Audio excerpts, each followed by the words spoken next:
as great a gap between them as there is between this fugu and the Sydney Opera House. What's it for? Oh, nobody's quite certain.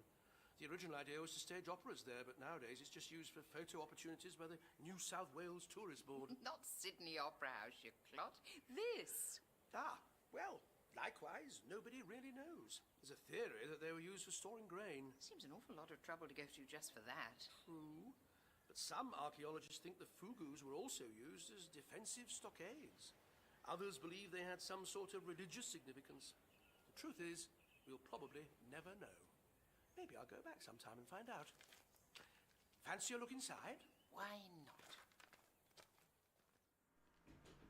At last. Mrs. Moynihan, what kept you? Oh, I beg your pardon. Morning, Brigadier. Good day, Professor Morgan. I was hoping you might put in an appearance this morning. Thing is, we're even more short-staffed than usual today, and I've got quite a backlog to get through. Well, don't you worry on my account, Professor. I won't be getting in your way. Well, no, as a matter of fact, I was wondering whether or not you might be able to lend me a hand with some classification work until Mr. Ludgate gets back. If that's what you'd like, I'd be only too delighted, Professor. Although I should warn you, I'm no kind of expert. That's quite all right. No, I just wanted to sort things into cardboard boxes according to my instructions. In that case, Professor Morgan, I'm your man. Thank you very much, Brigadier. What with our resident whiz-kid intent on dragging us into the computer age and that idiot Leamington Smith swanning off to Princeton to read his paper at the Megalithic Symposium, it's a great relief to find someone who's actually prepared to do what I say. Well, Professor, where do we start? Pottery fragments from Site 33. 6 trays marked A to F. You with me so far? I'll tell you when you're going too quickly for me. Good man. Incidentally, where's Mrs. Moynihan? No, don't tell me. Walking the dogs. How did you guess? No chance of a cup of coffee, then. How far back does this thing go? Some of them extend a good 50 or 60 feet. Hang on, come back with the torch. I can't see where I'm treading. Boys all right, floor's level. Ow! The ceiling gets a bit lower along here, though. Hey, come back here a moment. I think I found a fossil or something. What sort of fossil? Well, I don't know until you point the torch at it. Oh, it's just a funny shaped pebble. Let me see that. Do you think it's man-made? Well, I'm not sure. Pebbles don't usually have holes in them, do they? I'd hang on to that if I were you. All right. So, what's at the end of the tunnel? If I knew the answer to that sort of question, I think on the whole, I'd get into a lot less trouble. But as far as fugus are concerned, the tunnel is usually all there is. There's often a secondary passage leading off at right angles. Ah, there we are. Hey, what was that? Shine it there again. See, there's a figure carved in the lintel. Fascinating. Some sort of protective deity, perhaps. Either that or an Iron Age mind your head sign. One or the other. He's got a tail. So he has. Hey, you! What are you doing in there? Oh, hello. Sounds like we're not welcome. Just having a look around. Well, come out of there. It's not safe. Not safe nonsense. It's been here for centuries. Come on, Doctor. Let's do as he says. Here, take my hand. It's very kind of you. Philip Ludgate. Very kind of you, Philip. Well, that settles it. I told the professor we should have put up some sort of warning sign. I don't know what you think is so dangerous, young man. Hello? You're getting some very high readings, Mr. Ludgate. Well, my point exactly. 7.4? That's most unusual for a granite upland. You're familiar with geoelectrical isography? Oh, I get by. Look, why don't you both come down to the Institute? Have you had breakfast yet? No, we haven't. What institute would that be? It's where I work. Lanyon Moor Archaeological Institute. Nowhere near as grand as it sounds, I'm afraid. You're an archaeologist. Certainly am.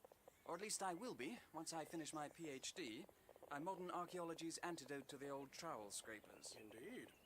Well, Mr. Ludgate, I should very much like to see your institute and, if possible, meet the old trowel scrapers for myself. Did you say Lanyon Moor? That's right. New to the area. You could say that. Well, all of this is Lanyon Moor, right across to Tremaine 5 miles that away. It was occupied by early man, right from the time of the first Neolithic settlers. I see. Anyway, the Institute's this way. We're barracked up in an old gamekeeper's lodge about half a mile down the hill. Lead the way, Mr. Ludgate. Come on, Evelyn, keep up. Lanyon Moor. Where have I heard that before? And finally, Romano-British at a stab circa AD 100. So, tradie for that one. Thank you, Brigadier. Glad to be of service, Professor. All right, now I've got some fascinating lumps of rusty metal for you to look at. Good morning, gentlemen. Oh, Mrs. Moynihan, thank heavens. You see before you two dying men. A large pot of strong coffee at your earliest convenience, if you please. Golly Moses, if you men can't even put the kettle on by yourselves, how are you going to cope while I'm away? Oh, don't worry. I'm sure Mr. Ludgate is as proficient with a cafetier as he is with a computer. Mrs. Moynihan, I'm sure we all adore the delightful muds, but you really must keep them out of here. I've got valuable specimen trays all over the place. Get off my leg, you little... Buster! Buster down, bad boy. There we are, you see. What a lot of fuss about nothing. One pot of coffee coming up. Come on, Buster, through here. Away from the nasty man. Yeah. Strangle those little blighters one day, I swear. I heard that. There's somebody here to see you, Professor Morgan. Professor? Ah, Sir Archibald, good morning. You know the Brigadier, don't you? Yes, we've met. Morning, Brigadier. Morning, sir. Have a seat if you can find one amongst the wreckage. Now, to what do we owe this honour? Oh, I just thought I'd drop by and see how things are going. Any news on the Spectre of Lanyon Moor? The what? He means these electrical discharges the boy keeps picking up on his ground survey, Brigadier. No, I'm afraid you've come at the wrong time, Sir Archibald. At this very moment, Mr. Ludgate is out there on the moor gathering evidence for his increasingly deranged theories. He's been gone nearly half an hour, so I expect by now he'll have spotted a swarm of UFOs, discovered the Loch Ness Monster, and solved the mysteries of the pyramids. Do I detect a hint of skepticism? Well, really, for someone who calls himself a scientist, that young man is one of the most credulous characters I've ever come across. I'm not so sure, Professor. I think we can all learn a great deal from the new methods. Who knows? This electrical business might have something to do with, I don't know, precious metals buried under the ground, or magnetism, or something. Not a boffin myself, as you know, but I'm prepared to give the boy a fair hearing. You can give him a hearing now, if you like, sir. He's coming up the back path. Who the devil's that with him? A tall fellow, the most extraordinary coat. He's got rather a handsome lady with him as well. More waifs and strays, no doubt. I hope you don't include me in that category, Professor. Oh, of course not, Sir Archibald. You know you're always welcome here. Thank you. Hello, everyone. I can smell coffee. Allow me to introduce the, Brigadier. Oh, have you two met before? We most certainly have. Lethbridge Stewart, you old rogue, how are you? I'm extremely well, thank you. You know who I am? To judge by the clothes, the unexpected arrival, and the manner of your greeting, I can only conclude that I know exactly who you are. I take it there's a police box somewhere in the vicinity? You're getting better at this, aren't you, Brigadier? Well, I've had some experience, haven't I? It's good to see you, Doctor. What are you doing here? All in good time. Aren't you going to introduce me to your friend? Oh, I'm so sorry. Brigadier Lethbridge Stewart, allow me to Evelyn introduce... Smythe. Delighted to meet you. The pleasure's mine, Miss Smythe. Or is it Mrs. Smythe? It's Dr. Smythe, actually, but you don't have to call me that. Oh, both of you doctors, eh? Oh, Doctor, this is Professor Morgan, head of the Institute. Delighted to meet you, Professor. Well, likewise, I'm sure. A doctor of what, if I may make so bold? Ooh, this and that. Mostly that, you know. Just at the moment, I'm very interested in fugus. We were exploring yours when we met your colleague here. Since we're making introductions, I'm Flint. I'm so sorry, Sir Archibald, I didn't see you there. That's quite all right, young man. Doctor, Evelyn, this is Sir Archibald Flint, 13th Baronet of Pengriffin. Charmed, Dr. Smythe. Didn't catch your name, Dr. Are you an archaeologist too, Sir Archibald? Good Lord, no. No, to resort to a current vulgarity, I am the money. Sir Archibald owns Pengriffin Manor and most of the moorland round here. Not only has he very kindly let us use this lodge as our premises, but he's also funded most of our work for the past 6 months. We only get a tiny grant, you see. We're very lucky to have a benefactor like Sir Archibald right on our doorstep. Always delighted to assist a committed cause, gentlemen, you know that. I'm only sorry you haven't found anything terribly interesting on your dig. Well, just a passing visit. I must press on. I'll see myself out. Good day to you all. Good day, Sir Archibald. Always good to see you. He seems very nice. Bit of a funny old buffer is Archie, but we wouldn't be here without him. Was it right, what he said? About what? That you haven't found anything terribly interesting? I'm afraid so, Dr. Smythe. Plenty of standard fare, all good stuff for the county museum, but nothing that's likely to set the academic world ablaze. Ooh, on the contrary, Professor. I think this may yet prove to be one of the most fascinating surveys ever undertaken. Indeed. And what makes you say that? Well, for one thing, the contents of this box. Careful. Those haven't been classified yet. No, don't get them mixed up with the others. Where was this found? In a cremation cyst a couple of 100 yards from the tumulus on the top of the hill. Now, why? Extraordinary. Well, not particularly. It's just a bronze axe head. Pretty straightforward Beaker period stuff. Well, I lack your expertise, of course, and with this amount of corrosion, it's difficult to be certain. What but is it, Doctor? What else have you found at the cremation site? Oh, nothing out of the ordinary. Hairpins, jewellery, remnants of leather and wool. A few charred bones, of course. Can I see them? What, the bones? Everything. May I ask why, Doctor? Oh, just idle curiosity. Well, I'm afraid the answer is no, you may not. It's been most pleasant to meet you, Doctor, but I'm sure you will appreciate that I have a survey to run here, and we're already badly behind schedule. Now, if you go across the hall into the kitchen, Mrs. Moynihan will make you a nice cup of coffee before you go. Good day to you. Now, you listen to me, Professor. The equipment your young colleague here is using to survey the historical disturbance of the terrain has been picking up far more than the usual background radiation. Somewhere on that moor, something is emitting phased electrical pulses. This is not the remains of a bronze axe head. It's a fragment of molectic bonded discilum, corroded by the extreme cold of deep space. And if I'm right, what's happening up on that hill could be the beginning of something far more dangerous than you can possibly comprehend. Now, if you don't mind, I'd very much like to see what else you've dug up. With the greatest respect, Doctor, I am sorry to have to tell you that you are talking utter rubbish. I know the nonsense Mr. Ludgate's been filling your head with, and he's obviously found a kindred spirit. But I have neither the time nor the inclination to indulge so much as another minute of this ridiculous poppycock. Mr. Ludgate, will you kindly see your friends out? Just one moment, Professor. As it happens, the doctor is a respected government employee of many years' standing, and I propose to enlist his help in my current work. Oh, marvellous. May I remind you, Brigadier, that you are here on an entirely unofficial basis. And may I remind you, Professor Morgan, what it would mean to your survey if I were to make my presence here official? Oh, very well, Brigadier. Have it your own way. But if you people get under my nose, I shall be quite prepared to make an official complaint.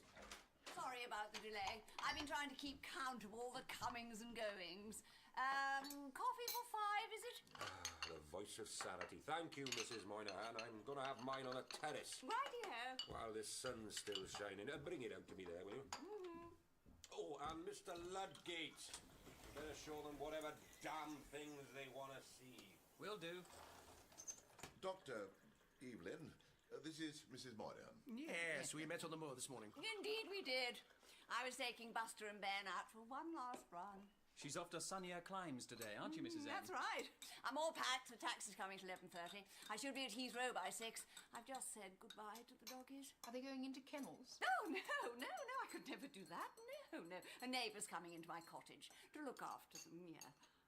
Oh, what a pretty little stone. Do you like it? I picked it up in the Fugu this morning. What unusual shape. Well, I can't diddle about here. I better get a move on. We expect a postcard by Tuesday at the latest. No, I'll do my best, Philip. Where are you going? Greece, dear.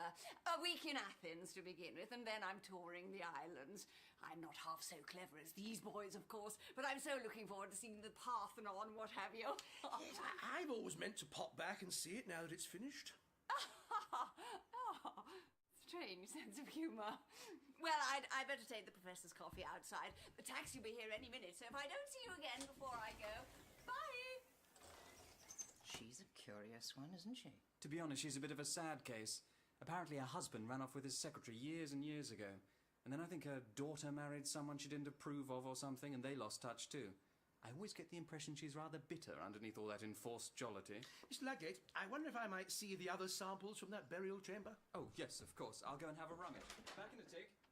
So, tell me, Brigadier, what on earth are you doing here? Well, officially, I'm on holiday. Doris has relatives in the southwest. Doris? Oh, of course, you haven't met my wife, have you? Your wife? Well, don't sound so surprised, Doctor. We don't all run off with our secretaries, you know. Good gracious. What about unofficially? I beg your pardon, Dr. Smythe? You said you were on holiday officially. Ah, yes. Well, Doris is with the in-laws up in Devon, while unofficially, and I hope you understand this is classified information, I'm down here doing a spot of surveillance. I thought you'd retired. You know what they say about old soldiers, Doctor? Every now and then I'm asked to do a bit of undercover work, and every now and then I say yes. So what's UNIT's interest in this survey? Well, Doctor, doctors, Back in 1940, Lanyon Moor was occupied by the Royal Navy for use as a radar observation post. They put up huts on the hill, but they had to abandon the site within a couple of months. Why? What happened? Well, for one thing, the radar equipment was completely useless. Everything was permanently scrambled. Chaps from the War Office came down, experts and so forth, but they couldn't get to the bottom of it. What else? There was some sort of wave of mental illness among the men. Seems people were just losing their marbles, wandering off onto the moors.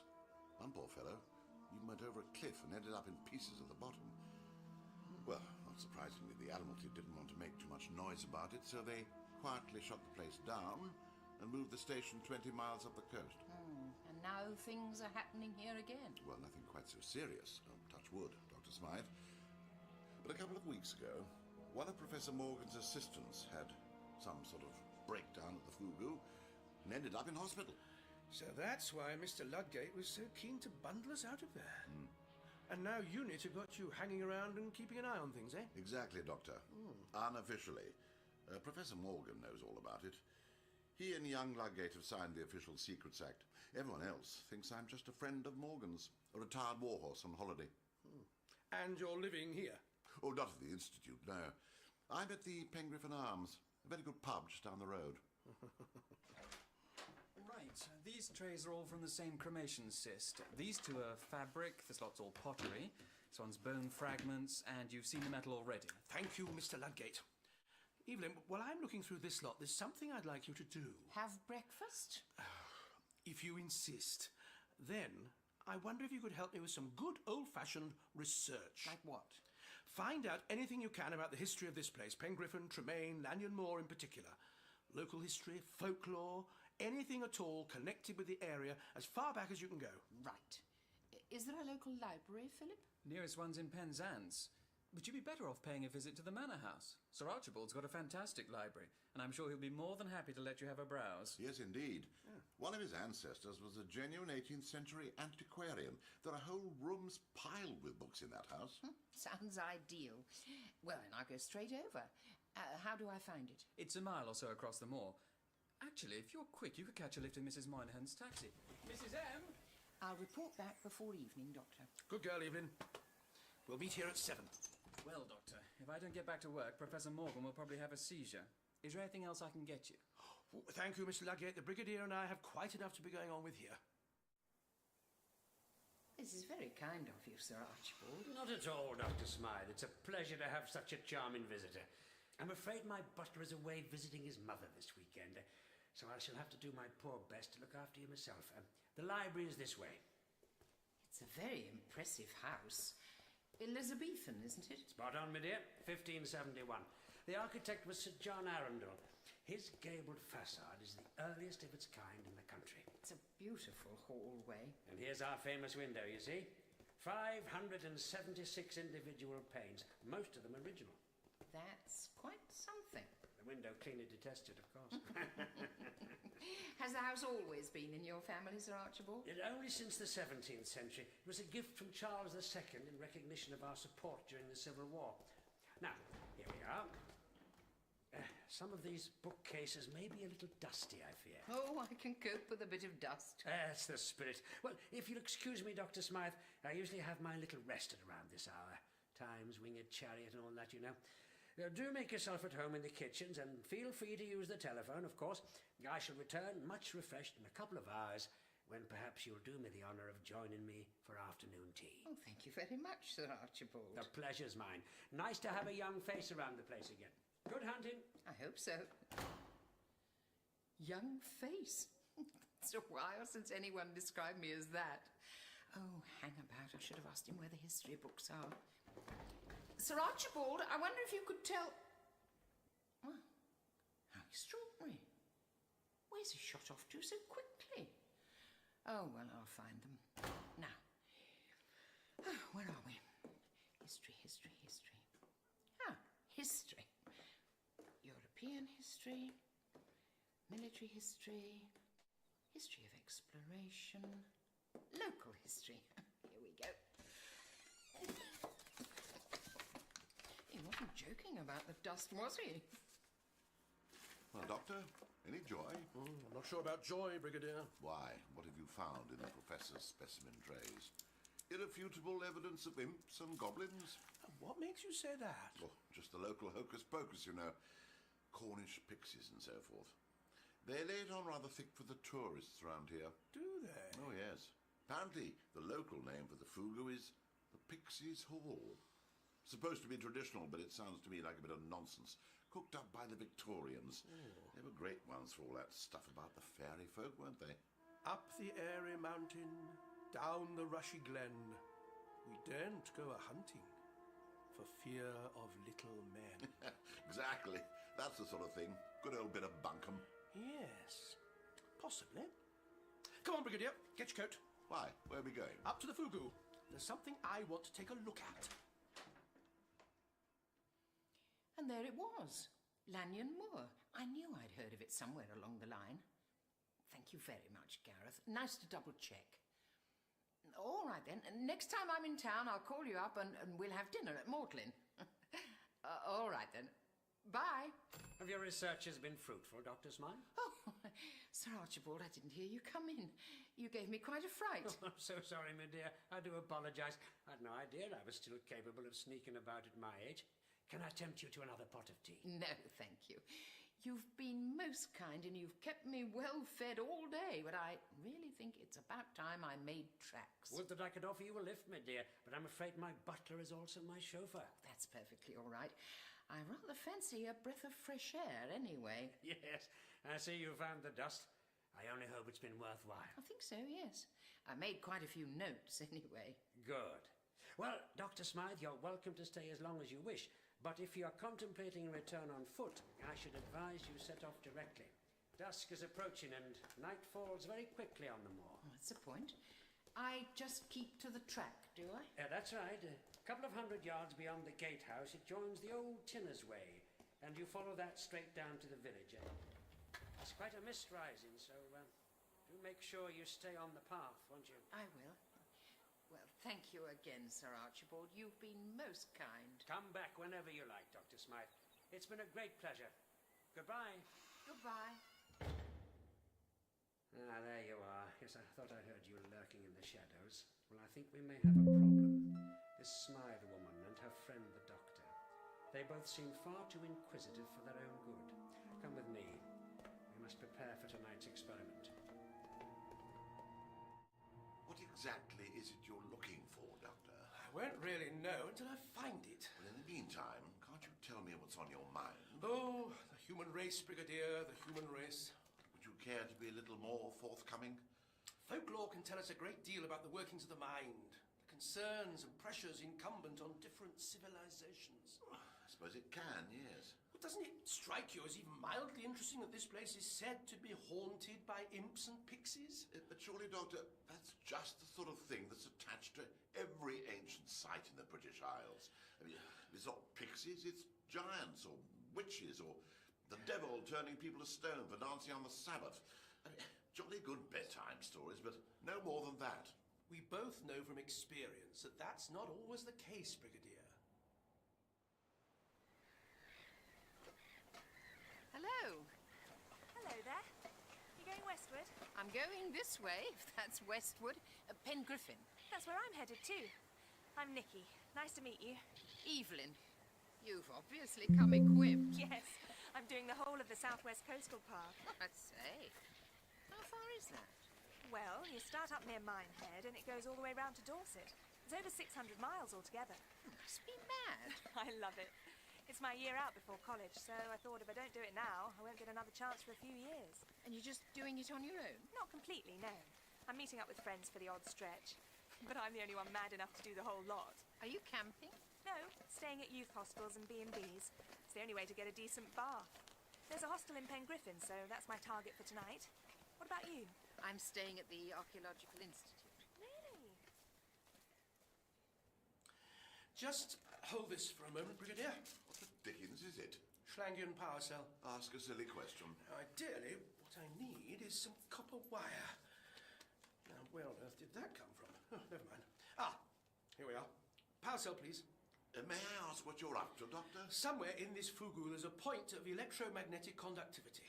What mariners used to call a lodestone. And you think that's what's been causing these electrical disturbances? We're not causing them, focusing them, if you like.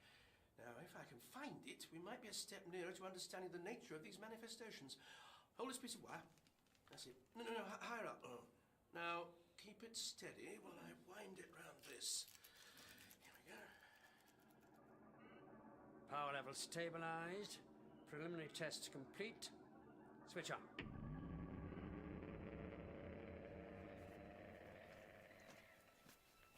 Did you hear something? Where? Just up ahead. Listen. What was that? I don't know, but I don't like the sound of it very much. Oh, come on, let's get going. It's just this fog making us imagine things. Nothing's going to get between me and my Horlicks. No, wait. Don't. It's getting nearer. Oh, it's just a bird or something. Nikki, I think we should go back the way we came. I think you could be right. Just turn round slowly and...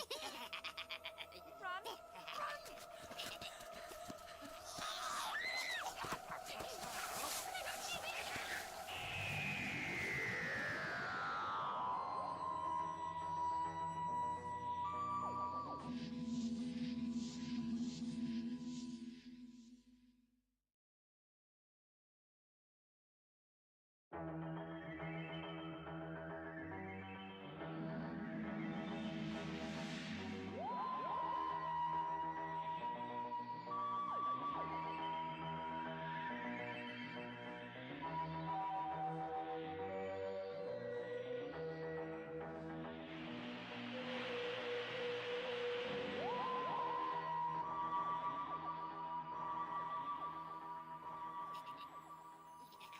It's getting nearer.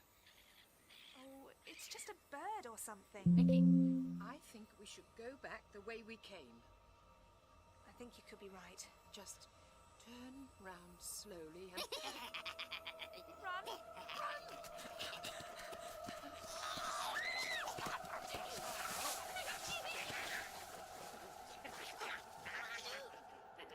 Get away from me! I don't think I can take much more of this. Evelyn? Evelyn, is that you? Oh, Philip! Thank heavens! Over here! I saw lights on the hillside, so I came to see what was... Great God, what's happened? She's dead, I'm afraid. She looks as if she's been half-eaten. Mr. Ludgate, I'm sorry to be a nuisance, but do you think you might support me? I'm afraid I don't feel well. Come on, let's get you down to the Institute.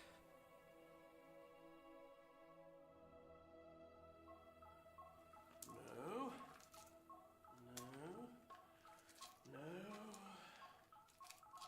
Got you. I beg your pardon, Doctor.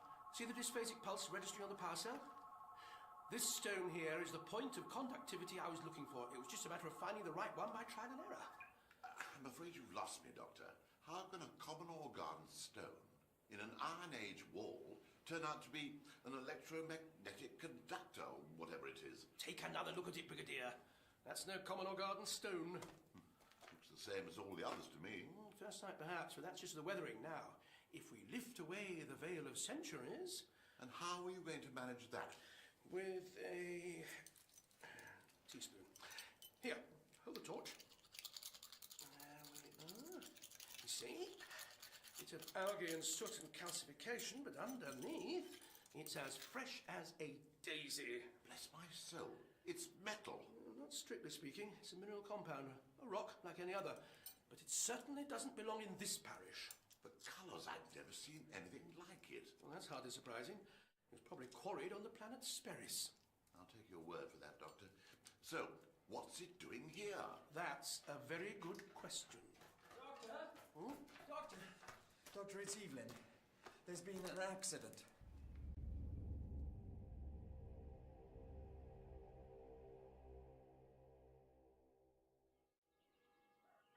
Evelyn, I'm so sorry. I'd have done anything to prevent this from happening. I just can't help thinking about that poor girl.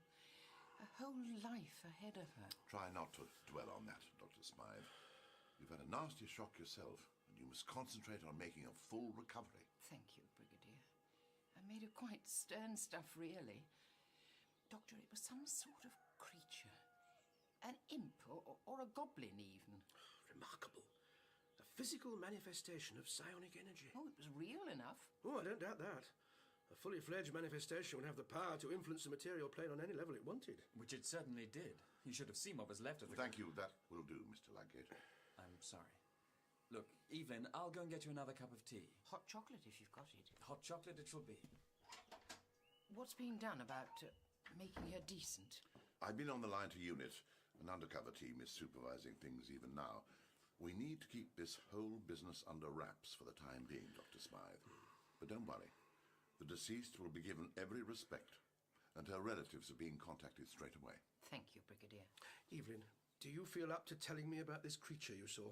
Doctor, I really think we Well, should Brigadier, it's fine, really. I'm feeling much better now. And anyway, I shall feel a great deal worse if we sit around and let something like this happen again. That's the spirit. Now, tell me exactly what you saw. It was getting dark, Doctor, and it was very foggy, so I'm afraid it wasn't exactly ideal conditions. But the first thing we heard was a sort of chuckling sound. There was something horribly malevolent about it. And then there were the lights, little dots in the mist like fireflies. And then it was just there, on the path, in front of us. It was hideous, Doctor. Like something out of Grimm's fairy tales. It couldn't have been more than about 3 feet tall, but you could see it was incredibly strong and sinewy, I suppose is the word. And it was grinning at us. I'm afraid I don't remember anything too clearly after that. Well done, Evelyn. Fascinating. A complete psionic projection of the creature itself. But why didn't it attack me? I'm not entirely certain. You say it just disappeared? Well, the thing launched itself right at me.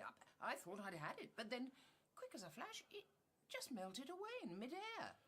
Well, Doctor, what's the explanation? Oh, I don't know. It sounds as though Evelyn must have repulsed the psionic field somehow. Oh, thank you very much. But to do that, you'd need to be surrounded by... Wait a minute. Were you carrying that little stone you found in the fugu? Yeah, I think I put it in my handbag. May I? Go ahead. Do I gather that Dr. Smythe was protected from this creature by another piece of alien rock, Doctor? It's possible. Honestly, Evelyn, how do you ever find anything in this mess? Oh, if that isn't the pot calling the kettle black, I don't know what is. Ah, here we are. Curious-looking thing. It's a bisilicate compound of some kind. I wonder. Some sort of magnetic induction loop, perhaps? It's just a pebble with a hole in it. Yes, it is, isn't it? We're dealing with an entirely alien technology here. Still, the fact that you were carrying this explains how you managed to dissipate the psionic field when the projection got too close to you. What course of action do you propose now, Doctor? I think it's time we got to know our enemy a little better. Evelyn, did you find anything in Sir Archibald's library? Rather a lot, as a matter of fact. Hot chocolate as requested. Bless you, Mr. Ludgate. And would you just pass over my bag? Oh, thank you. Now, then. There's quite a history of things going bump in the night round here. I knew I'd heard of Lanyon Moor somewhere along the line, and yesterday afternoon I suddenly realised where. So I phoned up a friend of mine who lectures in history at Oxford. Now, listen to this. It comes from the diary of a fellow called Edward Hopkins, who fought with the Royalists in the Civil War. In 1645, he was on the run from a party of Roundheads, and he hid in the Fugu overnight. There, read that. Mortal dread was my only companion. For that place, the Fogey Hole has long been called a home of witches and devils. The night was passed in watchful prayer, and in the morning I gave thanks to leave that ungodly pit with my life. I reached the place known as Pengriffin's Nap, whereat I made a strange and wonderful discovery that brought me in mind of how near I had come to my doom. The persecutors of the king's army had made their camp beside that ancient hillock, and around the embers of their campfire I found their pitiful remains.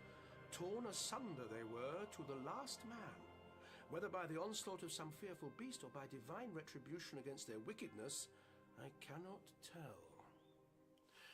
Well, he had a cavalier attitude. Don't joke, it's horrible. Yes, it is. What else did you find? Right. There's one of Sir Archibald's ancestors, a fellow called Sir Percival Flint, who controlled the tin mining industry around these parts at the end of the 18th century. Anyway, it seems that Percy was a bit of an amateur archaeologist. They all were in those days. Amateur, I mean. Did more damage than good, digging everything up willy-nilly and not putting it back properly. Please don't interrupt, Mr. Ludgate. I can't abide interruptions. Ah, there you are, Dr. Smythe. Oh, so sorry to hear about your awful experience. I'm much better now, thank you, Professor. What happened to Sir Percival, Evelyn? Where was I? Oh, yes. In 1783, he tried to excavate one of the chambered tombs, and according to him, all hell broke loose. Listen to this. No sooner had the great portal stone been dragged from its place than a fearful wind blew up, which, together with ghastly shrieks and screams, such as might have arisen from the unholiest depths, caused the men to desert their work and flee. Fascinating. Oh, really, Doctor? That sort of thing's all very well for a busload of hippies at Tintagel, but I expect a little more rigour from an academic like yourself. Oh, I think you'll find that the doctor can be quite rigorous when the occasion demands, Professor. Thank you, Brigadier. Go on, Evelyn. Well, it carries on in the same vein for a bit, blah, blah, blah. Oh, here we are. When at length the men were prevailed upon to return the stone to its former position, it was found that whereas 6 horses had been necessary to remove it from the mound, only 2 were required to bring it back. And this, despite the latter operation taking an uphill gradient. Oh, the early antiquarians are full of that sort of nonsense. Fancy and flummeries, all whipped up to get a bit of publicity. Well, I don't know how you explain the next bit. Tell on. In the 1840s, there was a tenant farmer who decided to flatten the tumulus so he could plough up the hill and plant more crops. He'd hardly started digging when he had a heart attack. Dropped down dead right there on top of the mound. Yes, that one's a well-known story around here. They reckon his entire herd of cattle died within the next month. And when the new farmer moved in, his crops failed for 7 years. Oh, for pity's sake, Mr. Ludgate, don't you start. Remarkable. An enormous release of psionic energy triggered by interference with the mound, I imagine. Enough to annihilate life and poison the soil in the immediate area. A formidable defense mechanism. A formidable release of preposterous flim-flam, you mean? Enough to drive any self-respecting academic to distraction. Professor Morgan, have you ever heard the expression, only the used key shines? What are you talking about? Wherever I go in the universe, I invariably meet people like you, intelligent, knowledgeable people who, for reasons I can only guess at, reach a point in their lives when they arbitrarily decide to close their minds to anything new. You make it a point of personal pride to scoff, mock, and ridicule anybody who happens to inhabit a larger universe than the one in which you have chosen to imprison yourself. Well, that's your business.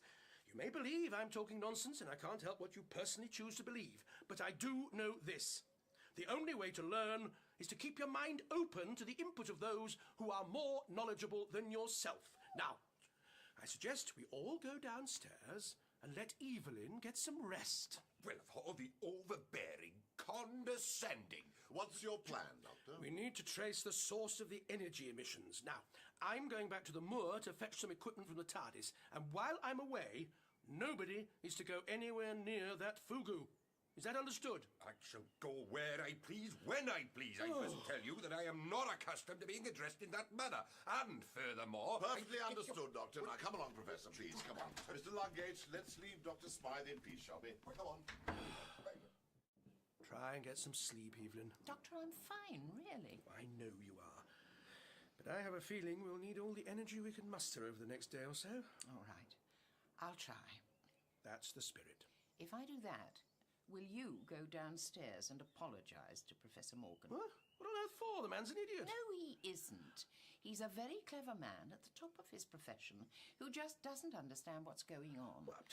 I'm not saying I don't agree with every word of what you said, because I do. But try and look at things from his point of view. Here he is trying to run a nice, straightforward survey. All of a sudden he's got doctors and brigadiers and pixies and goodness knows what cluttering the place up. And now this poor girl getting killed. Under the circumstances, you can't blame him for taking it out on us. It's a wonder the man hasn't gone completely doolally. Just try and be nice to him. Oh, suppose you're right. Very well. I'll apologise. Thank you. Oh, by the way. Yes? Good work at the library. Oh, my pleasure. Sleep tight.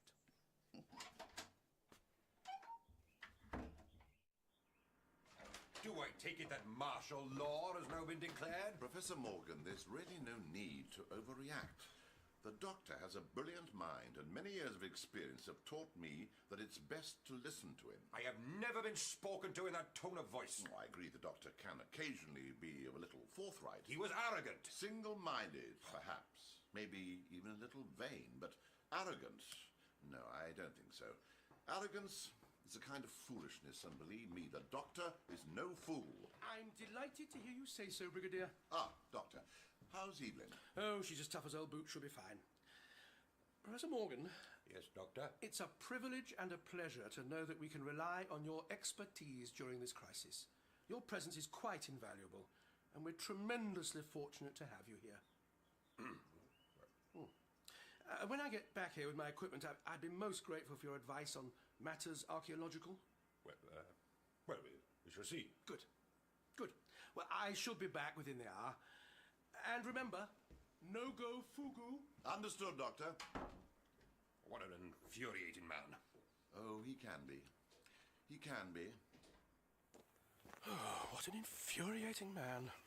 However, onward and upward. Portable field vector map should do the trick. It'll be fun carrying that down the hill. Come in. I bought you another hot chocolate. Oh, you're a man after my own heart, Mr. Ludgate. Oh, don't keep calling me that. Philip, please. Oh, thank you. One of my students is called Philip. I suppose you're not much older than him, come to think of it, are you? I don't know how old he is, but I'm 25, if that helps. Listen, Philip, I think there's something not quite right up at the manor. How do you mean? I don't know. All his servants were away. Sir Archibald's all alone in that great big house, and yet... What? I don't know. I just got the impression that there was more going on in that house than he wanted me to think. Just a sort of gut feeling I had. Well, he's a funny old boy, that's for sure. He's probably the original Norman Bates. Got his mother in the cellar. No, I'm serious. He left me alone in the library, and when I opened the door a second later, he disappeared. There was no way he could have got right across the hall in that time. Well, I should think that old house is full of hidden panels and things. Nothing terribly mysterious about that. But it was literally a matter of seconds. I think there's something funny about him. You mean you think he might have something to do with what's been going on? Oh, I don't know. It seems ridiculous now you said it. He's probably just a sweet old man, very old-fashioned, something of which, as you might imagine, I approve. You don't think we should... What? Well, you know, go and have a little poke around. At the manor? Yes. Sir Archibald goes out every single morning. He's always down in the village chairing committee meetings for the local hunt or whatever. We could take advantage of his absence. You mean break in? Well, yeah. That's an outrageous suggestion. Shall we do it? Seriously? Oh, no, we can't. The Brigadier and Professor Morgan would never countenance it. Well, they don't have to know, do they? I mean, after what happened last night, the survey's pretty much on hold, so I'm free to do what I want. And you're up here getting some much-needed sleep, aren't you? So, who would notice if we just slipped down the back stairs and popped over to Pengriffin Manor for a couple of hours? Have a quick snoop around, be back before lunch. This is criminal. Well, a bit. Let's do it. Great. I'll nip down the back stairs and check if the coast is clear while you get dressed. Not a word of this to the others, all right? I'm sure the Brigadier is altogether far too chivalrous to let me out of this room until I'm fully recovered. Which I am, incidentally. Mum's the word. I'll see you in a minute.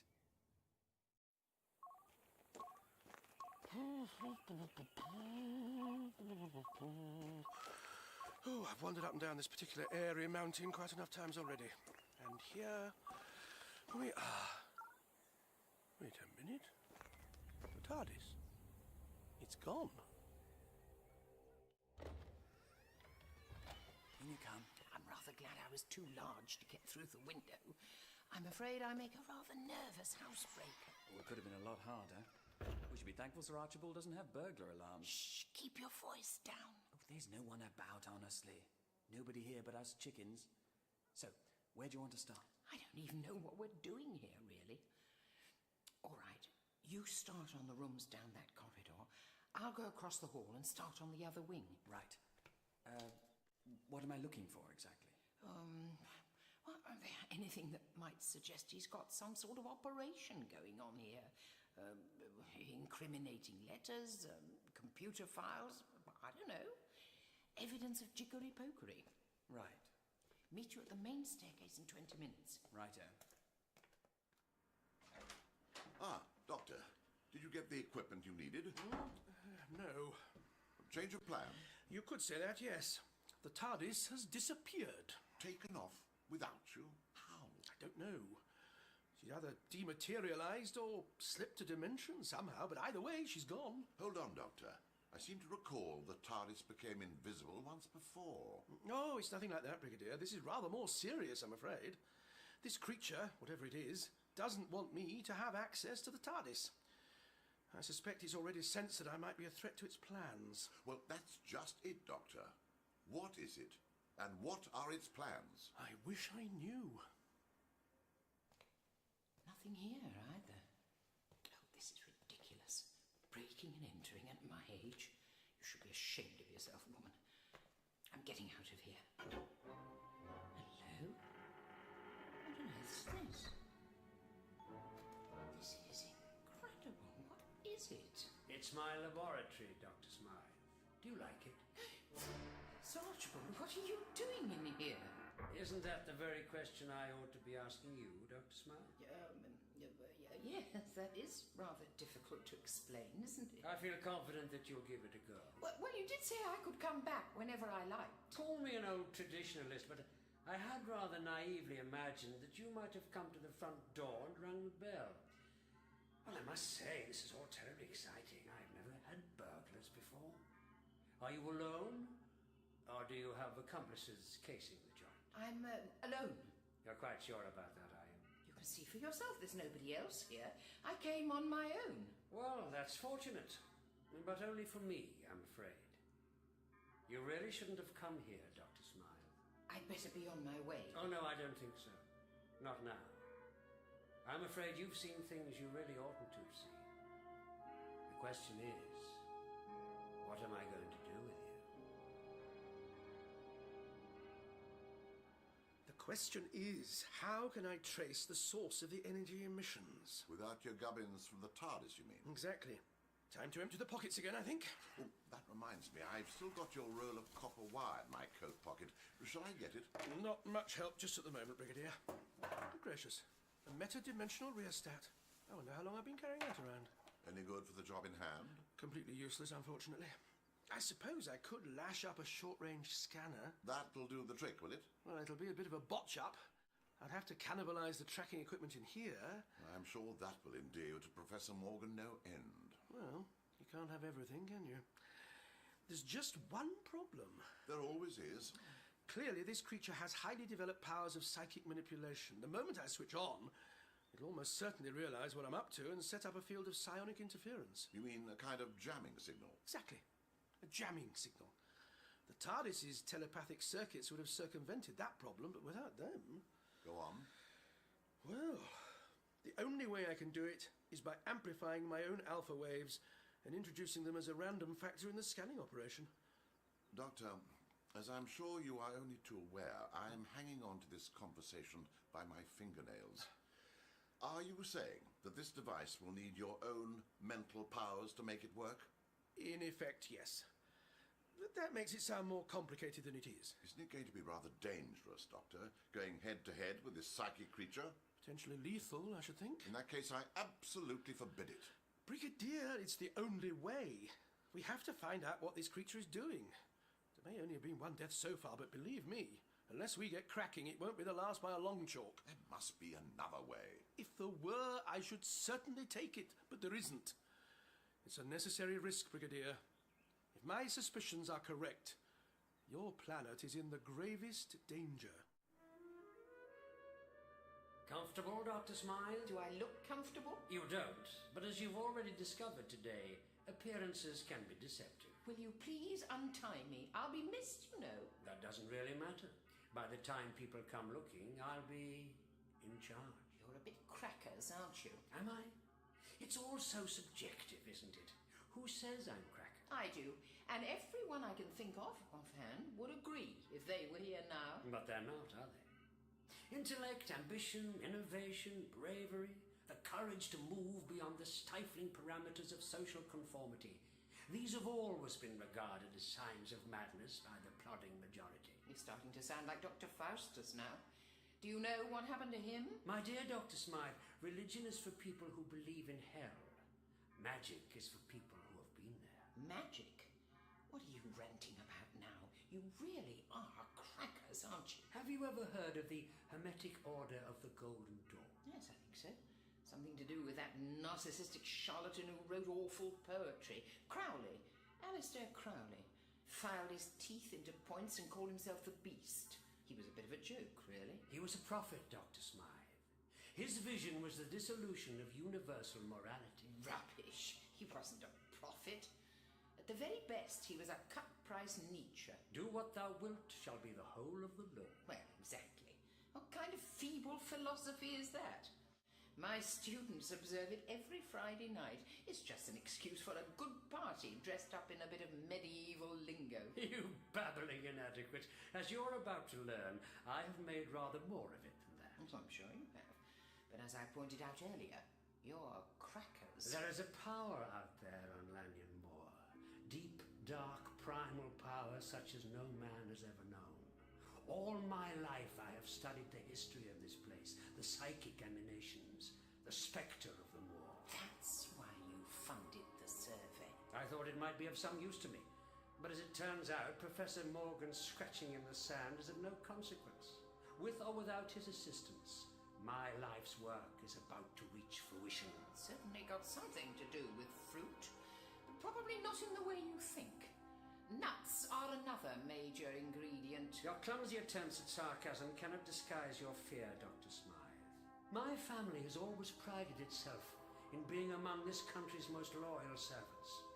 It is fashionable nowadays for those with no sense of duty or history to despise the so-called privileged classes. Our institutions are becoming overrun by the worst kind of parvenu. Well, my service may no longer be required, but my blood cannot be taken from me so easily. Oh, let's get above ourselves, old chum. You're only a baronet, you know. That makes you a commoner, like me. You might think I have no sense of history, but I'm sufficiently up on the subject to know that your ancestors probably bought you your place on the lowest rung of the aristocracy. Your envy ill becomes you, Doctor. Anyway, what's all this got to do with Alistair Crowley? How does the dissolution of morality fit in with some two-bit lordling with a screw loose getting ideas above his station? Crowley, of all men, knew that his flock needed leadership. And a prophet, after all, is merely one who prepares the way for a Messiah. Oh, I see. A Messiah. And that would be you, would it? Have a care, Dr. Smythe. I am on the threshold of fulfilling my destiny. Well, that's nice for you. You mock me, but I smell the terror in your mind. What you see around you are the results of decades of privately funded research. The equipment in this laboratory focuses the power of my will. I believe you witnessed a demonstration only last night. Demonstration? You don't mean it was you who caused that creature to appear? I summoned it forth, Dr. Smythe, and it came. I don't believe you. Believe what you like. My experiments are complete. When the spectre rises tonight on Lanyon Moor, it is I who will harness it. Then I shall be able to create and destroy at will. To do my will shall be the whole of the law. You really are mad, aren't you? You actually believe all this rubbish. Doubt is devil-born, Dr. Smythe. Look at that window. Now. How did you do that? I hope your students are more attentive than you are. I did it with my mind, Dr. Smythe. Shall we put it back together again? Now. 16th century. Wouldn't want it broken, would we? You did that? It's a pity you didn't believe me in the first place, Dr. Smythe.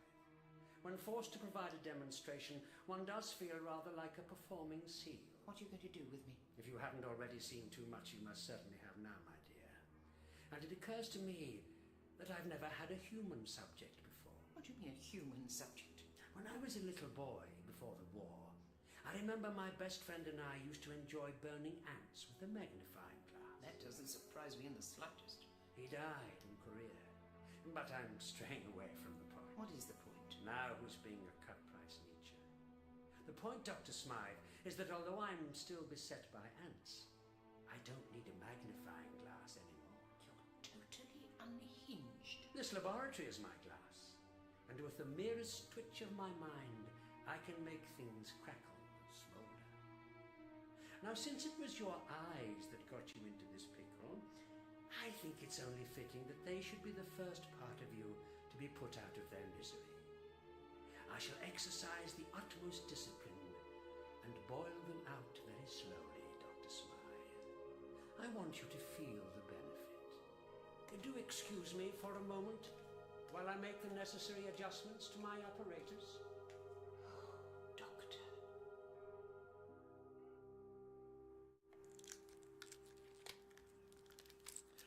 There.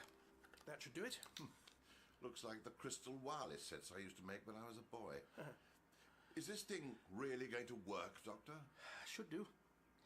Now, Brigadier, I have to confess I'm not entirely sure exactly what will happen when I switch on. I might look as though I'm in some pain. Come to think of it, I might be in some pain. But at all costs, don't switch off. And don't pull the headset off me. It might take some time to get a proper triangulation. Oh, very well, Doctor. But are you quite sure this is entirely sensible? I think, on reflection, this has to be one of the least sensible things I've ever done. But I have no choice, Brigadier. But surely if it's just a matter of tracing some transmissions, we could do it at a unit tracking station. You're forgetting the psionic jamming signal, Brigadier. Unlikely as it may seem, this little lash-up is our best option. And anyway, time is of the essence. I won't detain you for very much longer, Doctor. You'll never get away with this, you know. People will stop you. I don't think so, Dr. Smythe. You see, they simply won't have the willpower. Why on earth do you want to do it anyway? Why impose your will on the whole world? What for? It is my destiny, my birthright. I can see now why they wanted to get rid of the hereditary peers. You're an educated woman, Dr. Smythe. Do you really want to end your life chattering like an ape? I wasn't planning to end it at all, actually. There, everything is ready. And we switch on here. Oh, this will be most interesting. Eyes first, didn't we agree? Very well, Dr. Smythe. Are you sitting comfortably? Then we'll begin.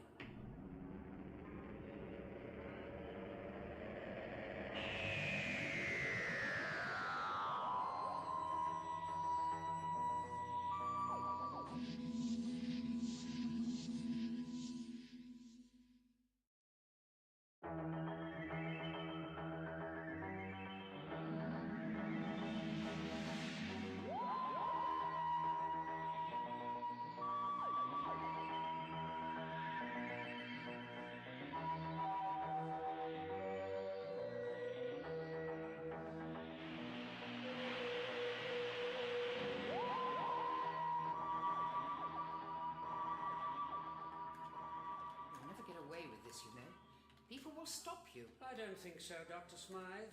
You see, they simply won't have the willpower. Why on earth do you want to do it anyway? Why impose your will on the whole world? What for? It is my destiny, my birthright. I can see now why they wanted to get rid of the hereditary peers. You're an educated woman, Dr. Smythe. Do you really want to end your life chattering like an ape? I wasn't planning to end it at all, actually. There, everything is ready.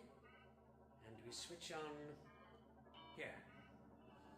Oh, this will be most interesting. Eyes first, didn't we agree? Very well, Dr. Smythe. Are you sitting comfortably? Then we'll begin.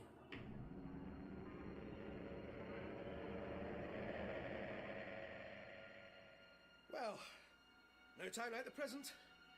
Switch on, Brigadier. Right. Hold tight, Doctor. Doctor! Doctor, are you all right?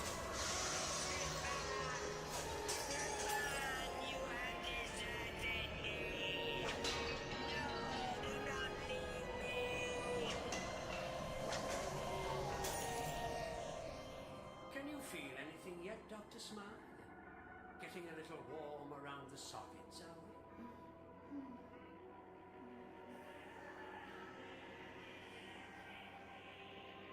Oh, what's this? Circuit overload? How can it... Oh! My eyes are fine. Shut up! Whatever has happened, my dear, I can assure you that your stay of execution is entirely temporary. Doctor? Doctor, can you hear me? Doctor, I'm going to switch off.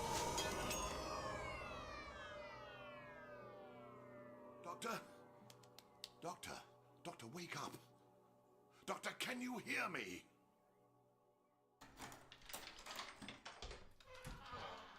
I don't think much of the guest wing. Yes, I'm afraid my grandfather's study has been rather neglected in recent years, Dr. Smythe, but since you've already proved yourself more than equal to the challenge of a little dust, I feel sure you will not find your stay here too incommodious. Oh, that's quite delightful. More stained glass, I see. Indeed. In fact, you may wish to contemplate the subject of this window. It's the Noli Me Tangere. Curiously appropriate, is it not? He tells her not to touch him because he has not yet ascended to his throne. But he will do so by and by, Dr. Smythe. As soon as he's repaired his computer banks, eh? I don't remember that bit. Perhaps it would be unwise to strain the analogy. But don't worry, your stay here will not be protracted. I shall invite you back to my laboratory just as soon as repairs are complete. Do all your own maintenance as well, do you? I'm impressed. It would comfort you to think of me as a solitary madman, wouldn't it, Dr. Smythe? Well, I'm sorry to disappoint you, but I'm not alone here. I thought your butler was visiting his mother. Oh, he is. I've had to get some other help in. Well, I'd love to stay chatting, as you can imagine, but I really must leave you for now. We shall resume our experiment later. Steady yourself, Evelyn. You're all right. You're in one piece, and you've been in worse scrapes than this. Right then, I've seen this film. What happens now is that the heroine escapes from her cell. Somehow. Doctor. Doctor, wake up. What the devil has been going on here? Professor Morgan, we're going to have to call an ambulance. The doctor's out for the count. Right, yes, of course. If I can find the telephone and all this. Here we are. Good man. I got him warm, loosened his collar. I'm not sure what else I can do. A cup of tea would be nice. Doctor, thank heavens. Never mind the ambulance, Professor Morgan. Could you lay on some tea instead?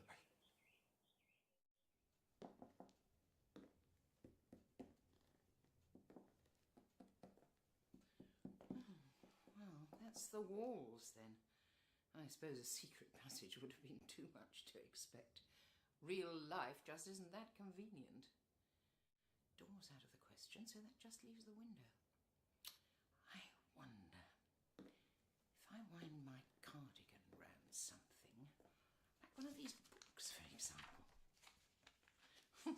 It's worth a try, I suppose. Delicious. Well, I'm glad you're feeling better, Doctor, but what Sir Archibald is going to say about the devastation here, I cannot imagine. Say nothing of the fact that months of careful research has been mashed up like soup in a blender. I only hope you got something to show for it. Well, Doctor? Was it worth risking your life and near enough destroying Professor Morgan's lab? And have you got the readings? 2, 3, 6. Just working them out now, Brigadier. I'll tell you what would be of the utmost assistance at this moment. Yes? A pencil. Have you got one over there, Professor? Be my guest. Thank you so much. As my old tutor was fond of telling me, you can go a long way with no talent, but you'll never get anywhere without a pencil. Did I say 2, 3, 6? I think so, yes. Good. 2, 3, 6. Oh, there we are then. Very interesting. And pretty accurate, I fancy, considering you did what I expressly told you not to do, Brigadier. If I hadn't switched off when I did, Doctor, I doubt this building would still be in one piece. You could be right. It was certainly a more dramatic reaction than I'd anticipated. You mean all this wind and poltergeist stuff was simply this creature trying to stop what you were doing, Doctor? I'm afraid so. And if he can do that in his sleep, Imagine what it'll be like when he wakes up. I don't follow you. Well, as I expected, the epicentre of the primary psionic field is that tumulus on the hill. The creature that's lying dormant beneath it has been haunting the moor for centuries. Well, since Neolithic times, you mean? Oh, long before that. My guess will be that it arrived on Earth anything up to 20,000 years ago. When the Neolithic settlers arrived, they probably plonked their graveyard up there because it seemed to them that the site had connections with the spirit world. And this creature is roused from its sleep whenever the ground is disturbed. Exactly, Brigadier. Hence the trouble with the archaeologists and the Royal Navy and so forth. Well, what about the fugu? I mean, isn't that supposed to have been built thousands of years later? Where does that fit in? I should imagine it was built by the Iron Age farmers as some kind of refuge when the haunting was particularly strong. Unfortunately for them, they used materials that were lying around the hillside. And in the process, they used that piece of moon rock or whatever it was. Seems likely, so rather than a shelter, they ended up with a custom-built haunted house. So you're saying that the imps that are supposed to haunt this place are some sort of psychic image of the creature itself? That's exactly right. There's supposed to be a whole army of them. Well, no reason why the creature can't create a multiple manifestation of itself. Mind you, an army of projections will be nothing compared with just one of the real thing. Any idea what kind of creature it is, Doctor? Judging by Evelyn's description, together with the psionic activity and the lodestone in the fugu, I think I have a theory, yes. And it's not a very comforting one. Well, don't keep us in suspense. I think it's a Triganon, a planet-hopping colonist from the Spurgian system. For a race of 3-foot-high trolls, they're a particularly vicious bunch, I'm afraid. Millions of years ago, they found a way to regulate the electrical activity of their brains with the help of certain psychoactive minerals found in their part of the galaxy. As a result, their entire technology is based on psionic energy and bits of old rock. It makes a formidable combination. It's the most fantastic thing I've ever heard. But you're prepared to believe it, Professor? Well, I've got to, haven't I, Doctor? I mean, after the events of the last couple of days, I think all bets are off. Good man. Because I'm afraid things are going to get a great deal worse. What makes you say that, Doctor? My little lash-up detected something else. A secondary psionic field operating approximately 24 degrees east, 38 degrees north. But that's nowhere near here. No. That must be, roughly somewhere in the Eastern Mediterranean. At a guess, Brigadier, I should think it's Athens. Athens? Great Scott, but that's where... Yes. A bit of a coincidence, wouldn't you say? The next hall, ladies and gentlemen, contains some of the finest examples of classical Greek marble to be found anywhere outside the British Museum in London. But no, to be serious, ladies and gentlemen, all the sculptures in this hall date from the 5th century BC, and they represent the peak of this beautiful art form. Excuse me. A moment, please. Enjoy the sculptures, ladies and gentlemen, and I will join you in a little minute. How can I help you, madam? Could you direct me to the Celtic exhibits, please? Ah, madam, you have come at the wrong time. I'm afraid that gallery is closed for renovation. Oh, what an absolute nuisance. I was so hoping to see them. We don't have so many items of interest in our Celtic gallery, madam. It is very small, I'm afraid. I know, but it's a particular hobby horse of mine. I say, you couldn't give me a little private view, could you? I'd be terribly quick. I'm sorry, madam, but it is not permitted. I'm quite happy to pay. A personal payment, of course. Look, I have some cash here. Would 200,000 drachma be a suitable figure? Madam cannot be serious. I think maybe you don't understand your rates of exchange. Oh, really? Have I got it mixed up? Well, how about 300,000 then? You don't mean it, madam. I assure you I do. Really? Just 2 minutes of your time would suffice. Right now? I mean, this minute? If you please. Okay. 1 moment, please. Ladies and gentlemen, enjoy these sculptures, and I shall return to you in just a few minutes. This way then, please, madam. We must be quick, however. So kind. The focusing amplifier, that's what she'll be after. What's that? Part of this creature's spaceship? Not exactly. It's one of the cornerstones of Triganon technology. A cyber surgical implant worn on the body that slots into whichever piece of equipment they're using at the time. It enables them to boost their psionic energy over immense distances and power up their hardware. Anything from a microwave oven to an interstellar battle cruiser. Now I know what to put on my birthday list. Well, what the devil is this thing doing in Athens? It's had plenty of time to get there, Brigadier. Remember, the Celts traded with the Mediterranean civilizations. I should imagine it was taken from Cornwall as a curio sometime in the 1st century BC. 2,000 years later, it's gathering dust in Athens. It's probably in a museum somewhere. Well, why hasn't anyone spotted it before now? No reason why they should. Well, I told you, Triganon technology doesn't involve much industrial manufacture. This focusing amplifier will be nothing more than a small coil of ferrous metal, about the size of a coffee mug. It'll probably be covered in rust. Doesn't matter. It'll still work. And if Mrs. Moynihan brings it back here, there'll be trouble, I take it. Oh, yes. There'll be trouble, all right. Hang on a minute, Doctor. Are you suggesting that Mrs. Moynihan is in some way under this creature's influence? Well, I doubt it's actually got her hypnotised. Triganons have many powers, but that isn't one of them. Well, then why is she working for him? Why does anyone work for anyone? I imagine she's been promised something in return. Wealth, power, the usual. Are you telling me that my housekeeper has entered into some kind of Faustian pact with a pixie from outer space? It's beginning to look that way, Professor. Right. The minute she gets back here, she's fired. Believe me, if Mrs. Moynihan gets back here, you'll have precious little time to give her her cards. Brigadier, this is serious.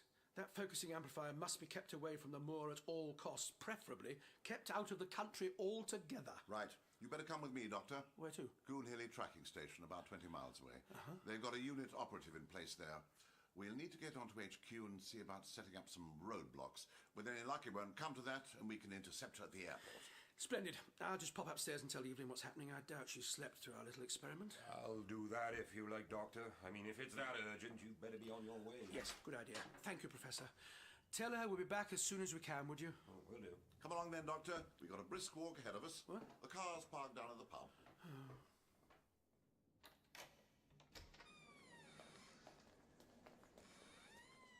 This is where we keep our small Celtic collection, madam. Oh, splendid. Thank you so much. You may go. No, madam. I must stay while you are here. Oh, really? So I can then lock up afterwards. Oh. And we have not very much time. No, indeed, I see. Very well. Then I'd better see if I can find what I'm looking for. It is here. It is in this room. Search.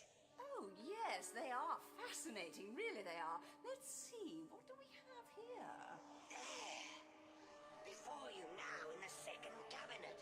It is the focusing amplifier. Really? That old thing at the back? I beg your pardon, madam? It doesn't look at all how I imagined. What doesn't? Oh, do shut up, you irritating little fool. I beg madam's pardon. You know, it offends me deeply that I even have to speak to people like you. You only brought me here because I offered you money. Look at you. With your high heels and your makeup and your greedy little eyes. You disgust me. Madam, I must ask you to leave now so that I can lock up. Oh, I'm leaving, all right. But you're not. Since you obviously have a penchant for cheap glass jewellery, perhaps you can make use of this.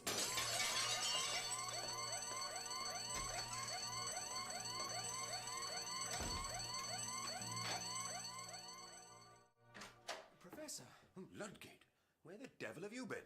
I've been looking all over for Evelyn. You haven't seen her, have you? Oh, I was going to ask you the same thing. We thought she was upstairs, but the bed's not been slept in.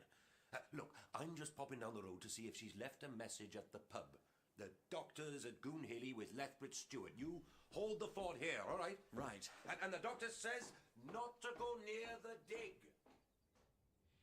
Well, here goes, with Smythe's patent glass silencer. Forgive me, Sir John Arundel, but it's either me or your window. So far, so good. Now, for the tricky bit. Goonhilly is one of the UN's telecommunication nerve centers, Doctor. Once they get a unit incident team set up in here, we should be able to get some results. How much longer is it going to take? Matter of minutes now. I've just had confirmation that the team's flown into Calderon. Now, about time, too. We were hanging around a reception for the best part of 2 hours. Yes, I'm sorry, Doctor, but you must appreciate I've been retired for a few years now. Gone are the days when all I had to do was reach for the red telephone. The desk it's on is 300 miles away, and someone else's feet are under it, so I'm afraid the security clearances take a little longer. Bumbling bureaucracy. wouldn't be surprised if Mrs. Moynihan's back in the country by now. Brigadier Lethbridge Stewart. Yes, Captain. Ashford, sir. International liaison. Pleased to meet you, Captain Ashford. This is the Doctor. How do you do, sir? It's an honour to work with you both. All right, Captain, we need to crack on with this business straight away. So I understand, sir. We're already setting up a cordon around the immediate area, roadblocks on all the major routes, and we're posting sentries on the approaches to the burial chamber. Any news from Athens? Yes, sir, and I'm afraid it's not good. This report's just through. Pelagia Stamatis, part-time guide at the Athens Central Museum, was found unconscious with severe head injuries in a lock gallery at 12:25 local time today. The police are treating it as aggravated burglary. Burglary? One of the display cases was smashed to bits. The girl hasn't come round yet, so they're not sure whether anything's missing. Oh, something's missing, Captain, believe me. 12:25 Athens time, so that was 10:25 this morning. How long did it take them to find her? Not very long, sir. The alarms went off as soon as the case was smashed, but there would have been enough time for the culprit to leave the museum. And that was, what, 5 hours ago? More than enough time for Mrs. Moynihan to fly back home and clear customs. How long have you been watching the airport? Flights into Gatwick and Heathrow have been under surveillance for the last half hour, sir. Nothing yet. We're setting up all the other major ones now. Stansted, East Midlands, Birmingham. What about the small, local airports? Plymouth, Exeter, Bristol. Has anyone checked if they take flights from Athens? I'm not sure, sir. Not sure? Damn it, man. Those are the first ones you should have secured. This isn't just a matter of picking up some harmless old granny as she goes through the green gate, you know. She'll be working to a plan. Yes, sir. Well, don't just stand there, Captain. Get on to it. Sir. Well, Brigadier, it looks as if we might be too late after all. Don't worry, Doctor. If we've missed her at the airport, the roadblocks will pick her up. I hope you're right, Brigadier. All right. I'll see you in 2 weeks, then. Give my love to Dad. Okay, bye. Oh, Philip, thank goodness. Evelyn, where in God's name did you get to? I've been worried sick. Where's the doctor? He's not here. Professor Morgan says he's gone to Goonhilly with the Brigadier. Hey, what's the matter with you? You've got blood on your arm. It's only a scratch. I got it climbing out of the window. What happened back there? Where did you disappear to? Sir Archibald caught me. Oh, dear. Give you a bit of a telling off, did he? Philip, we've got to do something. The man is completely insane. Oh, come on. I know he's a bit eccentric, but surely that's pushing it a bit. You think so? I only escaped by breaking a window and making a run for it. What? You make it sound as if he's been keeping you prisoner. That's exactly what he was doing. Philip, he's completely off his rocker. He's some sort of latter-day warlock. He's got a secret laboratory up there, and he's planning to take control of this creature's psychic power. I do believe you're serious. I'm serious, all right. Since I last saw you, I've been tied up, locked up, threatened with torture. I'd probably be dead by now if his machinery hadn't gone fut. I can hardly believe it. Well, what should we do? How long did the doctor say he'd be? I don't know. I wasn't here. Well, whatever it is Sir Archibald's intending to do, I've very much got the impression that tonight's the night. I think we should go back to the manor. Are you mad? If what you've just told me is true... It is true. Then we should keep well away from there. But he's got to be stopped. I'm sure that's what the doctor would say if he were here. If we can take him by surprise, I don't know, sabotage his laboratory or something. You really are too headstrong for your own good, aren't you? You're the kind of girl my mother warned me about. Since I'm old enough to be your mother, I'll take that as a compliment. Well, you coming? I must be mad. Come on, then. But let's tread carefully. Oh, don't worry, I will. I may have smashed my first window today, but you should see what he does to them. Well, I'm unlikely ever to win the Lonsdale belt, but I reckon I can take on Sir Archibald. Come on, then. Let's go to work. Philip, thank you. What for? For believing me. And coming back with me. That's all right, Mum. Don't be cheeky. Come on.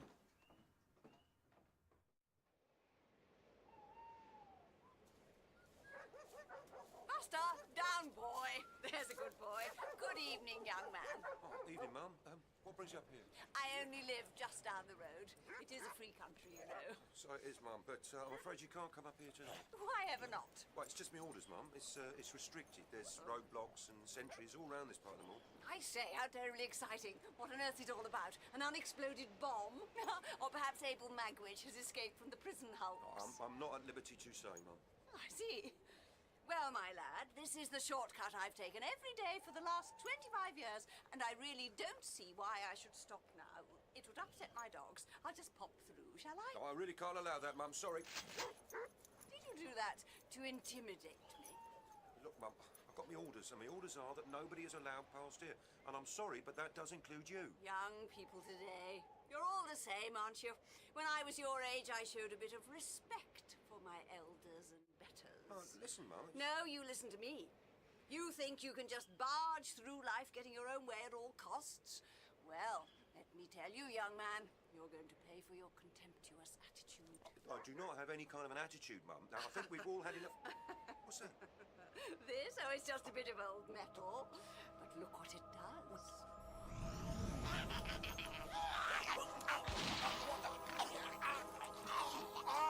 I imagine people will be treating me rather differently in future. Don't worry, Doctor. She'll be under lock and key long before she reaches the county boundary. Oh, it's no good deceiving ourselves, Brigadier. She's here already, I'm sure of it. I suspect we have only a few hours' grace. What do you mean? Well, even if he gets the focusing amplifier, the Triganon won't be able to move very far for the time being. He'll be stuck up there on the moor until reinforcements arrive. Reinforcements? Well, don't you see, Brigadier? Well, these creatures are linked to the Triganon Gestalt by cybersurgery that transducts their psionic power over vast distances. I'm sure you're right, Doctor. Well, once he gets his hands on the focusing amplifier, the first thing he'll do is send a distress call to his ship, isn't it? His ship? But, Doctor, you said he'd been buried here for 20,000 years. Are you telling me he's still got a spaceship flying around up there somewhere? Oh, it's always difficult to explain timescale relativity to different species. They never seem to want to take it in. Triganons live for hundreds of thousands of years, Brigadier. This little interregnum would be the equivalent of you going to sleep for, oh, I don't know, a decade perhaps? Unusual, certainly, and undoubtedly very traumatic for the individual, but well within the time frame of the species. And you say the creature gets its power from the spaceship? Indirectly, yes. Triganon ships draw their energy from the home planet, and it's transferred to the crew by psionic induction. It gives them limitless motive energy as long as they don't stray too far from the power source. So if this ship answers the distress call, the creature's power to move around and do things will increase as the ship gets nearer to Earth? Comforting thought, isn't it? By the time the ship's a parsec or two from here, he'll be able to regenerate himself in a physical form. Before that happens, we'd better think of something pretty good.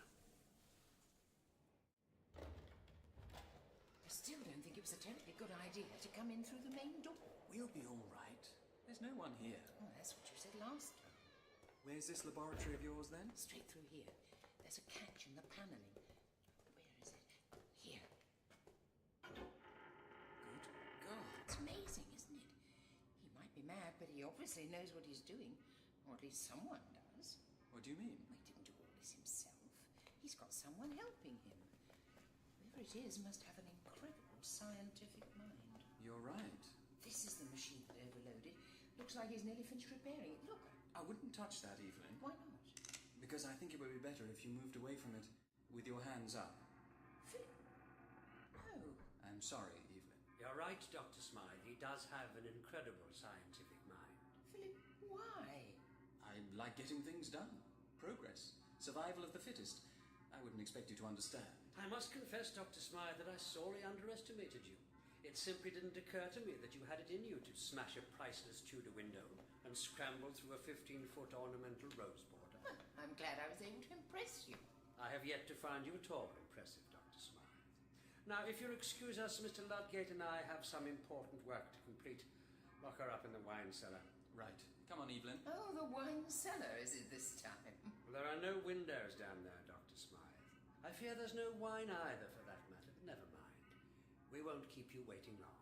What's your stake in this business, Philip? Mr. Ludgate has been of the greatest assistance to me in many ways, Dr. Smythe. He will be handsomely rewarded. Things all set for tonight, then, are they? Closer to the golden dawn, are we? You will die with inane prattle on your lips, Dr. Smythe. The power on the moor is increasing by the hour. The work is almost complete.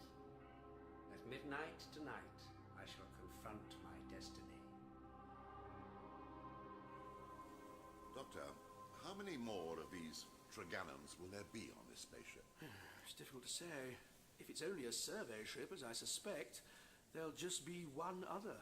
A crew of 2 bonds with the ship for life, so our friend here won't have been replaced. Right. Well, it's clear the best thing we can do is take immediate action. action before this fellow gets any stronger. I'll get on to Captain Ashford. Brigadier, if you're about to suggest dropping bombs on it, you can forget it. Well, we've already seen how powerful its psychic defense mechanisms are, even in a dormant state. If you start chucking missiles at it, they'll just bounce off. And probably flatten St. Ives in the process. So what do you suggest? For the time being, we're just going to have to sit tight and hope your men can keep Mrs. Moynihan away from the moor. Master, I am here. I have the relic from Athens. You have done well. What shall I do? Place the focusing amplifier on the cairn before you. Here? There. Now, retreat from the tumulus. Yes.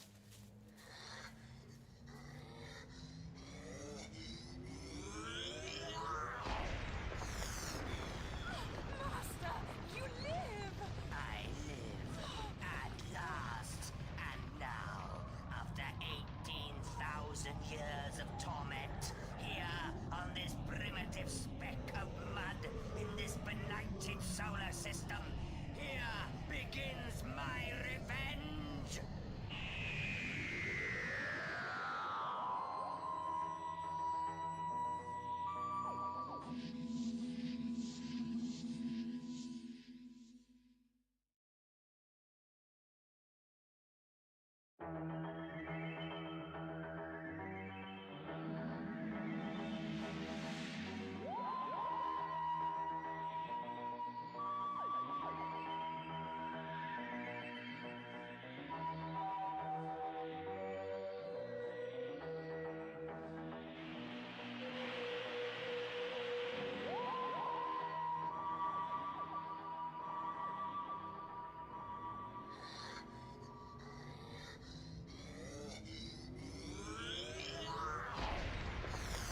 Master, you live!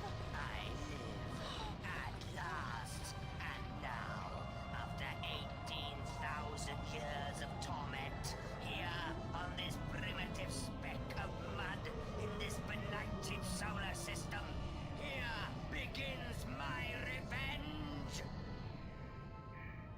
What the blazes was that? It felt almost like an earth tremor. That's exactly what it was, Brigadier. We're too late. You mean Mrs. Moynihan's broken through the cordon? She's taken this amplifying whatnot up to the tumulus? I should imagine that's what we just felt. And this is where things get serious, is it? That's putting it mildly, Brigadier. Sir, Yes, Captain, what is it? we've just had confirmation from Jodrell Banks, sir. Deep space tracking stations are picking up an unidentified object, approaching the Earth at a rate of knots. Still too far away to be able to say what it is. Oh, we know what it is, all right. Sir? Any idea how long it'll take to get here, Captain? Yes, if it maintains its current speed and trajectory, sir, they reckon an approximate ETA of 2,300 hours. Tonight? Yes, sir. Well, that didn't take long. Oh, it doesn't, Brigadier. Not when your technology operates at the speed of thought. You have done well. We aim to please.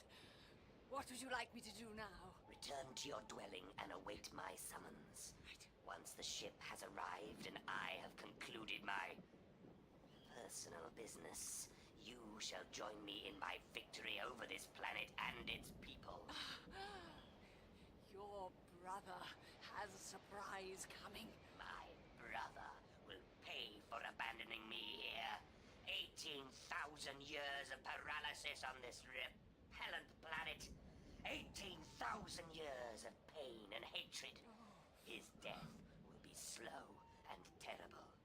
Revenge will be sweet. I know exactly how you feel. Wait! The Menantonian induction loop is missing. What? A component of the focusing amplifier. It has been removed. Is it important? If I am to assume manual operation of my ship, it is vital that I recover the induction loop. Well, what does it look like? A small disc of menantol bisilicate with a socket attaching to the focusing amplifier. Well, that could be anywhere, couldn't it? I really don't see how we can... Hold your horses, though. The doctor's friend, Evelyn, found a strange little stone with a hole in it up at the Fugu. Where is this woman now? I imagine she's at the Institute. We must recover the induction loop at once. So, Doctor, what now? A rapid return to the Institute, I think. We need to collect Evelyn and the others. Wait a minute. Evelyn Stone! I beg your pardon? You remember that pebble that saved Evelyn from the psionic attack? Well, if that's part of his control mechanism, we might still have a bargaining chip on our hands. We've got to get hold of it straight away. Right, Doctor. Back to the Institute, then. Keep me informed about the UFO, Captain. Wilco, sir. Good luck. Come on, Brigadier! Have you recalibrated the master terminal yet? Nearly done. Time is running short. All right, I said we're ready in time, okay? Sir Archibald, What is it now? is it really necessary to involve Evelyn in all this? I propose to make that woman suffer for her insolence. Don't tell me you're feeling sorry for her. She's no part of this. She's just stumbled into it. She'll be under your power soon enough anyway, so why don't you just let her go? Oh? And have her come straight back with the Devon and Cornwall Constabulary in full cry? Don't be a fool. You're soft, Ludgate. You'll be telling me next that she reminds you of your mother. Dr. Smythe stays safely locked in the cellar until I am ready to receive her penance. Now get on with your work. Professor? Professor Morgan, Dr. Smythe. Nobody here, Brigadier. What's this? Oh, it's from Professor Morgan. Lethbridge Stewart, Evelyn has disappeared. What? No news at the pub. Have gone to search on the moor. What? Oh, the idiot! I told him nobody was to go up there. Well, what should we do? Go after him? Doctor, Brigadier, there you are. Professor, are you all right, man? Never better. There's a devil of a chill out there tonight, though. Doctor, I've been up to the dig. Yes, I know. We've just seen your note. I thought I expressly warned you. All right, keep your hair on. Nothing happened. The whole place was deserted. But, Doctor, the tumulus has been broken right open. There's a great gaping hole in the top of the mound. It's almost as though something had burst out from inside. That's exactly what has happened. And you can count yourself lucky that you didn't meet it. Now listen, from now on, we must all stay right away from the moor. That's where his power is strongest. Brigadier, I want you to stay here and hold the fort. Right. Professor, I wonder if you'd mind driving over to Pengriffin Manor and warning Sir Archibald. You could ask him if he'd seen Evelyn while you're at it. I wonder where she's got to. We must find that stone of hers. Stone? A little pebble about so big, with a hole in the middle. Evelyn's got it in her handbag. It's vital that we get it under lock and key as soon as possible. Righto, Doctor. I'll get up there straight away. And what about you? I'm going to see an old lady about a dog. You mean Mrs. Moynihan? I thought she was still in Greece. I wish she were, Professor. But right now, I imagine she's holed up in her cottage. I'd better come with you, Doctor. Oh, thank you, Brigadier, but I need you to stay here in case Evelyn comes back. Don't worry. I'll be careful. Very well, keep me up to speed on that. Over and out. Yes, what is it, Corporal? Sir, something started happening to our satellite links. What sort of something? We're losing contact with the geostationary satellites for this whole sector, sir. They just seem to be powering down in an expanding circle, with southwest England at the centre. When did this start? A couple of minutes ago, sir. It seems to have slowed down now, but there's a blackout shadow the size of Australia up there. Right, you'd better get me the Ministry of Defence. I tell you, I heard something. You're getting jumpy in your old age, Ludgate. There's nothing here.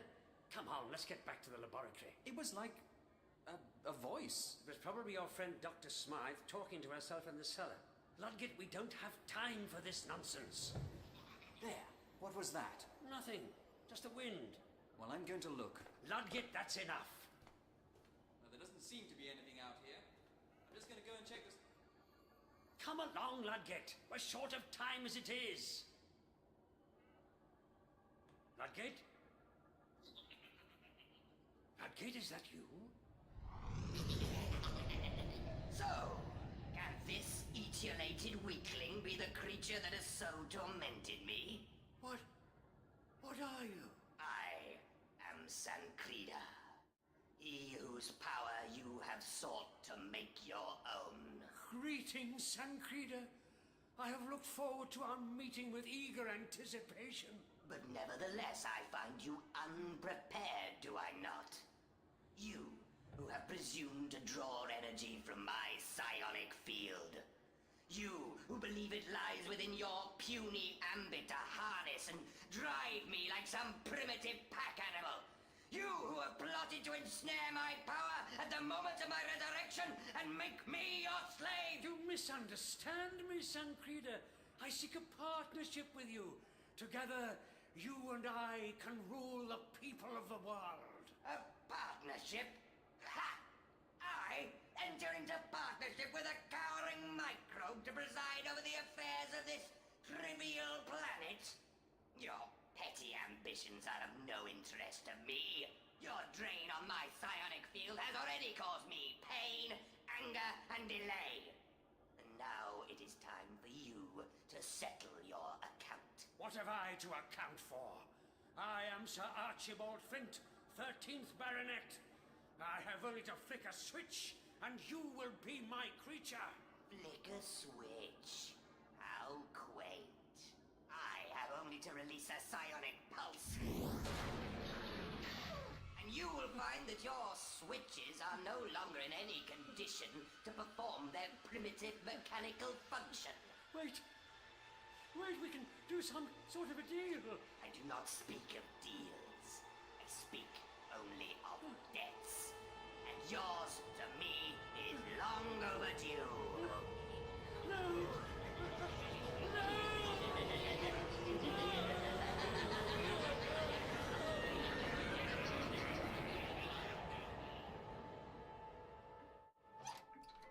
Anyone home? Hello? Buster! Ben, quiet! Buster! Oh, Doctor, this was a pleasant surprise. Holiday cut short, was it? You know, don't you? Yes, I do. Do you want to tell me about it? What is there to tell, Doctor? Well, I thought perhaps you might like to explain to me exactly why you're doing all this. Why shouldn't I? Well, that's not a terribly good reason, is it? All my life, I've been treated like dirt, Doctor. Deserted by people once they've got what they wanted. Buster and Ben are the only ones who stayed with me, aren't you? Aren't you, eh? Yes. And then, Sancreda came to me. Sancreda?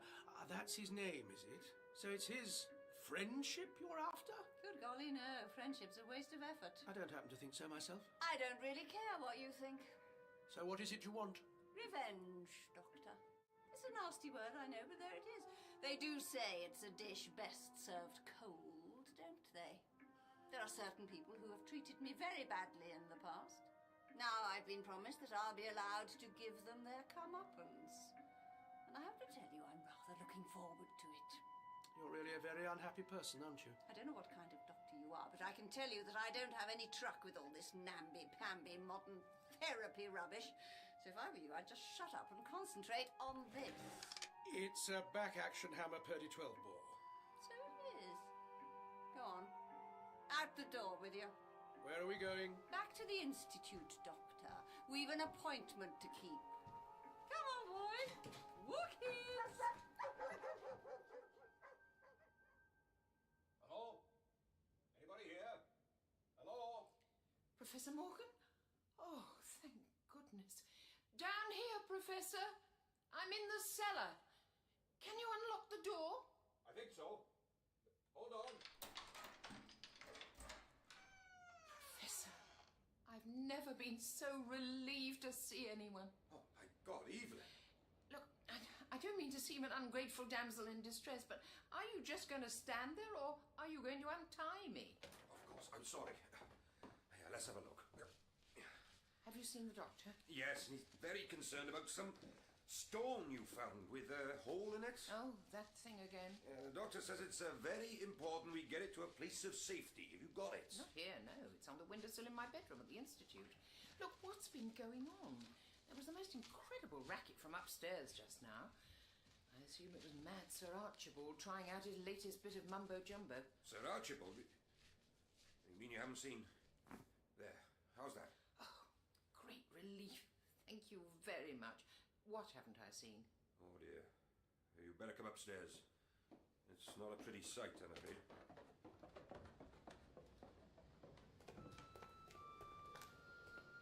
Well, whoever did this had no interest in historic architecture. It's been utterly devastated. Where's Sir Archibald? He's just over there, foot of the stairs. Well, most of him, anyway. Oh.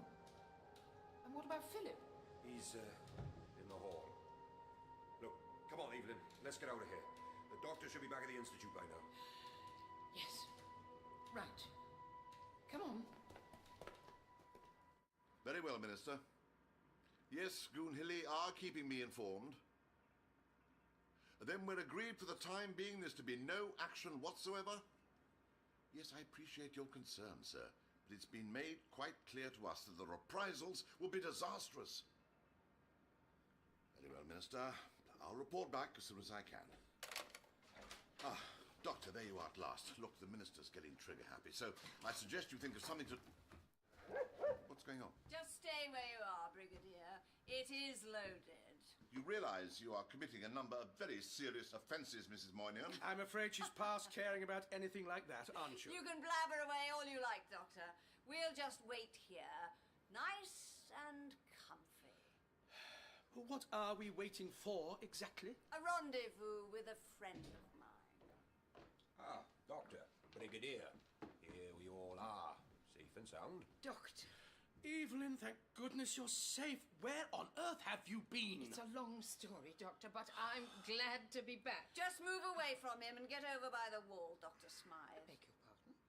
What are you waving that gun about I'm for? afraid you're a little behind the times, dear.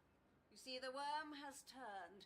The tea lady is in charge now. Oh, I doubt that very much. I've made a bargain, Doctor. Sancreda is my ally, my business partner, if you like.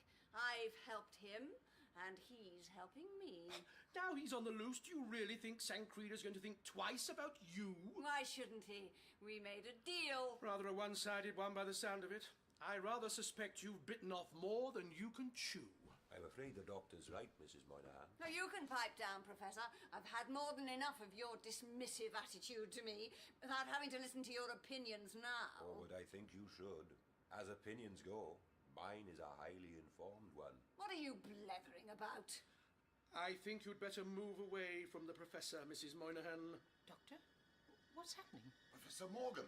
Professor Morgan is up at the dig. He's been there for several hours now. What? He really should have heeded the doctor's warning, I'm afraid. Poor Professor Morgan. He put up quite a fight in the end, you know. But once he had vacated his body, I was able to make good use of the physiological imprint. I was wondering when we'd finally meet. Yes, Doctor. Now you see me as I truly am. Very nice. Doctor, it's the creature that attacked me. Not quite. This is the genuine article, I'm afraid. So, your ship's close enough to have assisted cellular reintegration, eh? You, Doctor? How can you know so much about my people? You, who exist in this irrelevant backwater of galactic space. Oh, you'd be surprised, Sancreda. Cornwall's a popular place for tourists. You rescued me from the cellar, so it was you who... Yes, it was I who crushed those presumptuous insects at the manor house. How else am I to reward those who seek to enslave me?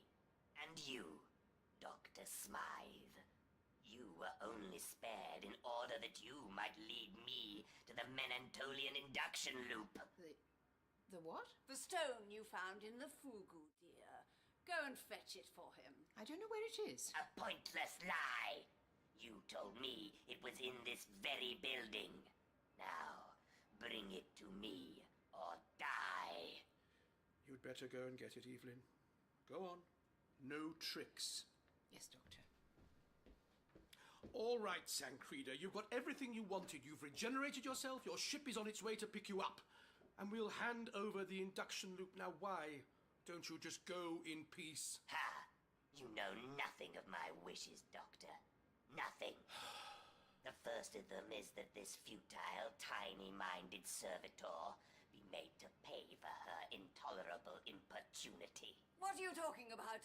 Oh, leave her alone, Sancreda. She's just a sad old woman. What possible reason can you have to harm her? Silence! Who are you that I should give you reasons? This insufferable primitive has told me often enough how these two cringing brutes are her only friends. Let us see, then, how they respond to a little empathic suggestion. What are you doing? Master! What's wrong? Ben! Get down! Down, boy! Down! Doctor, what's he doing? Ben! Ben! Stop! Whatever! Get close!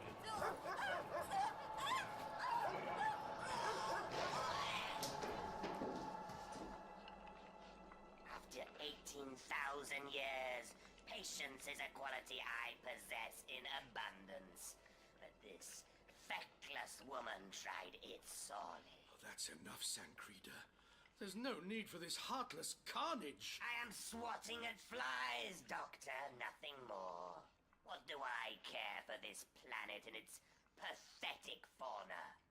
Soon, my ship will be here. And then you'll go? Yes, I shall go. But not before there has been a final reckoning. Here's your induction thing. Don't look, Dr. Smythe. The induction loop. The function is unimpaired. Excellent. Now, come, all of you. We must go to the moor. I have an appointment with my brother. Now move, or die. The ship approaches. We shall not have long to wait. Doctor, what do you suppose he meant about a final reckoning? It is no secret. 18,000 years ago, I was deserted on this planet by the pilot of my survey vessel.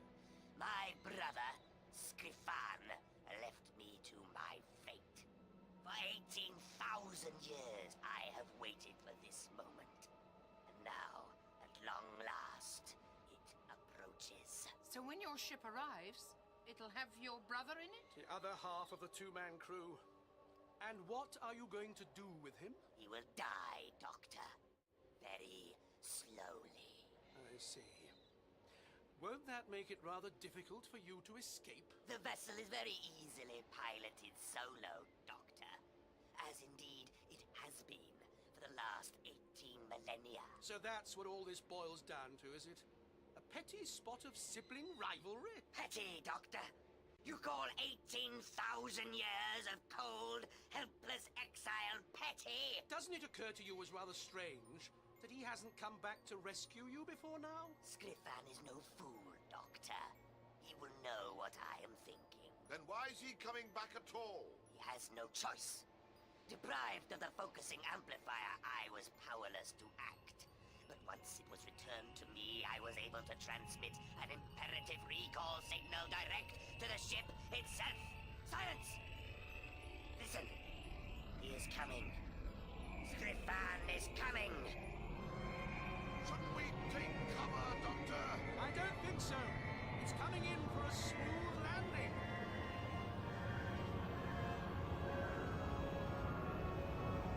Well, my first spaceship. My first for a good few years, Dr. Smythe. Skrifan! Skrifan! It is I, Sankrida. Come out and show yourself. What should we do, Doctor? Follow him on board, of course. I expect the ceilings have been rather low in there, so mind your heads. Doctor, one of these creatures is bad enough. I don't particularly relish the prospect of meeting another. Why don't we just leave them to it? I think you'll find our friend is in for a surprise, Brigadier. Come on. Skrifan? Skrifan! You cannot hide from me. Where are you? He's not here, Sankrida. Can't you see the ship is empty? You landed it by remote control, didn't you? I do not understand. Where is my brother? Exactly where he's been all along, I'm afraid. What little remains of him is neatly arranged in a cardboard tray back at the Archaeological Institute. You mean those fragments of animal bone you were looking at? I knew they weren't terrestrial the moment I saw them. Then his brother died here on Earth, all those years ago. Without a doubt. It is not true. How could he have died here? Difficult to tell after all this time, but judging by the charring, I'd say he was shot by a heavy impulse laser.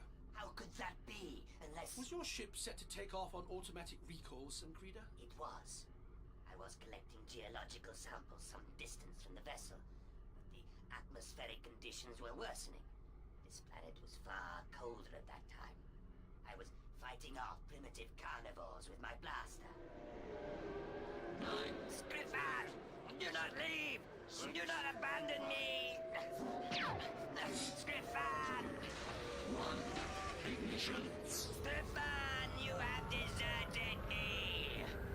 Farewell, my brother.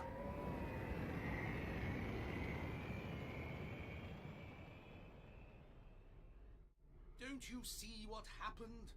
In your rush to get back to your ship through the blizzard... You shot him yourself. He wasn't taking off in the ship, he was keeling over in the snow. No, it cannot be. You are deceived. You're the only one who's deceived, Sancreda. You've spent 18,000 years meditating on a pointless revenge. You killed him yourself.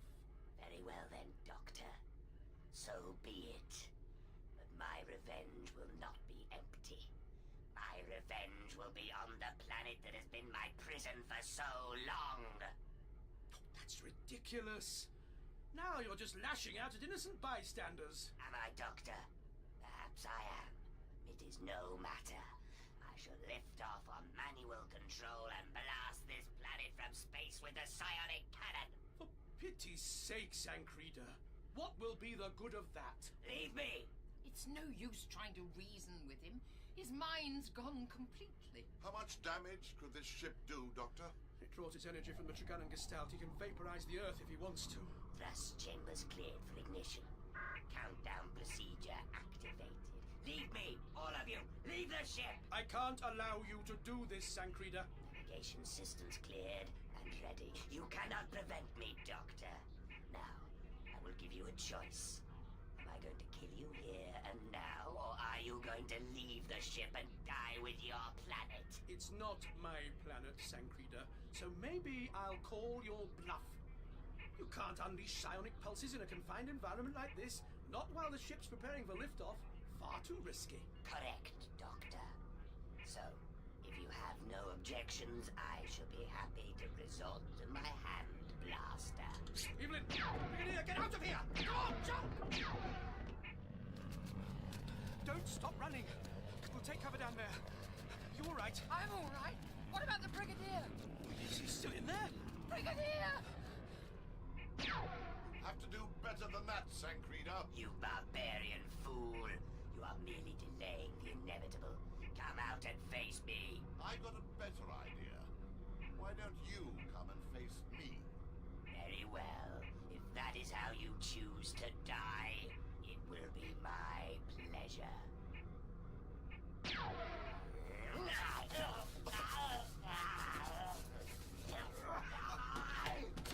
Say this for you, Sancreda. For a little chap, you pack a big punch, as I'm quite sure does this. Do not attempt to operate my blaster, you imbecile. You will be unable to channel the psionic impulse. The energy release will be enough to destroy the entire ship. If it comes to a choice between the whole world or just you, me, and this ship, Sancreda, I'm very clear where my duty lies. Doctor, the ramp's closing. Just hold tight, Evelyn. Come on, Alistair. What are you playing at? You half-witted savage, do not fire the blaster! I have no intention of doing so, Sancreda. Just so long as you lower the ramp and let me off your ship. I could destroy you with a single thought. I no doubt you could. But would you be quick enough to stop me firing this weapon in my death throes? Now, lower the ramp. Very well. Why should I not? Less than a minute, you and all your kind will be vaporized from space. Go, then. Be gone, and enjoy your final moments of existence. Cheerio. Ignition in T-minus 20 seconds, and counting. Wait, there he is. He's out. Doctor! Brigadier! Over here! You had us worried there, Alistair. He's getting away. Doctor, what can we do? Count to 10. What?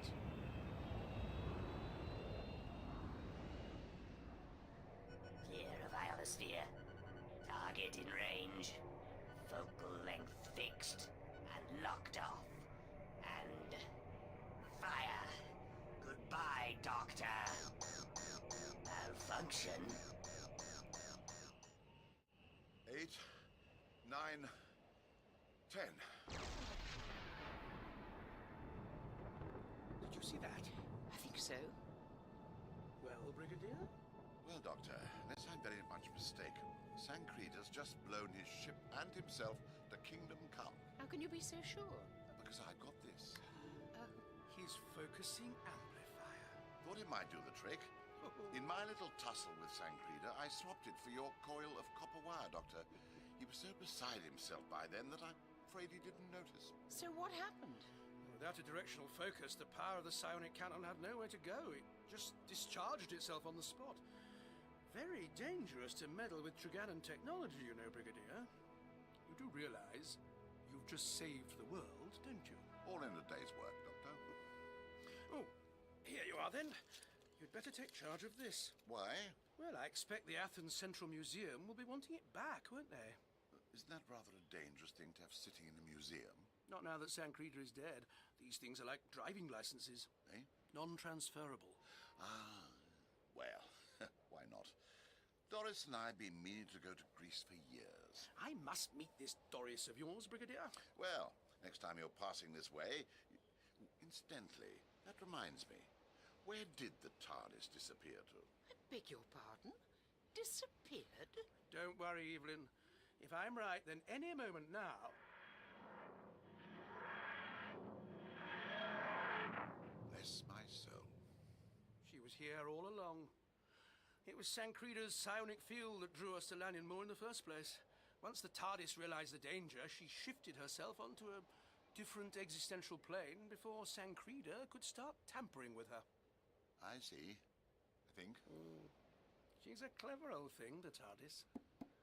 Well, Doctor, trouble clearly hasn't stopped following you around. Nor you, it seems, Brigadier. Ah, no, I'm not having that.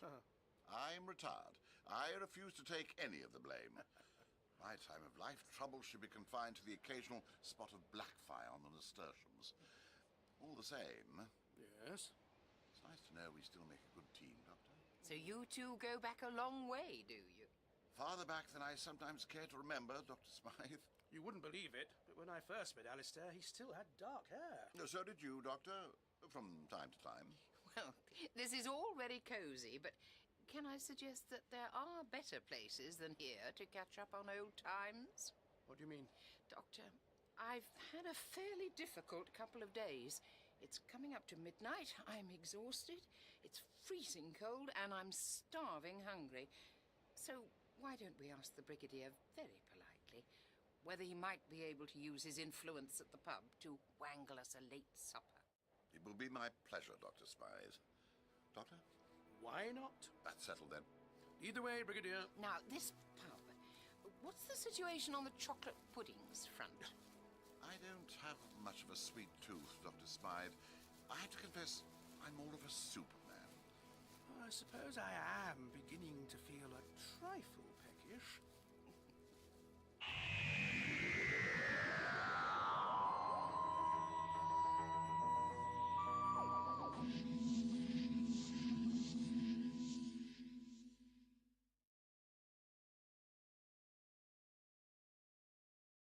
And now, a new 4-part adventure starring Peter Davison in Doctor Who.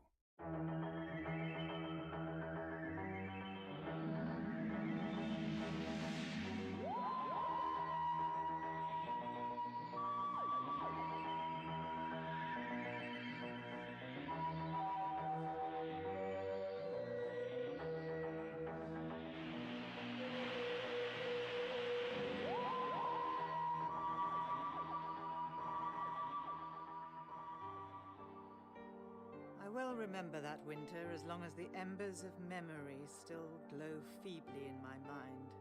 That haunted winter night when I met the man who calls himself the Doctor. And if I ever need reminding, I need only dip into my diary, now cracked and brittle and worn with age. December 22nd, 1963. If I was to give a title to this time in my life, I would call it Trapped in the Ghost Academy.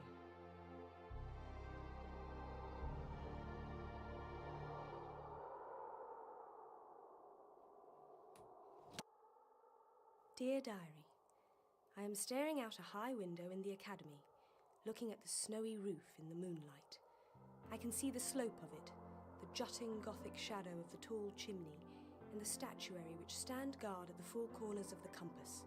A more excitable person might call them gargoyles. All right, the Academy is a little bit on the creepy side. Perhaps it reflects the character of its owner, Miss Tremaine. I'll never forget her opening speech to us new girls. Hygiene is key. The avoidance of germs. We are helped in this by the clinical cleanliness of the fresh, cold alpine air and the cool purity of the good book.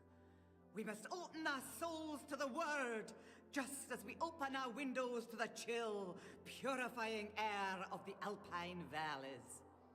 Yes, basically, Miss Tremaine is an eccentric Scots spinster with a religious fixation. But she had the inspiration to set up an expensive finishing school for young ladies, tucked away snugly in a chateau high in the breathtaking Swiss Alps, as the brochure puts it.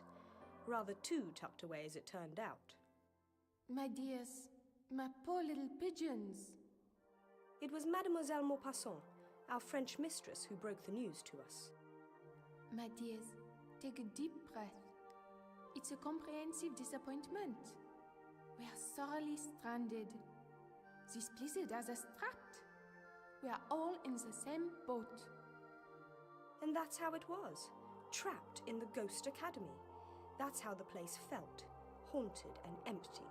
With all the girls gone home for the holidays. We were quite cut off. The snow had brought the telephone lines down. The last one to make a call was Peril. Peril and I were the only girls left. 3 days before Christmas, and the place is echoey and empty and ghostly. Mademoiselle Maupassant sits in the music room and fails to cheer us up with her choice of music. The other girls got away just in time. They will be at home with their families for Christmas, a privilege which it seems is to be denied to Peril and I. Before my parents could come to collect me, the approach roads to our breathtaking remote valley became breathtakingly snowed in. So here I am, stranded. And as for Peril... It's despicable! It's vile treachery! As for Peril Bellamy, well, her situation is somewhat different. It's quite simple. I'm not going to stand for it. Peril is a girl who more than lives up to her name. She's 3 years older than me, 19. All right, I haven't been an angel. And certain previous exploits of hers have led her parents to believe that they'll have a more pleasant and peaceful Christmas under certain conditions. Still, there's no cause for this. That is, if their dear daughter wasn't underfoot. If, indeed, she was to remain at school over the holidays. In short, I've been dumped here like an unwanted parcel.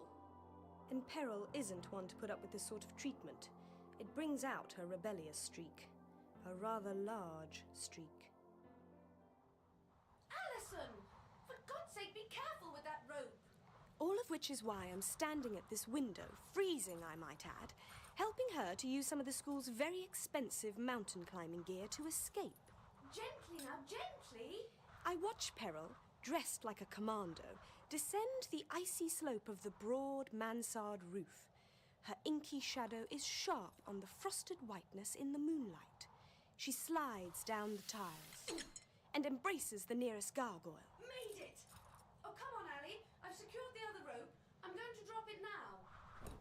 Oh, getting to the ground from here is a piece of... Yes, mad as it seems, I'm going to join Peril Bellamy in her attempt to escape. Although escape isn't the word. What is the word? Ah, yes. Elope.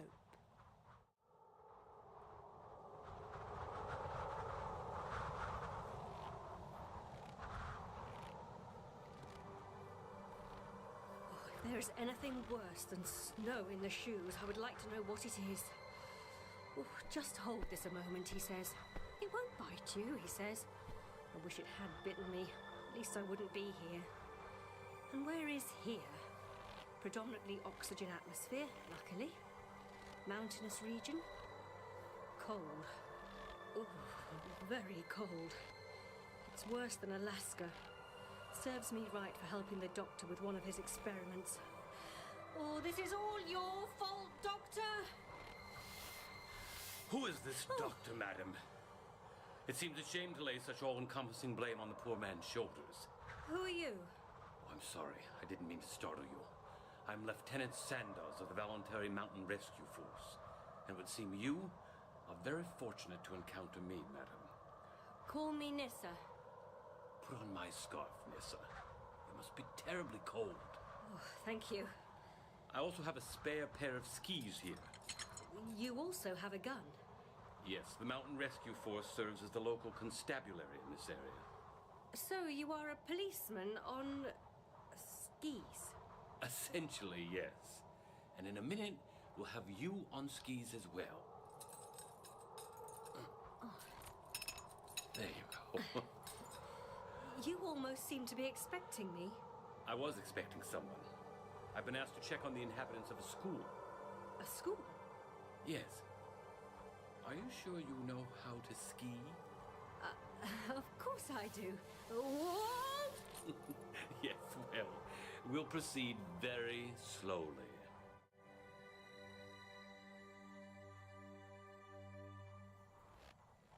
Peril, are you sure you're doing the right thing? I've got the compass, haven't I? I wasn't really talking about the direction we're travelling. Oh, Alison, what on earth are you on about? Are you sure you should be running off like this? Of course I am. I'm on my way to get married, aren't I? Oh, just wait until my mother finds out. Well, that's really what I mean. Are you sure you're not eloping just out of spite? Oh, don't be daft. I just wish I could see her face, that's all. All right. But are you sure you know what you're doing? I just told you. I meant the compass this time. Are you sure you know where we're going? Of course. It's just that the snow is getting very heavy and the wind is picking up. Oh, come on. Where's your sense of humour?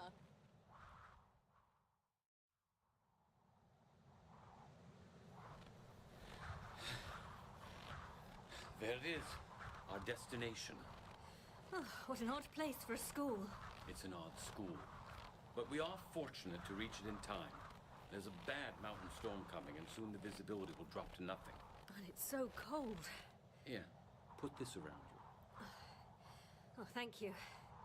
You know, you didn't have to stop skiing just because I did. We're almost there now, and you actually did very well on skis. If I wasn't a walking bruise from head to toe, I might be more inclined to believe that. May I ask, how exactly did you come to be here in such inappropriate clothing? Well, it was perfectly appropriate on board the TARDIS. The TARDIS?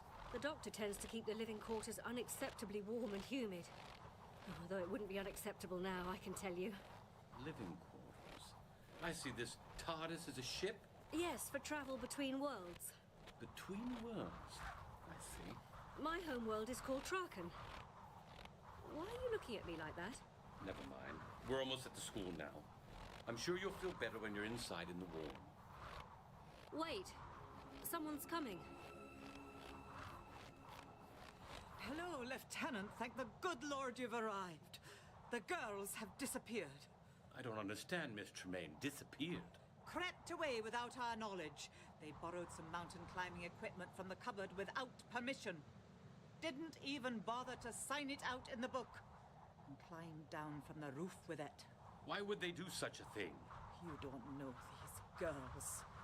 They smuggle hot water bottles into their rooms. The parents send them electric blankets, flannel pajamas. I'm sorry, I don't follow. Flannel pajamas? It's the warmth. It breeds corrupting ideas, disobedience and rebellion. And troubles never come singly. There's something else. That's quite enough, madam. A storm is coming with lethal force, and these girls are out in it. I must find them. Take this young woman. Nissa. Take her inside with you and make her warm. Warm? But, Lieutenant, you haven't heard the worst of it. I must go. I must find the girls before the storm arrives. But, Lieutenant, we need your help. Perhaps I can help. I doubt it. It's a very particular problem. What is particular about it? Spirits. Spirits? Spirits of the dead. Ah, here comes my French mistress. Hello? I am Mademoiselle Maupassant. Hello. You're freezing. Come inside, you poor thing.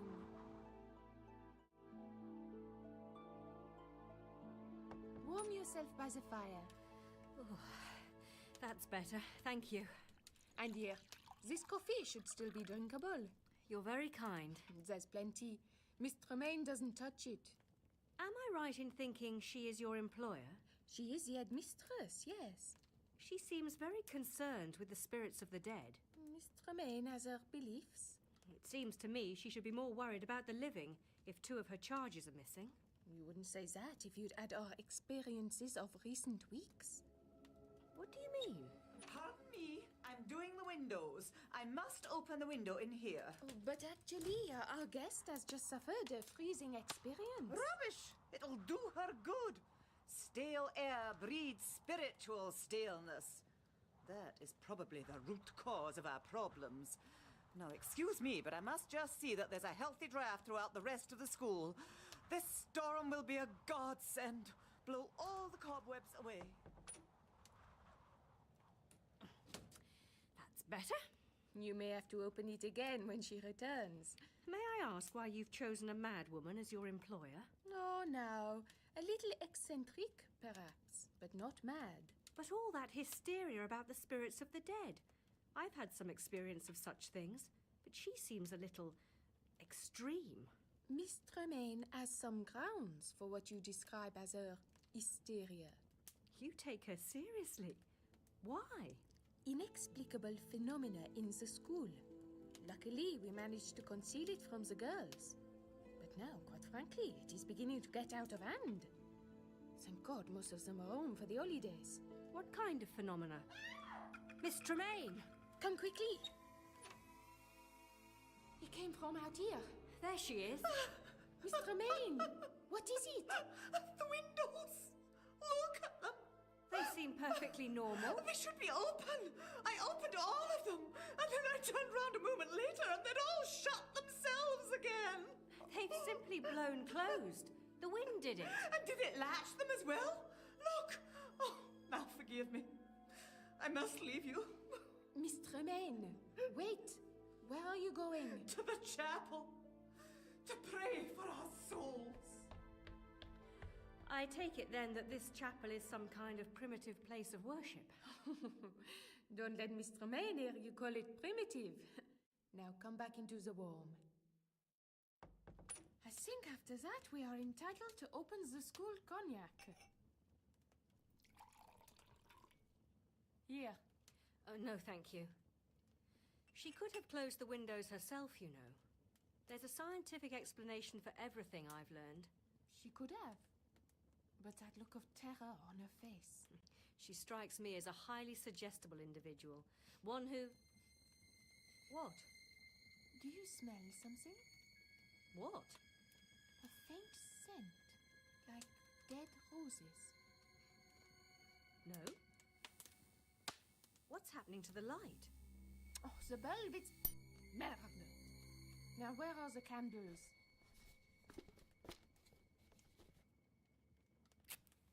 Ah, well, brandy by candlelight. It's not so bad. But you aren't drinking. What's the matter? You know, I do smell something now. A faint scent of flowers. Look at the candle flame. It's just a draft. What's that? Out here!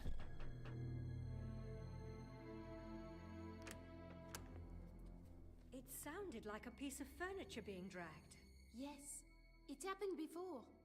Wait. That wardrobe was on the other side of the doorway, wasn't it? Yes. Now do you begin to see? It's too heavy. How could anyone move it so quickly? Have you ever heard the word poltergeist? No. What does it mean? The derivation is German. It refers to a mischievous ghost. Look at the floor here. Long scratches. That's where it was dragged. It looks almost like the marks of an animal. Claws. Mon Dieu! What is it? The door! Won't anyone let us in? Lieutenant Sandos? And it looks like he's found your girls. Quickly, one of them is ill. It's all right, it's just a migraine. I'll be all right. Bring them into the parlor. We have a fire going. I want a hot bath. That's what I want. Of course, Peril dear. Nissa, would you take poor Alison back into the parlor? Of course. Come close to the fire. That's more like it. Do you often get such attacks? Migraine? Occasionally. And like tonight, they usually begin with phantom scents. What do you mean? I have the vivid illusion that I'm smelling something that isn't there. Was it by any chance a scent of dead flowers? How did you know that? I think I need to speak to your French mistress.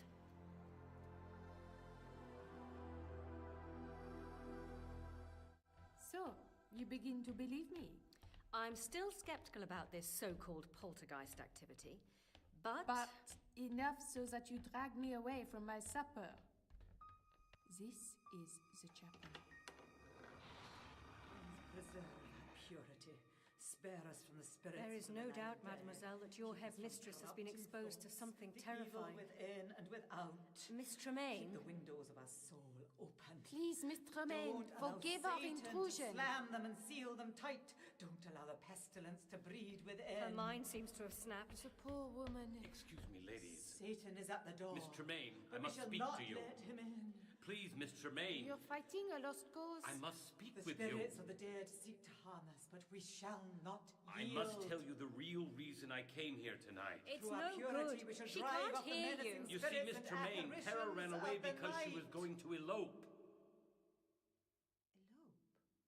Yes, with me. What?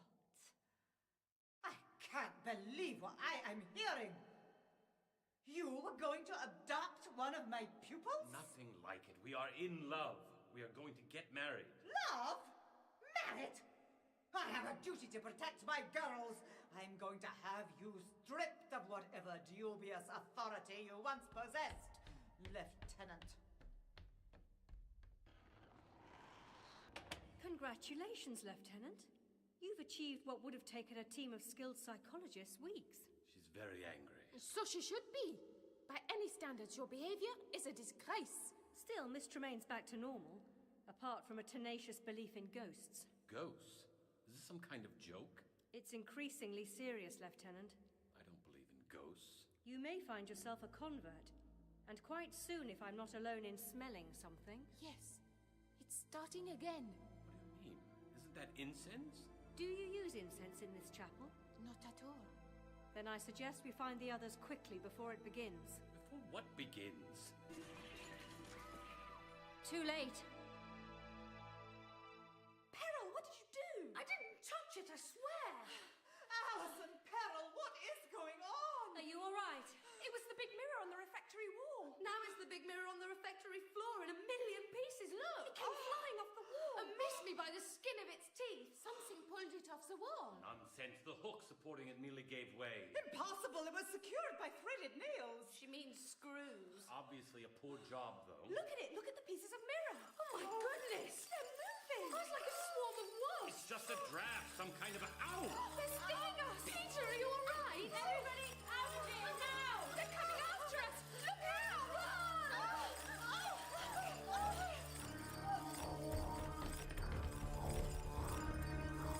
It's all right. We're too quick for it. Don't slow down! We're home and dry. The wardrobe again! Blocking the corridor.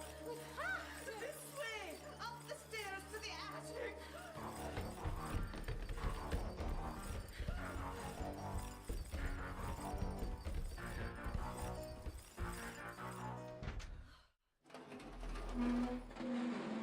I don't know what that was, but we're safe now.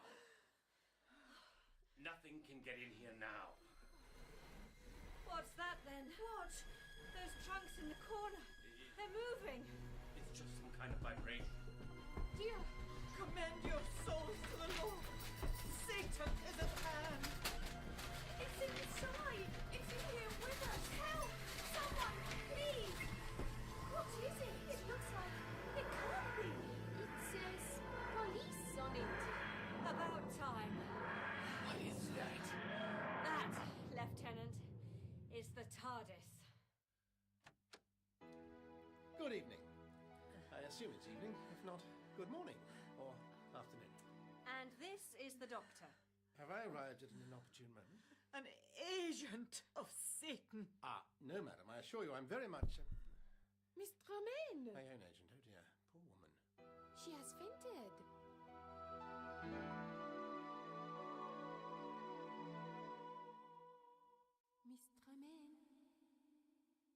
Miss Tremaine? Miss Tremaine? Are you feeling better? Why am I in bed? Where am I? The infirmary? Yes, you fainted. I carried you here with the help of the lieutenant. That filthy swine! He's old enough to be Peril's father. Where is he? Trying his luck on the school's shortwave radio, I believe. And that other man, the one who arrived so strangely. Still in the attic. Alison, come away from the TARDIS. I touched it. It's almost as though the surface of it is alive. Indeed. It makes a hum you can feel right down to your toes. It's a shame Nissa doesn't seem to share your enthusiasm about our arrival, Alison. It took you long enough to find me, Doctor. I'm sorry. I can't tell you how relieved I am to attract you down. Relieved and lucky. Yes, I know you're angry with me, but luck had nothing to do with it. When I accidentally teleported you, I made sure I traced your destination. What does it mean, teleported? It's a very unpleasant experience. You can't just leave the explanation at that, Nissa. Oh, all right. It's a way of getting from one place to another in a very swift fashion. Very swift and rather stomach-turning. True, it's much better to have the cushioning effect of the TARDIS, but I didn't just teleport you here for the fun of it. I thought it was purely an accident. On the contrary. It was an unexpected side effect of a vital experiment in spillage detection. Spillage detection? What on earth is that? A method of detecting the spillages. Spillages? What are they? Nothing important. Why am I not convinced? Alison, come away from the TARDIS. I'm sorry, Doctor. It's just that I find it so fascinating. Can you really use it to travel anywhere in time or space? Only theoretically. What do you mean, only theoretically? How often have we ended up in the wrong place at the wrong time? Oh, now you're being philosophical. Oh, perhaps it's a side effect of being accidentally teleported. Don't be churlish, Nissa. I realised you might be somewhat uncomfortable, so I came as quickly as I could. Somewhat uncomfortable? I was up to my waist in snow. Lieutenant Sandoz rescued her, just as he rescued Peril and I. And brought you back just in time to witness some very interesting so-called poltergeist activity. But that was caused by the approach of the Doctor's TARDIS, wasn't it? No. I beg your pardon? No, not at all. But you appeared in the attic at the height of the poltergeist activity. True. And it ceased immediately you appeared. Also true, and there may well be some relationship between the TARDIS materialising and this phenomenon you describe, but nothing straightforward. It never is. And the TARDIS is certainly not the cause of it. We must look elsewhere for that. But, Doctor, what are you saying? Oh, yes.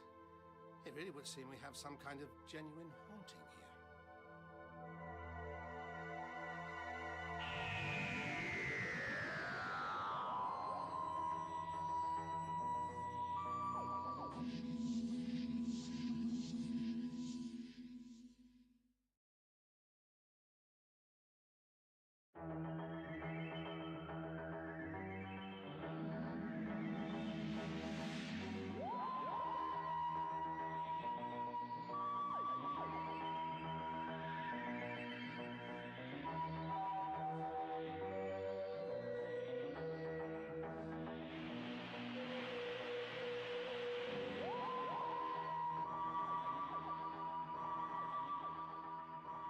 Spillages, what are they? Nothing important. Why am I not convinced? Alison, come away from the TARDIS. I'm sorry, Doctor. It's just that I find it so fascinating. Can you really use it to travel anywhere in time or space? Only theoretically. What do you mean, only theoretically? How often have we ended up in the wrong place at the wrong time? Oh, now you're being philosophical. Oh, perhaps it's a side effect of being accidentally teleported. Don't be churlish, Nissa. I realised you might be somewhat uncomfortable, so I came as quickly as I could. Somewhat uncomfortable? I was up to my waist in snow. Lieutenant Sandoz rescued her, just as he rescued Peril and I. And brought you back just in time to witness some very interesting so-called poltergeist activity. But that was caused by the approach of the Doctor's TARDIS, wasn't it? No. I beg your pardon? No, not at all. But you appeared in the attic at the height of the poltergeist activity. True. And it ceased immediately you appeared. Also true, and there may well be some relationship between the TARDIS materialising and this phenomenon you describe, but nothing straightforward. It never is. And the TARDIS is certainly not the cause of it. We must look elsewhere for that. But, Doctor, what are you saying? Oh, yes. It really would seem we have some kind of genuine haunting here.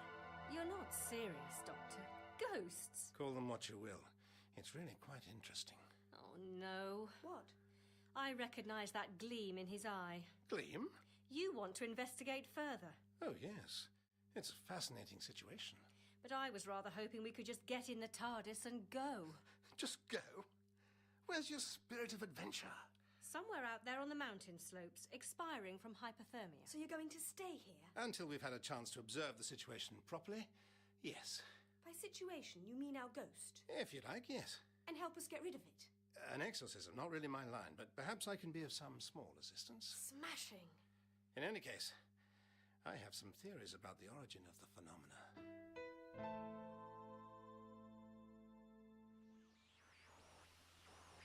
Nothing? No, Pero. I'm afraid there seems to be some sort of interference. I can't raise a soul. Oh, don't talk about raising souls. You don't mean to say you believe in any of this superstitious nonsense. You were here, Peter. You saw. I'm confident there's a rational explanation. Oh, that's good. While you're at it, see if you can come up with one for this doctor fellow and the contraption he arrived in. I suspect the two explanations are the same. What? You think the doctor's behind the haunting? Yes. He has the look of some kind of charlatan. We'll soon discover that it's all his doing. Well, why? What's his game? What's he doing here? I mean, why would anyone come to this place? I'm only still here because my escape attempt failed. Yes, and that was very foolish of you, my dear. That's it. Call me your dear. My darling. Oh, hold me, Peter. That's better. If only Mum could see us. You might have frozen to death. I'm warm enough now. How could you risk your precious life in that fashion? Because I wanted to see you. But I was on my way. I got impatient. I'm impatient now. It's not good to be too impatient. Oh, shut up and kiss me. Doctor. Yes, excuse the intrusion. I came to see if you'd had any luck with the radio. No. Peril and I were just trying to get it to work. That's what we were doing, all right. But unfortunately, we don't seem to be able to pick anything up. I'm not surprised. No? I believe this haunting of yours involves some form of electromagnetic radiation. It could have affected the radio. Allow me to take a look at it.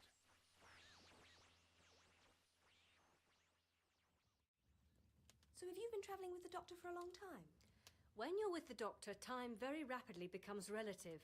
But occasionally it feels like a long time. I trust I haven't been a boring companion. Anything but. Hello, Doctor. You've been gone for ages.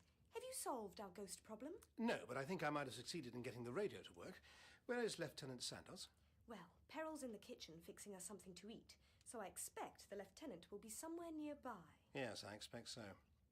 Perhaps you'll be good enough to go and tell him that he can send his distress signal now. I'll be right back. Poor girl. She's completely awestruck by you. Well, I suppose that's one thing about a dramatic entrance. It does tend to make an impression. And the girls here seem to be very impressionable, as the lieutenant seems to have discovered. But you really don't intend to stay here and embark on some kind of a ghost hunt, do you? Why not? Well, for a start, if the radio is fixed, Lieutenant Sandoz will promptly evacuate everyone. You and I will be here on our own. So much the better. No distractions. We'll soon get to the bottom of this puzzle. You don't really think Miss Tremaine will allow you to remain on the premises. This is her school, and she seems very protective of it. You don't think my charm made any impression on her? Considering you caused her to faint dead away, I don't think so. And don't evade the question, Doctor. Doctor, come right away. Something's happened.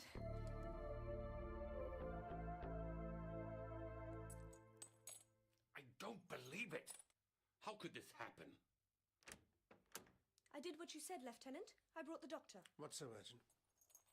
Oh, no. Yes. Regrettable. Regrettable. Is that all you can say? The radio has been smashed beyond repair. And someone's done it quite deliberately. When I left here a few minutes ago, it was fully operational and undamaged. We only have your word for that, Doctor. Lieutenant! Oh, come now. Why would I smash it after I'd gone to all the trouble of repairing it? Again, we only have your word for that. The doctor wouldn't do something like this. Well, for that matter, Lieutenant, we only have your word for it that you didn't destroy the radio yourself. Why would I do such a thing? Interesting question. Perhaps it was the poltergeist. We've seen what it can do. No, it's a more straightforward case of vandalism, I think. Notice that blanket on the chair? It wasn't there earlier. Look a little more closely and you'll see glittering fragments of glass trapped in its fabric. Whoever did this took the trouble to put the blanket over the radio before smashing the tubes, to muffle the sound of breaking glass. Well, whatever the explanation, it is clear that someone doesn't want us summoning the proper authorities. You mean someone doesn't want us to leave here? Well, if that's the case, then they're going to be disappointed. Before coming out to the school, I took the precaution of arranging a contingency plan. Very sensible. Yes, I thought so. And if I don't make contact, the plan automatically goes into operation. An evacuation by helicopter. It will begin this evening, a few short hours from now. In that case, I'd better make good use of the time remaining. Now, where's Nissa? Why did you have to land the TARDIS in the attic? Why not somewhere more convenient? I was looking for you. The attic is where you happen to be. How exactly did you manage to track me down, by the way? Your natural biomorphic resonance combined with an energy profile, which I was able to trace immediately after your accidental teleportation. Is that a genuine explanation, or are you just making it up? Why would I do such a thing? To save yourself a longer, more accurate, but more boring explanation. Would I do that? Almost certainly. After you, Nissa. Oh, hello. Mon Dieu, Doctor. You startled me. The reaction is mutual. What are you doing here, mademoiselle? I came to inspect your, box. The TARDIS? Yes. I saw it appear with my own eyes. Yet I still can't believe it. Well, perhaps you'll be kind enough to remain outside while I go in to collect something. Nissa will keep you company. Can't I just have a glimpse of the interior? As bad as Allison? I'm afraid not.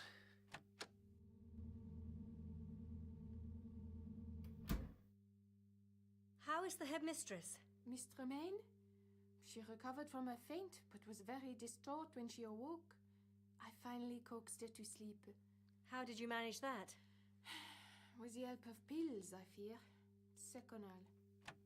Sorry to keep you waiting. I think I've collected everything I need. Are you planning a game of golf, Doctor? Yes, needs must when the devil drives. Sorry, I didn't mean to make a golfing pun. It was just the only bag that was handy and the right size. But those aren't golf clubs inside. Hardly. What then? Some kind of toolkit, I expect. Correct. Consider, for example, this fine instrument. Now, where's the power switch? Ah, there. Excellent. And now the investigation begins. What shall be our first port of call? What about the chapel? They have a chapel here. How convenient.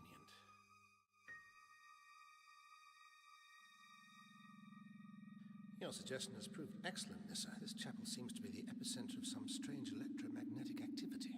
But why here? Yes, well, I admit that it's an unlikely site for finding anything except perhaps some very bored schoolgirls. Perhaps not. You didn't manage to make the acquaintance of Miss Tremaine before she fainted. The headmistress? Yes. She has very strong religious convictions. Ah, I see what you mean. So this place would have a deep psychic significance for at least one member of the school. But how could that have any bearing on the poltergeist activity? You need merely to imagine the presence of Miss Tremaine here in the chapel. She would be responding to the environment and no doubt giving off a very particular form of energy. Energy? Yes. Now, what was it William Blake said about energy, or was it Walt Whitman? I don't know. I'm from Traken. Are they Time Lords? Possibly. Anyway, here's what I say about energy. It interacts. What are you doing? It almost sounds like you're playing a tune. Well, that's not surprising, considering these devices are all designed for vibrational interaction. In other words, they are, in a sense, tuned. Now, how on earth do I turn this on? I'm sure I found the switch earlier. It was... Here. Oh, yes, thank you. Right, here we go. Notice how it varies in tone and volume. In other words, the waves are increasing in size or frequency. But also note the change in timbre. That indicates a change in the very shape of the waveform. Waveform of what? Energy, a particular type of energy. Its source is what we're seeking. Ah, signal's getting stronger. Do you hear? Yes, it's in this direction. By the long wooden bench. It's called a pew. Oh, really? No, seriously, it's called a pew. People sit on it and worship. And this is where the signal peaks. Definitely here. But there's nothing here. Agreed. Unless it's invisible. No, there is nothing here now. You mean you're detecting some kind of residual energy? Yes, the faint signature of something that was once here. Perhaps from a person who once sat here. I doubt it. No human being could leave such an intense and yet diffuse trace. Hello, Alison. No human being? There's no need to sound so worried, Alison. You must admit it is a rather worrying concept, Doctor. Not from my standpoint. You see, the Doctor is... Not now, Nissa. What's that thing? It's just a device I'm using for a scientific investigation. What sort of investigation? Well, never mind about that now. Shall we see if Peril Bellamy has managed to prepare lunch for us? She's certainly been in the kitchen a long time. Yes, assuming she's used some of that time for food preparation will be all right. I see you share my concerns. She certainly seems to like Lieutenant Sandoz. I wish I could say the same. You're just angry because he accused you of smashing the radio. Doctor, look at this. What is it? A plaque on the wall commemorating a dead mountaineer called Harding Wellman. Oh, yes. We girls often have discussions on Harding, what he might have looked like, and if he would have been ravishingly handsome. Poor bloke. Yes. According to this, he died quite young, didn't he? Do you think he has something to do with the... Strange energy waveforms in this room. Imprint left by a violent death. Let's find out. Now, where's that switch? There! Oh, yes, of course, I remember. There. It's amazing. It's amazing if it works. Well? No, not a thing. Now, let's see about lunch.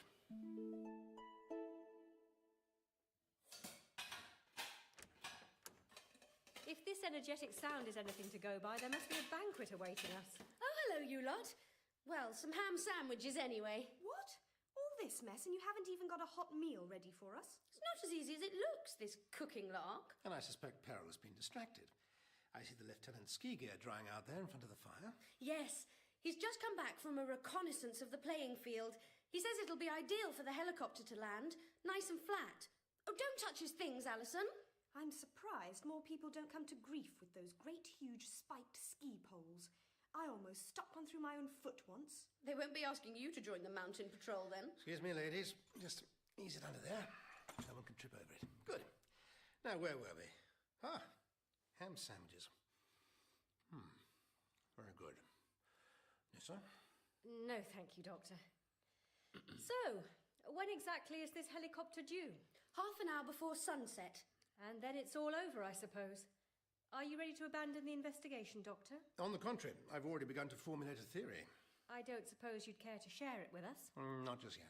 I'm sure Peril can tell you what happens if you open the oven too soon when baking a souffle. I'm sure I could, Doctor, if I'd ever baked a souffle or paid attention during cookery class. Well, basically it collapses, rather like a half-baked theory. I'd be quite happy to share mine when it's fully baked. Would you like some tea, Doctor? No, thank you.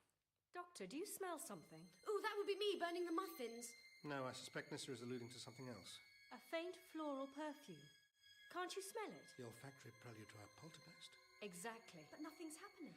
Alison, I've changed my mind about that tea. I wonder if you'd be kind enough to make a pot for me. Of course, Doctor. I'll put the kettle on. Please use this, my own special blend. Certainly, Doctor. Perhaps I can try some. It's an acquired taste. Since when do you carry around your own special blend of tea? It's not tea. Rather, it's the next test of my theory. That will be Mademoiselle Maupassant. I don't think so, you know. She was with Peter looking in on Miss Tremaine upstairs. Well, if it isn't her, who can it be? That perfume is getting stronger now. Can't any of you smell it? Yes. I think a visit to the music room is in order. Don't you, Nissa?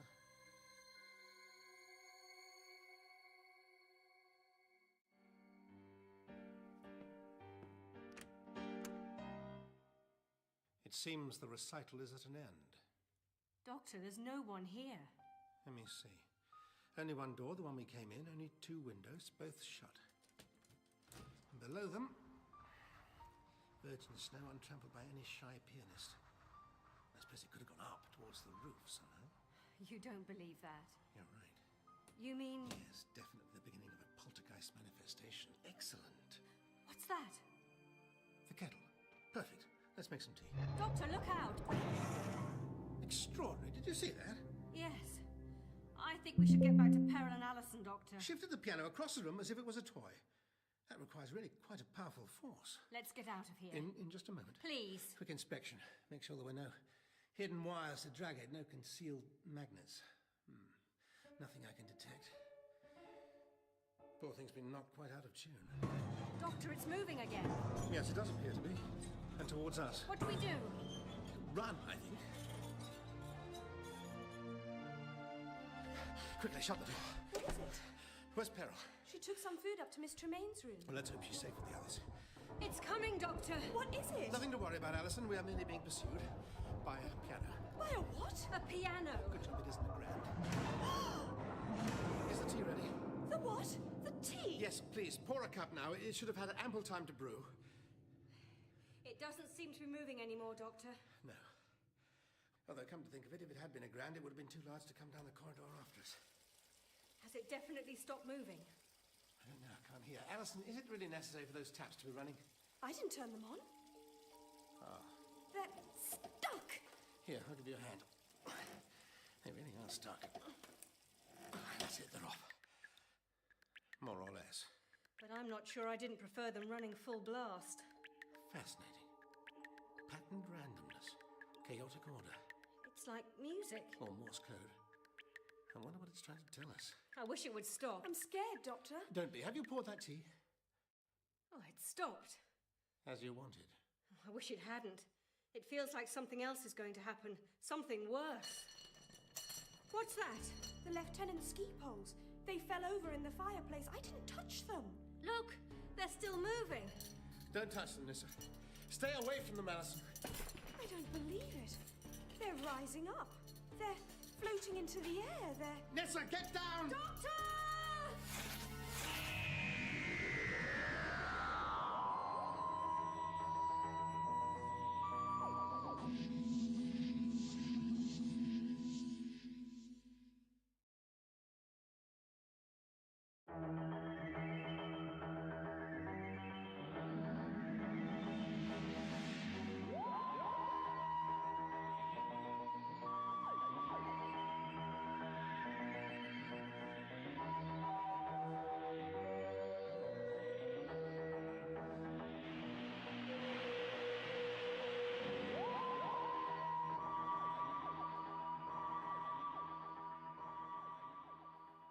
Stopped. As you wanted. I wish it hadn't. It feels like something else is going to happen. Something worse. What's that? The Lieutenant's ski poles. They fell over in the fireplace. I didn't touch them. Look, they're still moving. Don't touch them, Nissa. Stay away from them, Alison. I don't believe it.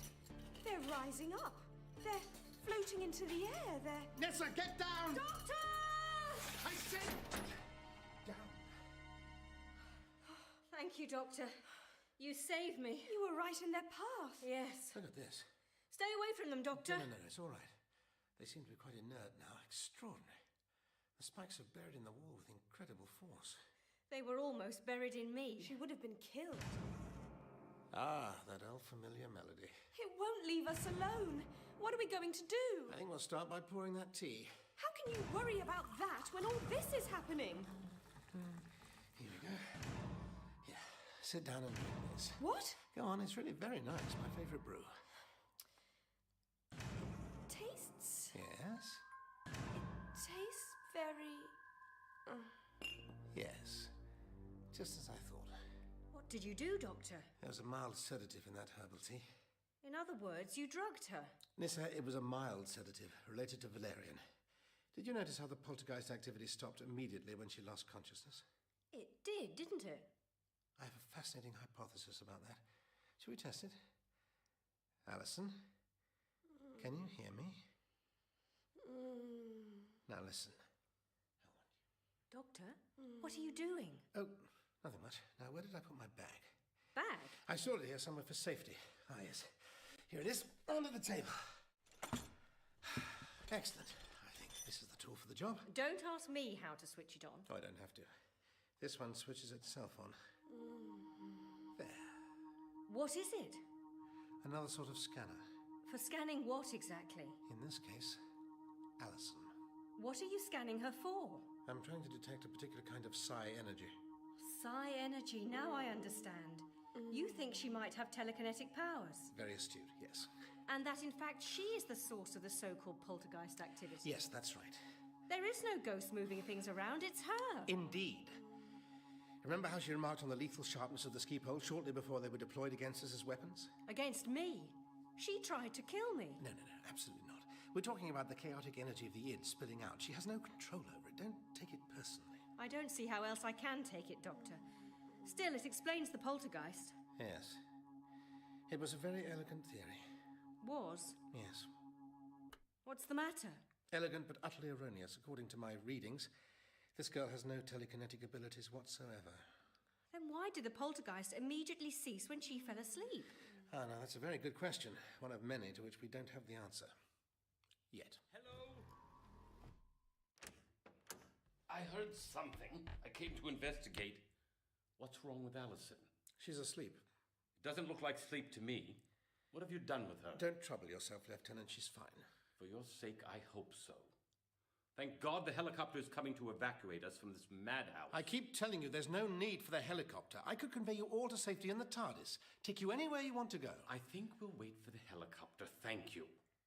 Now, what about Allison? As soon as she lost consciousness, the poltergeist ceased. None of this means anything to me. It's not you I'm talking to. So if she isn't telekinetic, what's the solution, Doctor? That is what I'm about to ascertain with the help of a few further tests. I think not, Doctor. Leave her alone. These girls are in my care. Yes, and we've seen how safe they are in your hands. Wake up, Allison. Is it time for lessons? Oh, hello, Lieutenant. Hello, Doctor. I've been asleep in the kitchen.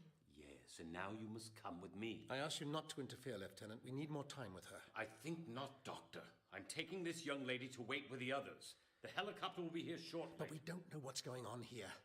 We must try and understand this phenomenon. Why? That's our only chance of controlling it. And why would we want to control it? To make it safe, you fool!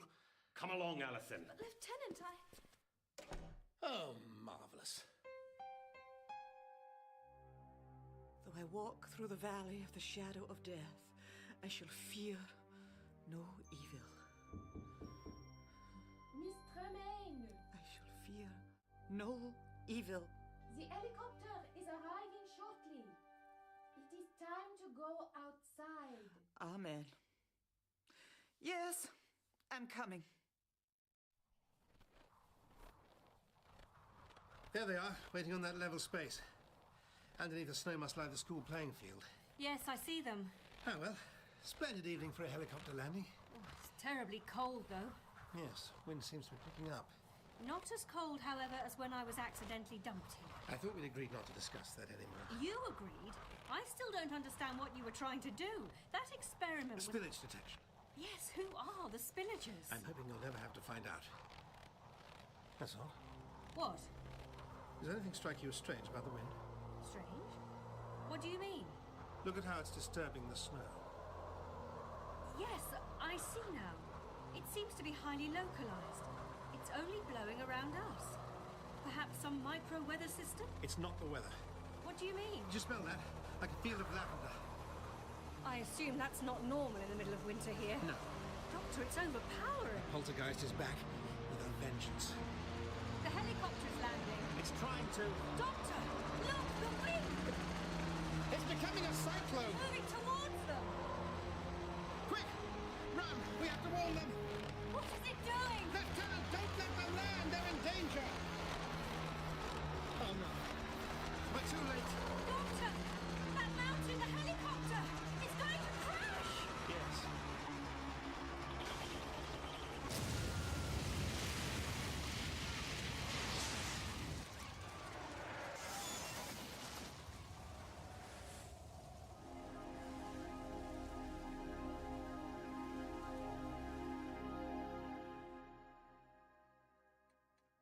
I can't get it out of my mind. It's all right, my dear. It's all right. It's like a bird caught in the wind. Oh, it was horrible. Poor pilot. There was nothing we could do. It must have been some freak gust of wind. It looked like it was grabbed by a giant hand and then just smashed. Quiet, my dear. You're being very graphic. You can still see it from the window. Still burning on the mountainside. Stop it, Allison. Close those curtains. I'm sorry. Where is your new friend, the doctor? He said he was going to the chapel. To pray? To do something.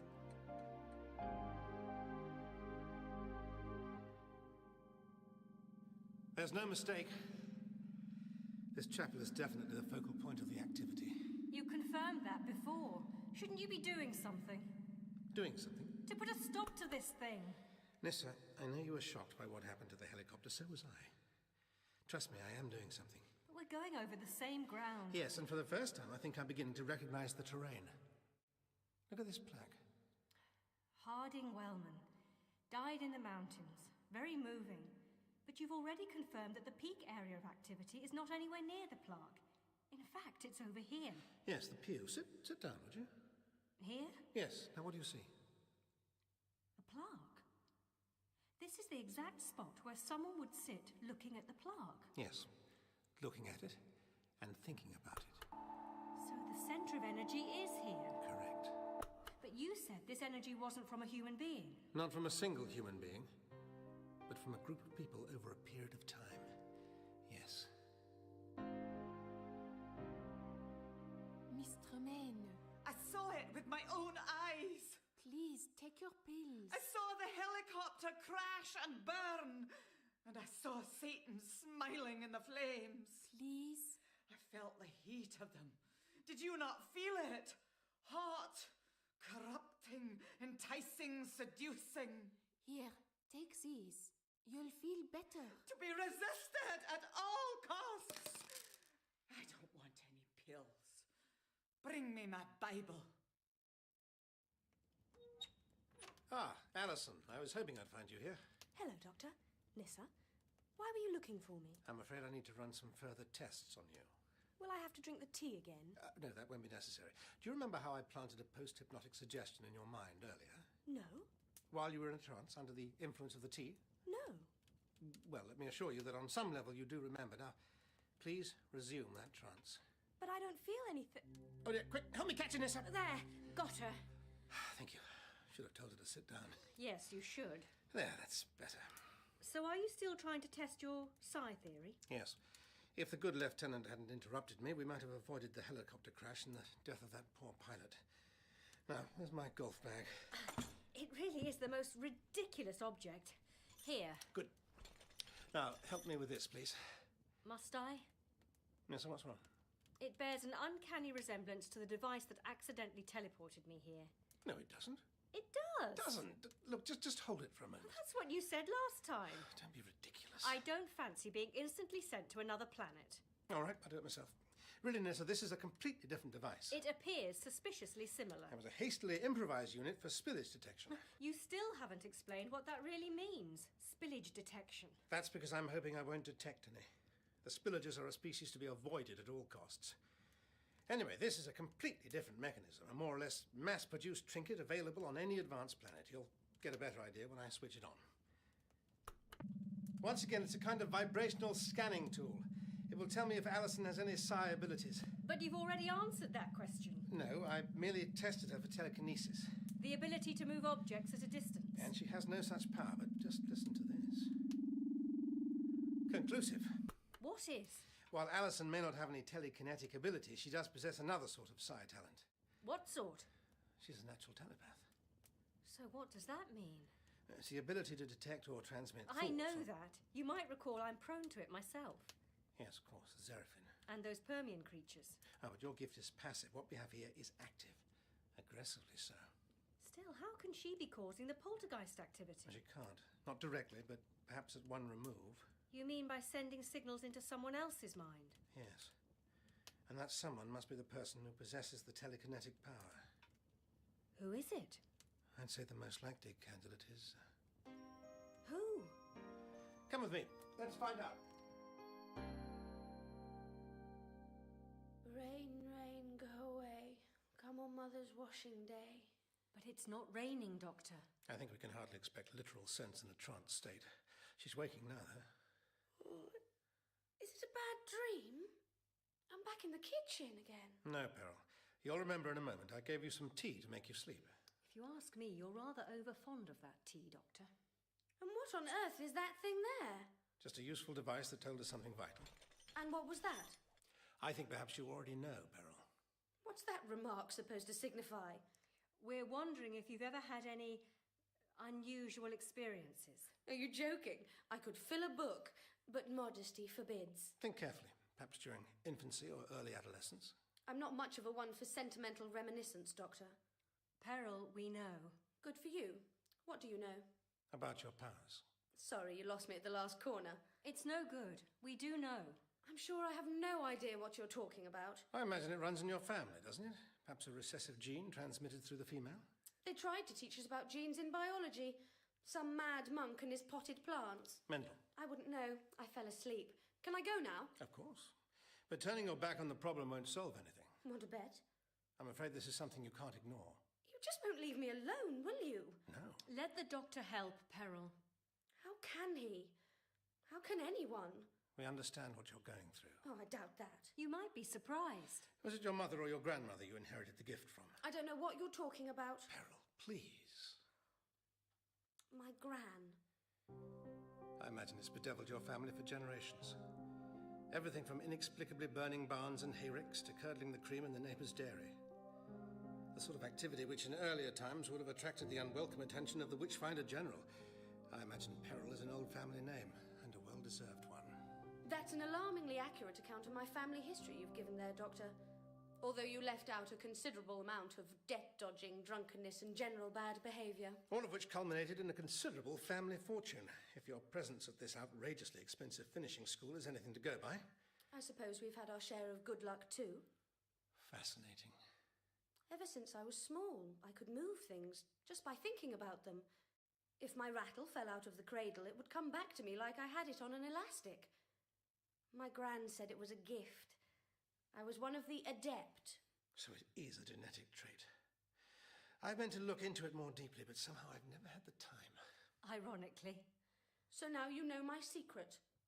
Bully for you. What are you going to do? Punish me? Punish you?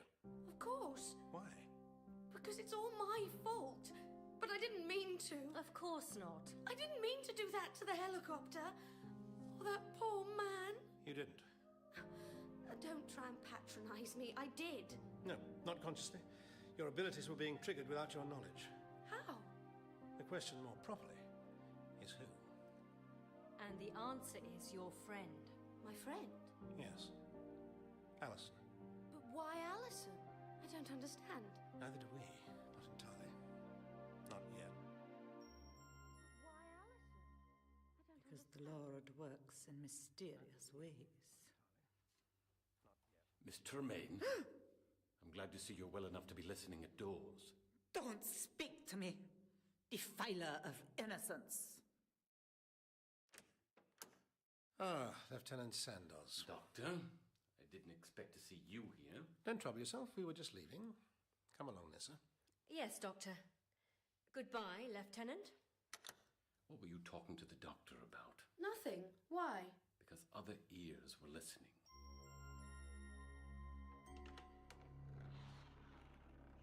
Miss Tremaine, I found you at last. Found me? I was never lost. Of course not. But I was concerned about you. However, others are indeed lost. I've been reading my Bible. So I see. Yes, one can always depend on the good book for guidance. I was confused, but now things are clear. I shall leave you to read then. Very clear. Thou shalt not suffer a witch to live. It's very good of you to do lunch for everyone, Alison. I was afraid that they'd ask me again. After yesterday's meal, I don't think there's much danger of that. You mean my cooking's no good? A little too much salt, perhaps.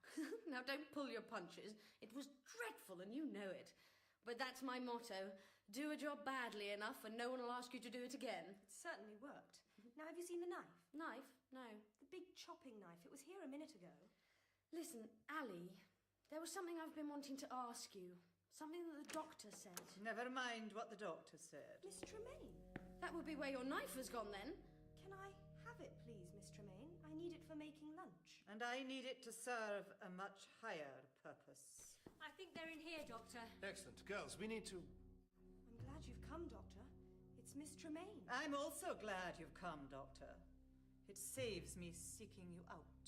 What's she doing with that knife? That's what we were wondering. This blade is merely an instrument, just as I am merely an instrument of the Lord's wrath. The time has come for purification. Purification, I see. I have taken an adder unto my bosom. Mr. Tremaine, I'm not even sure that's an accurate quotation. Now, put down the knife. So speaks the stranger. Careful, Doctor. And his harlot. What's a harlot? Not now, Nissa. Whore of Babylon. No, I'm afraid I still don't understand the reference. I think Miss Tremaine has gone nuts. Yes. Mock me, you little Jezebel. You are the worst of them. Unbridled lasciviousness. I suspect your precious parents sent you an electric blanket, concealed in a package from home. What an interesting hypothesis. Please tell us more. That's right. Come close and show me the cord that ties you to Satan. I shall cut that cord. The purifying blade will go straight through it, and straight through your black heart. Really? Which one? Is Peril in? Yes, and so are the other sinners. It is time for purification to begin. Miss Tremaine. Starting with the doctor. Don't touch him.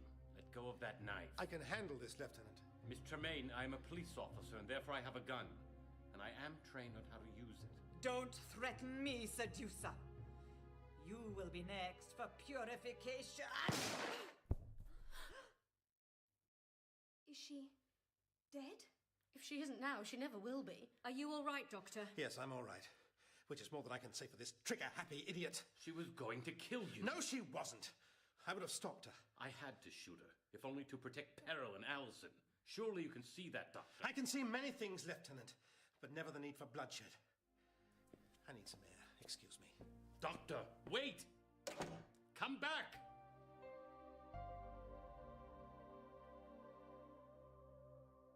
Doctor, here you are. We should talk. Have you ever looked at these athletic trophies, Lieutenant? Seen what they represent? The triumph of the human body. Look, Doctor, what I did was necessary. Not everything can be sold by guns, Lieutenant. Doctor, can you smell something? Yes, now that you mention it. A nostalgic, lingering scent like honeysuckle on a summer's evening. It's our old friend. The so-called poltergeist? Yes, which appears to be rattling the so-called athletic trophies in the so-called cupboard behind you. It's just some kind of earth tremor. Help me steady it. Don't be ridiculous. I agree. Now come along. I suggest we get back to the others before this becomes violent. Doctor, those trophies! Yes, too late. Look out, Lieutenant! Oh, my God! May I suggest a tactical retreat? Excuse the rude intrusion. Ah, Mademoiselle Maupassant, have the girls brought you up to speed? Yes. We were just... A tablecloth doesn't seem an appropriate shroud, but... You have done your best, mademoiselle. It started again, Doctor. Yes, I had noticed. I'm sorry, Doctor. We're both sorry. Let me see. All 6 of us are in here. So? So that means none of us are playing the piano. Which suggests our poltergeist has a talent for more than mere brute destruction. Although it has a talent for that, too. Can't we do something about it, Doctor? Indeed we can. Peril. Allison, you'll remember that while you were under the influence of that tea, I implanted a post-hypnotic suggestion. I don't remember. Trust me, you will. When I say the word, I want you both to go into an immediate trance. Doctor? What? Oh, yes, please sit down first, would you guys? There. I feel foolish. Trust me, not for long. Are you sitting comfortably? Good. Now, a trance, please. Remarkable. They have both instantly gone to sleep. You haven't even noticed the most remarkable thing. The poltergeist. It has ceased. This is no natural sleep. What have you done to Peril? I demand to know. Yes, I thought it had been a while since you demanded something, Lieutenant. I ask you, tell me, what have you done to her? To both of them? Please. It's a kind of hypnotic trance. You have used it to stop this poltergeist? Allison is telepathic, and she triggers Peril, who is telekinetic. Stop the girls, and you stop the ghost. I couldn't have put it better myself, Nissa. You see, Mademoiselle, your 2 students are the poltergeist. In that case... Who is playing the piano, Doctor? Yes, that is a bit of a puzzler. Let's go and find out. Mademoiselle. Oui? Would you mind awfully staying here and keeping an eye on the girls? I should stay, Doctor. There's a dead body in here, too, remember? I think we're all well aware of that, Lieutenant. But I think it's safer for the Mademoiselle in here than out there. And besides, I don't carry a gun, so I may need you.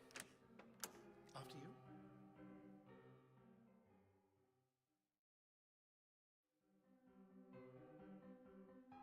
It seems to be coming from in here. The music room, aptly enough. We should open the door and go in. Yes, we should. But you seem none too keen, so allow me. Fascinating. There must be some kind of mechanism inside the piano. You don't give up, do you, Lieutenant? But there's a limit to skepticism, you know.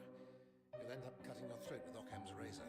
We should look inside the piano, smash it open if necessary.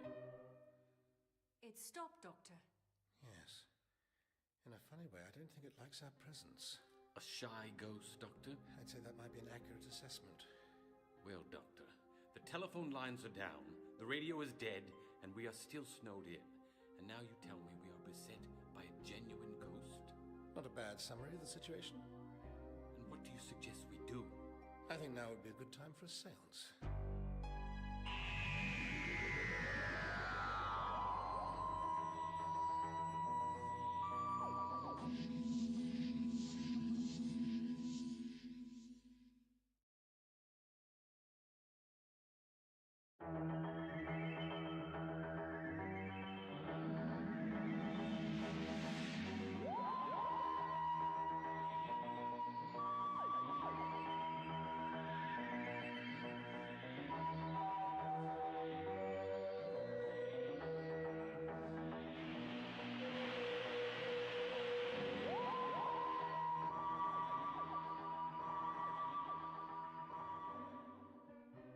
Fascinating.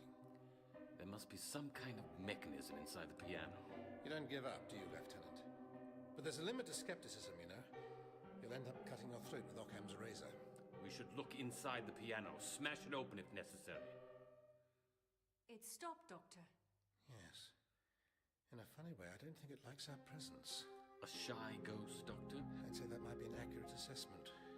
Well, Doctor, the telephone lines are down, the radio is dead, and we are still snowed in. And now you tell me we are beset by a genuine ghost? Not a bad summary of the situation. And what do you suggest we do? I think now would be a good time for a séance. A séance, Doctor? Don't be absurd. Absurd or not, it's the next logical step. Come along, Nissa, we'll make the necessary preparations. I refuse to have any part of it.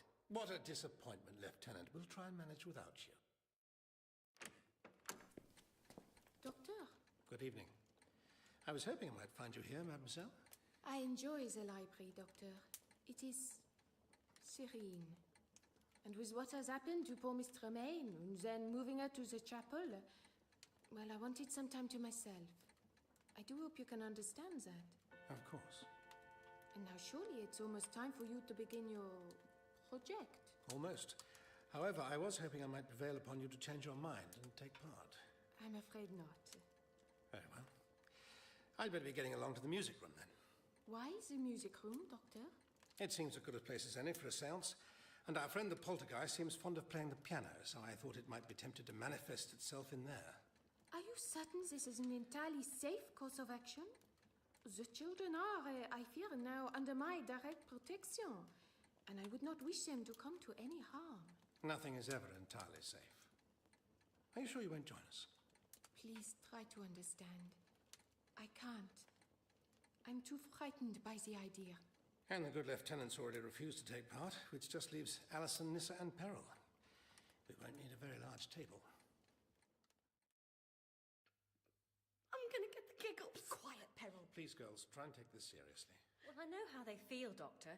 Sitting here in the dark, holding hands, it's ridiculous. I only ask that you all keep an open mind and wait patiently. For what, exactly? A manifestation. There. No, it was Peril. Sorry. Now listen to me. There is more at stake here than you know. This is not a game. Sorry, Doctor. Concentrate, or our visitor will never come. Don't be so hard on the girl. I'm already here. Who said that? Is someone there? Yes, me. Well, what do you know? Be quiet.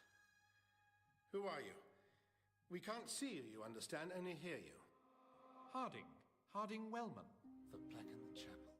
Harding Wellman. At your service. You were killed in an avalanche. Yes, that makes sense. All I remember is an obliterating rush of white.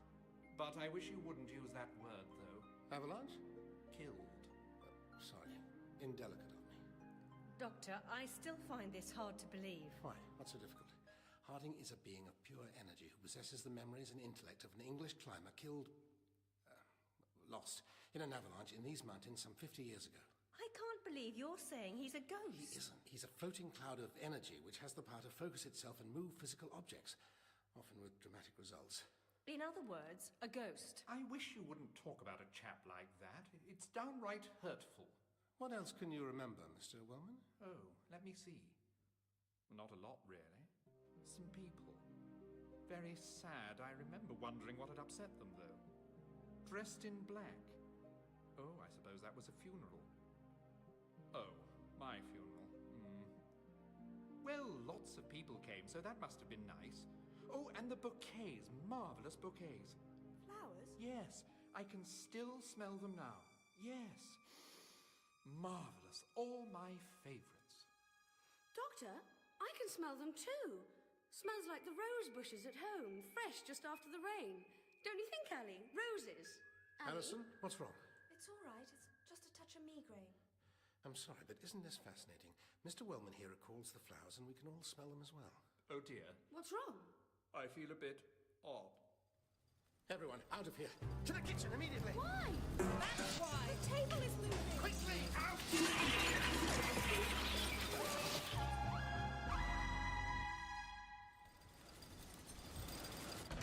Is everyone all right? Alison's still a bit green around the gills. I'm all right. My migraine's going off now. And so is the poltergeist, by the sound of it. Thank God that's over. You came with us. Of course. The doctor said for everyone to take shelter in the kitchen. And just as well, that terrible racket. I don't understand. It's you causing the phenomenon. Nonsense. I was as much a victim of it as you were. A haunted ghost? How intriguing. Tell me, Mr. Wellman. Harding, Doctor, please. Of course, Harding. Tell me, what were you doing in Switzerland when you had your accident? Oh, on holiday. Once a year I came out here. Been doing that since I was a boy. Marvellous countryside, you see, and lots of friends in the area. Started skiing as part of... Well, I wanted to get away now and again. Oh? From what? Ah, yes. But awkward, really. Chap doesn't like to talk about such things. It's not the sort of thing a fellow wants trumpeted around. Times change, Harding, and I think it might be very important. Right. Well, I suffered from fits, epilepsy and... Of course. And when the poltergeist force is unleashed, you know nothing about it. Precisely. Didn't even know it was me till you said so. Still not sure about it. If I understand this correctly, Doctor, Harding experiences a kind of seizure. Well, And you think that is the key to what is happening? Yes, the mechanism works something like this. He causes a smell to manifest. The smell triggers a migraine in Alison. Causing her telepathy in turn to trigger peril and unleash her powers. Which affects Harding Wellman, interacting with the neural trace of his epilepsy, throwing out dangerous surges of power. Which is what destroyed the helicopter. And much else besides. Come outside and have a walk with me, Nissa. It's a beautiful evening. Beautiful? Are you joking? It's freezing. Then we'll go somewhere else. Come along, Nissa. Do excuse us. Uh-oh. They're going to have a serious chat. So, tell us, Mr. Wellman, what's it like being a ghost in an all-girls school? Well, chap doesn't, talk about these things and... Oh, come on! Thank you. The TARDIS is warmer and far more comfortable than outside. Now, are you going to tell me what all this mystery is about? It's about who is behind this and why, and I fear I might know the answer. Are you going to explain to me, or do I have to try and guess? I'll endeavour to explain. You see, what we have here is a unique configuration. Harding and Alison and Peril Bellamy are linked in a kind of psychic daisy chain. Each one triggers the next. In effect, they form a kind of... Gestalt entity. Precisely. 3 beings united into a whole more powerful than the sum of its parts. This is more complex than I imagined, and much more dangerous. Why? Because I don't believe these 3 came together by accident. This has been carefully planned, and I think I know who's behind it. And why. Then tell me. I'm afraid I'll have to show you instead. What we need to do is... Oh, hello, Alison. Hello, Doctor. Nissa? You seem very fond of the TARDIS, Alison. Have you been waiting out here for long? I heard you'd come up to the attic. I thought if I waited for you to come out of the police box, you might let me have a glimpse inside. You know I can't do that. I was afraid you were going to leave us. Not yet, evidently. No, I just had to fetch this. Do you know what this is? No. But it looks like an umbrella made of neon spaghetti that's been crossed with a phosphorant jellyfish. Well, it may look like that, but what in fact it is a spillage detector. Or to be more precise, a spillager detector. And what is a spillager? That's the question I've been asking. They're a form of life. Alien life? You might call them that. A more accurate description would be that they exist in a different dimension from us. And you think these beings are behind the poltergeist activity? Yes. And something considerably larger and more worrying. What? First, we better confirm my suspicions. Shall we get started, Nessa? Can I come along? No, I'm afraid not. We're going to the chapel. But that's where Miss Tremaine's body is. Yes. We're going to conduct an autopsy. Doctor, I don't understand. You say that the spillage detector wasn't malfunctioning, yet it accidentally teleported me here. Not accidentally, as it turns out. You see, when I built this device... Keep it away from me. When I built it, I was confident it would work, but I wasn't sure how. So you're saying that when it transported me It here... was detecting spillage in a very basic way. Basic is right. But effective. It sent you here partially because of your own psychic tendencies, but primarily because I was bound to follow, and here we are. Yes, with the body of that poor woman. If only I could have stopped the lieutenant shooting her. What are you trying to learn from this autopsy? If the spillagers are behind this, they will have sent one of their race on ahead, an advance guard for their invasion force. Invasion force? Yes, I'm afraid that's what it comes down to. But at least we've stumbled onto their plan in time to do something about it. Now, let's uncover the body. Now, the spillage detector. Curious. You don't look pleased. It seems the headmistress is human and nothing more. But isn't that good news? On the contrary. It suggests that the agent of the spillagers is still alive and active among us. You mean... Wait here, please, Nissa.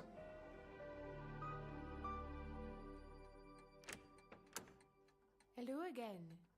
I'm sorry to disturb you, mademoiselle. On the contrary, Doctor. I'm delighted to see you. Mademoiselle, I wonder if you could tell me who was responsible for selecting the students who came to this school. Miss Tremaine, naturally. Naturally. With my help, of course. Why do you ask? Because I believe someone has been systematically selecting girls with a history of psychic ability and assembling them here. Oh, creating a school for witches? If you like. Though Peril Bellamy would call them the adept. Really, Doctor? Why would anyone do such a thing? It's a kind of talent hunt conducted by the spillagers. The spillagers? Or to be more accurate, a spillager advanced scout, one who was preparing to open a gateway. Advanced scout? Gateway? Really, you've lost me, Doctor. I don't think so. A gateway is what this is all about. That is why the special girls, the adepts, were brought here. That is why the Gestalt was being created. To open a gateway? That's right. For the spillagers. An odd name. A sort of combination of spiller and pillager. I doubt it's what they call themselves, but that's how they become known to the rest of the galaxy. And it's been well chosen. They spill out of one dimension into another, invading it like a virus that infests a cell, destroys it, and then moves on to the next. How terrible. Yes. And if they manage to break through into this dimension, humanity will be reduced to a stain on the abattoir floor. What a disturbing image, Doctor. Now, here's Another disturbing image for you. Just as I suspected. Doctor? Oh my God! What is that? It was your French mistress. Now, however, it's reverting to its true form as a spillager. It's vile! What do we do? Run, I suggest, to the kitchen. We must find Peril and the lieutenant. Doctor, come back.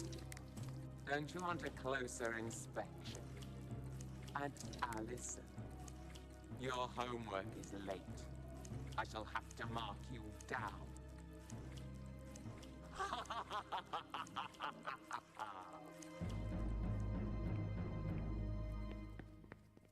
The door, quickly! Doctor, Ali, what's wrong? Ah, Peril, you're here. Excellent. It's this thing! It's chasing us! Oh, Alison, your translation is late. You're a bad girl.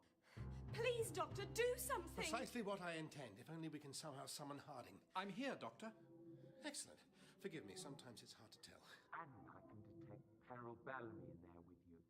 and her grammar is terrible. It's Mademoiselle Maupassant. It was. Doctor, please! Yes, now, Harding. At your service, Doctor. We need a manifestation, a powerful one, and we need it immediately. Just let me concentrate for a moment. Repeat after me, Carol. Vous êtes? Nous sommes? Harding! I'm trying, Doctor. I can smell something. Like Christmas punch and scented candles. Cloves. Now, children, let me in. Open the door. Doctor, my head! The migraine is starting. That smell of cloves, it's terrible. I'm liable to choke. Sorry, my fault. The pain is terrible. Braveheart, Alison, it's only for a moment. This is not funny. Repeat after me. Ce n'est pas drôle. Doctor, I feel I think it's a... Seizure, yes. But I don't feel anything. But don't worry, your role is passive. Doctor, the table! It's moving! Excellent. A floating table, just what I've always wanted. Now, all three of you, listen to me. Direct the energy at our unwanted visitor. Doctor, the table!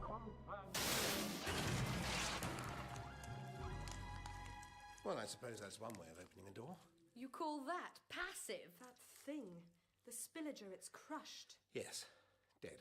Good Lord, it's hideous. It didn't look much better when it was alive.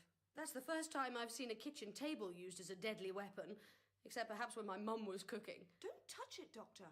It's horrible. Oh, thank goodness it's all over. Far from it, I'm afraid. I'm sure you're mistaken. I tell you, I heard something. Good Lord. Doctor, what happened? What is that thing? A spillager? Indeed. It's real? Perhaps now you'll begin to believe me, Lieutenant. I don't see I have any choice.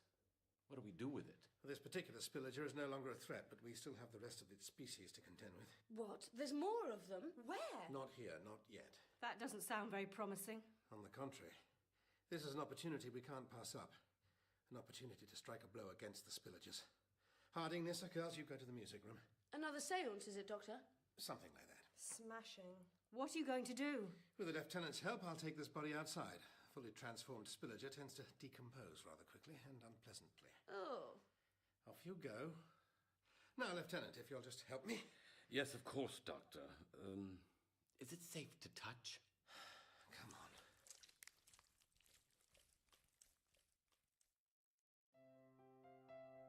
on. Now, ladies, I think I've successfully retuned this delightful instrument. I'm terribly impressed with your playing, Harding. Oh, it's nothing really. Especially considering you have no fingers. Peril! You'll hurt his feelings. Sorry. Well, we're all ready for the seance. I wonder what's keeping the Doctor. And Peter. I think I'll go and look for them. No, Peril, wait! Too late. I'm afraid once Peril gets the bit between her teeth. The what? Between her what? Let me explain. It's all to do with horses.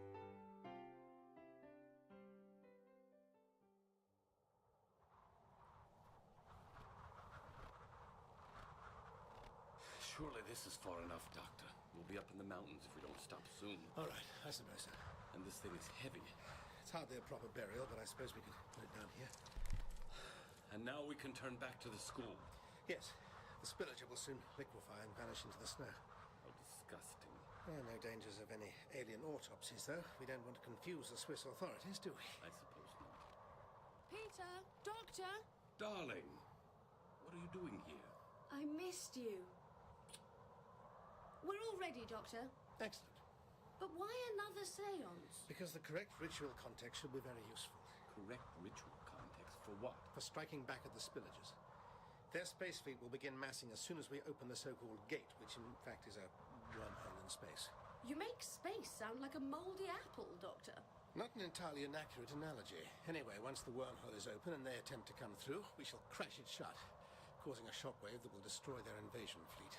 It's a good plan, Doctor, but I fear there might be a flaw in it. Really? What might that be?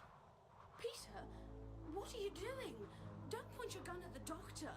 You believe there was only one Spillager advanced scout, when in fact there were two. And I am the second. Ah, yes. Well, then you're right. That would constitute a flaw.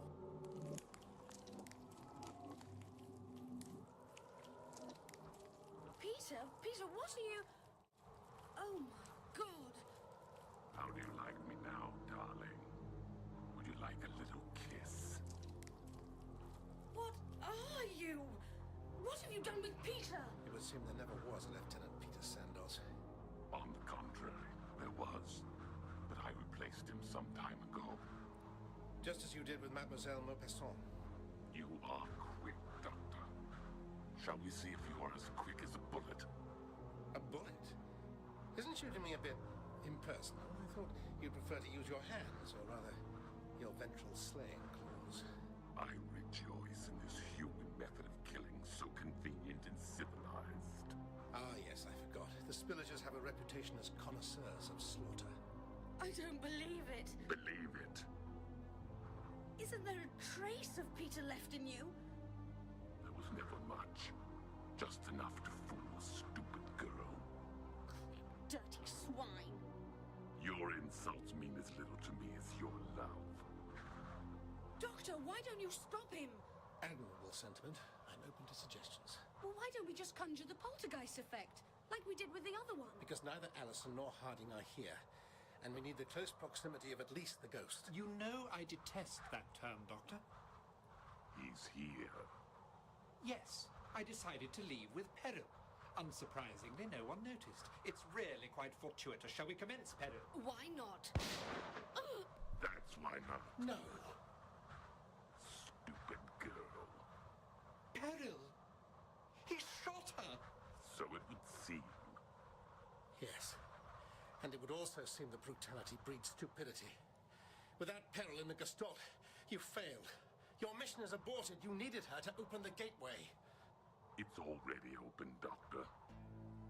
No, that can't be so. You made the mistake of thinking it would be a swift, dramatic process. Instead, it was slow and subtle. You've been using energy drained off during each poltergeist manifestation. So you can see it now that it's too late.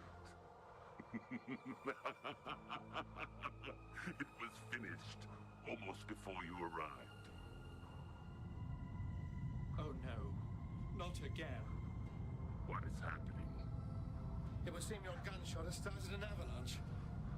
No! This can't be! Farewell!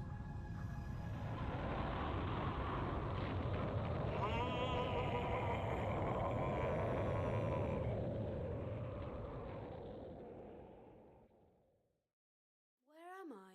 In your bedroom. Safe and sound. I'm alive. Yes, luckily. The last thing I remember is a rumbling noise. Yes, the avalanche. I managed to get a hold of you and avoid the deepest part of the slide. What happened to... To Peter? Yes. Oh, no. To that thing. It was buried in the snow. It probably suffocated. He never loved me, Doctor.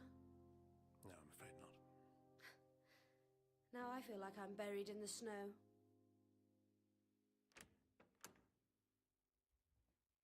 How is Peril, Doctor? Sleeping now. She'll be fine. What was that you put on the wound? A matritation living poultice. It's a life form which feeds on projectile wounds. I've heard of them. It will reabsorb the bullet and repair any tissue damage. Except for a broken heart. Still, she can join the seance and help destroy the Spillagers. Unfortunately not. She'll need to rest for several days, and we must act more quickly than that. Then how can we proceed, Doctor? You'll simply have to replace her. Me? You've already demonstrated rudimentary psi ability. We'll just have to hope that's enough. The gateway is open to the fleet, Empress. Good. A fresh dimension beckons. It will fall like a ripe fruit into our ventral slaying claws. Shall we enter the new dimension, Empress? Forward, Commodore. Yes, Empress. Onward! Yes, Your Eminence.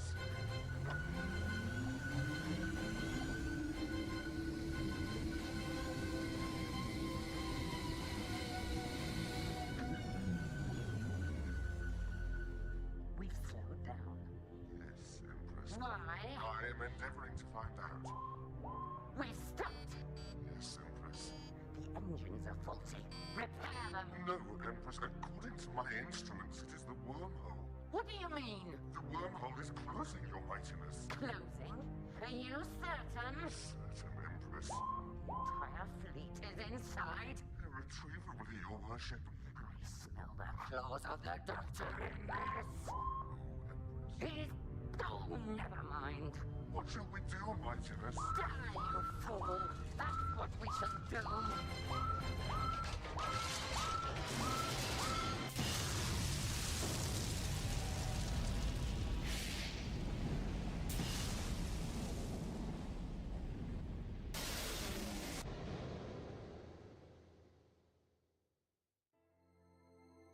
Look, Doctor, a shooting star.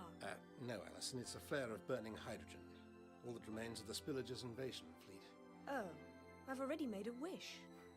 What did you wish for? I mustn't tell you, it won't come true.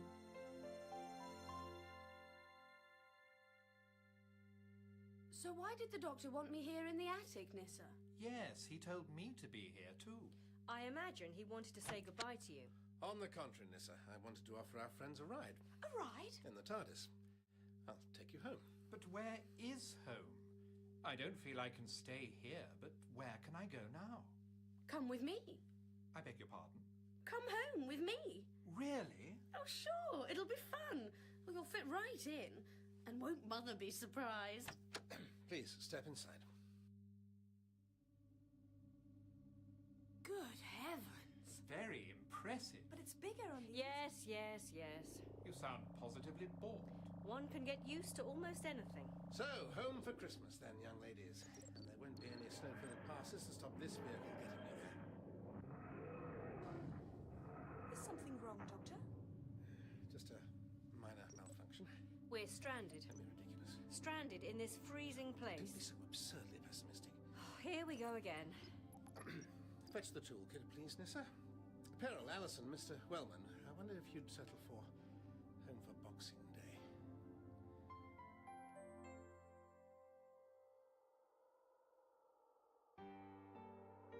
And so I close my diary. Still the memories come to me unbidden, of night and snow, of a ghost and fear, of an unwanted gift that saved us all when it was winter for the Adept. And I remember a wish I made that came true when I rode in the TARDIS, the man they call the Doctor.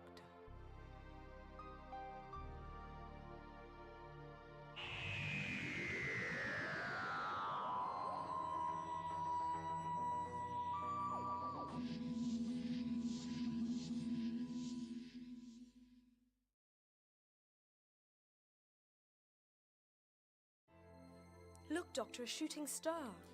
No, Alison, it's a flare of burning hydrogen. All that remains of the Spillager's invasion fleet. But you can make a wish if you like. What should I wish for? A better world. A better way of being. Where no man will lift his hand in an act of hostility towards another man. A peace, an all-pervading peace that will span the universe where love and joy and human kindness flow without cease. And the little baby Jesus. Let's not forget the little baby Jesus. Are you all right, Doctor? Yes.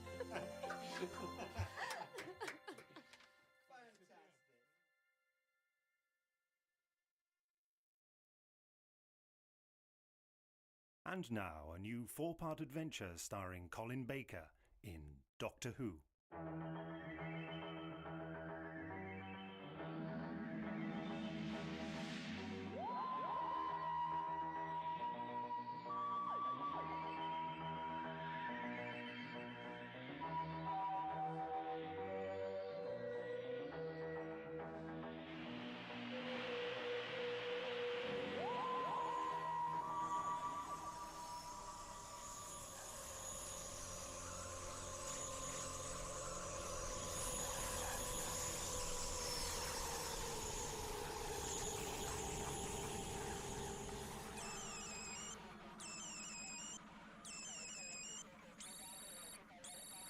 Time vessel initiating materialization sequence. If you mean it's landing, Ensac, please can't you just say so? Shields reactivated, Monitor. My name is Trinket. Please, Ensac, how many more times? Forget the monitor stuff when it's just the two of us. Yes, Mon. I mean, I'll try. Inform our glorious leader his last visitors are arriving. Hi, Minister. This is Assistant Monitor Ensac in Central Control. Monin, host arrival imminent. Please proceed to berthing bay. This is Monitor Trinket. Ceremonial escort to berthing bay, confirm. I said confirm. Confirm, Control. The Minister will do the welcome bit. Just stand by to take them straight to the delegates' relaxation rooms. Blue route. Confirm? Same old routine. Confirm. Then you can go off shift. Enjoy. Out. Monin host vessel materializing now. Repeat. Hardly seems real, does it? What? 20 of the greatest powers in space-time? Yes, that. If we mess up here, it's not just our careers on the line. It could be... The end of civilization as we know it. Or as we knew it. Or as we will know it. That's the wonderful thing about time travel capability, isn't it? You never know when retribution might pop along. Monitor, they can't still think Architrix had anything to do with... Tell me that isn't... It is. Gravity wells again. Registering massive discharge. Damn it! 8.4. 8.7, largest surge yet. Isolate cause. Interference across all frequencies. Scan breakdown. Engineering, this is Central Control. Report to Gravity Wells immediately. Immediately!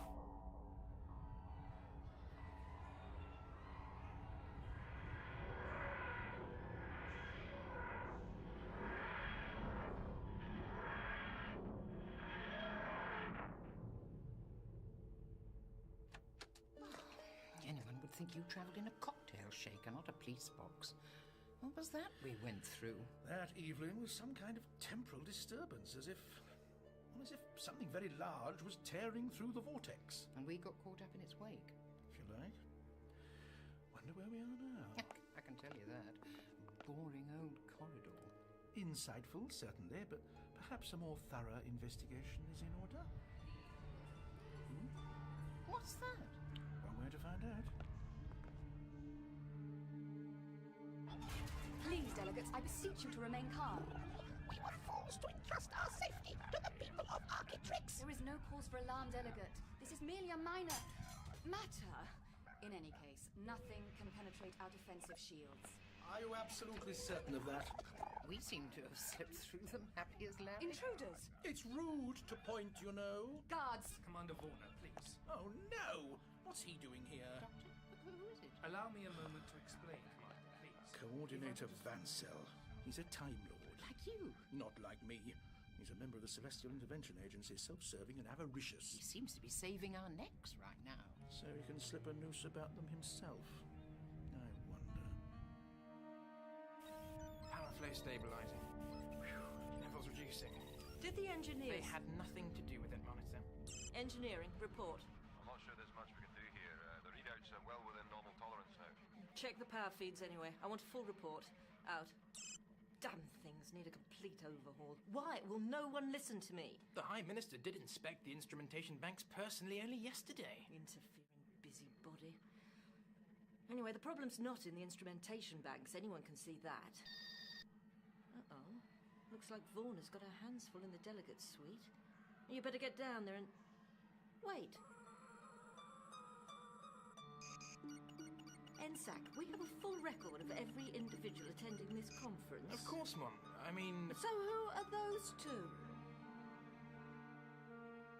I must apologize on behalf of the President of the High Council of Time Lords, Commander. Can't he do it himself? Delegate Vansell, as you are well aware, these people have no authority to be present at the conference. As I say, I must apologize. But the President never travels anywhere without his personal staff. Personal staff? He simply never thought to declare them. I feel like duty-free. The other powers assembled here discover the Time Lords are reinterpreting etiquette. I am telling you the pure and simple truth, Commander. God to admire his bare-faced cheek. Essential character attribute for the Celestial Intervention Agency. Normally they're a pretty shadowy bunch, but for Vansell here to be escorting the President... But just what is this conference about? Control must be informed. And the High Minister. Of course. I'd quite like to be further informed myself. Ah, here's the High Minister now. And that man's from Control, isn't he? Please, Commander Warner, inform away. Evelyn, go with her. There's something wrong here, I can feel it. In your bones or in your water? Which reminds me, subtlety and discretion to be employed at all times. Naturally. See you later, Doctor. Doctor, I must speak with you immediately. And are you? Personal staff. A moment, please, High Minister. Warner, who are these people? The Doctor and Miss Evelyn are personal secretaries to the Time Lord President. And no one thought to tell us. Get her over to control and have the two of them processed before Trinket goes berserk. Yes, Ensac. Evelyn, will you accompany me? Lead on.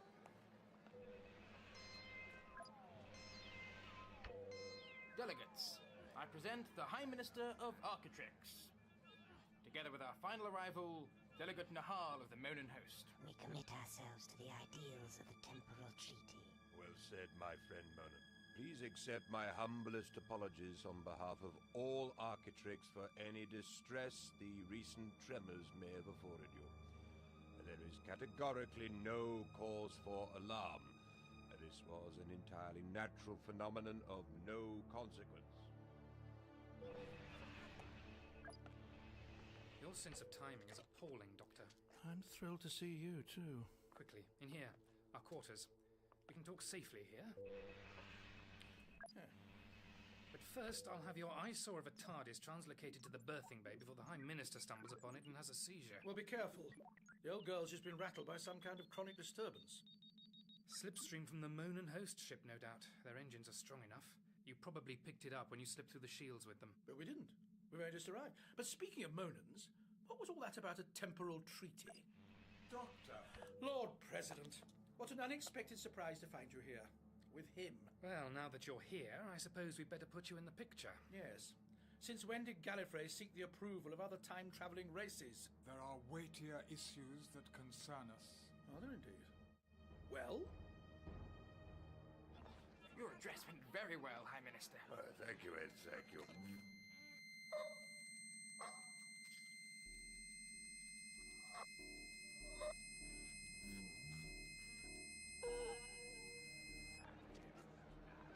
Prime Minister, are you all right?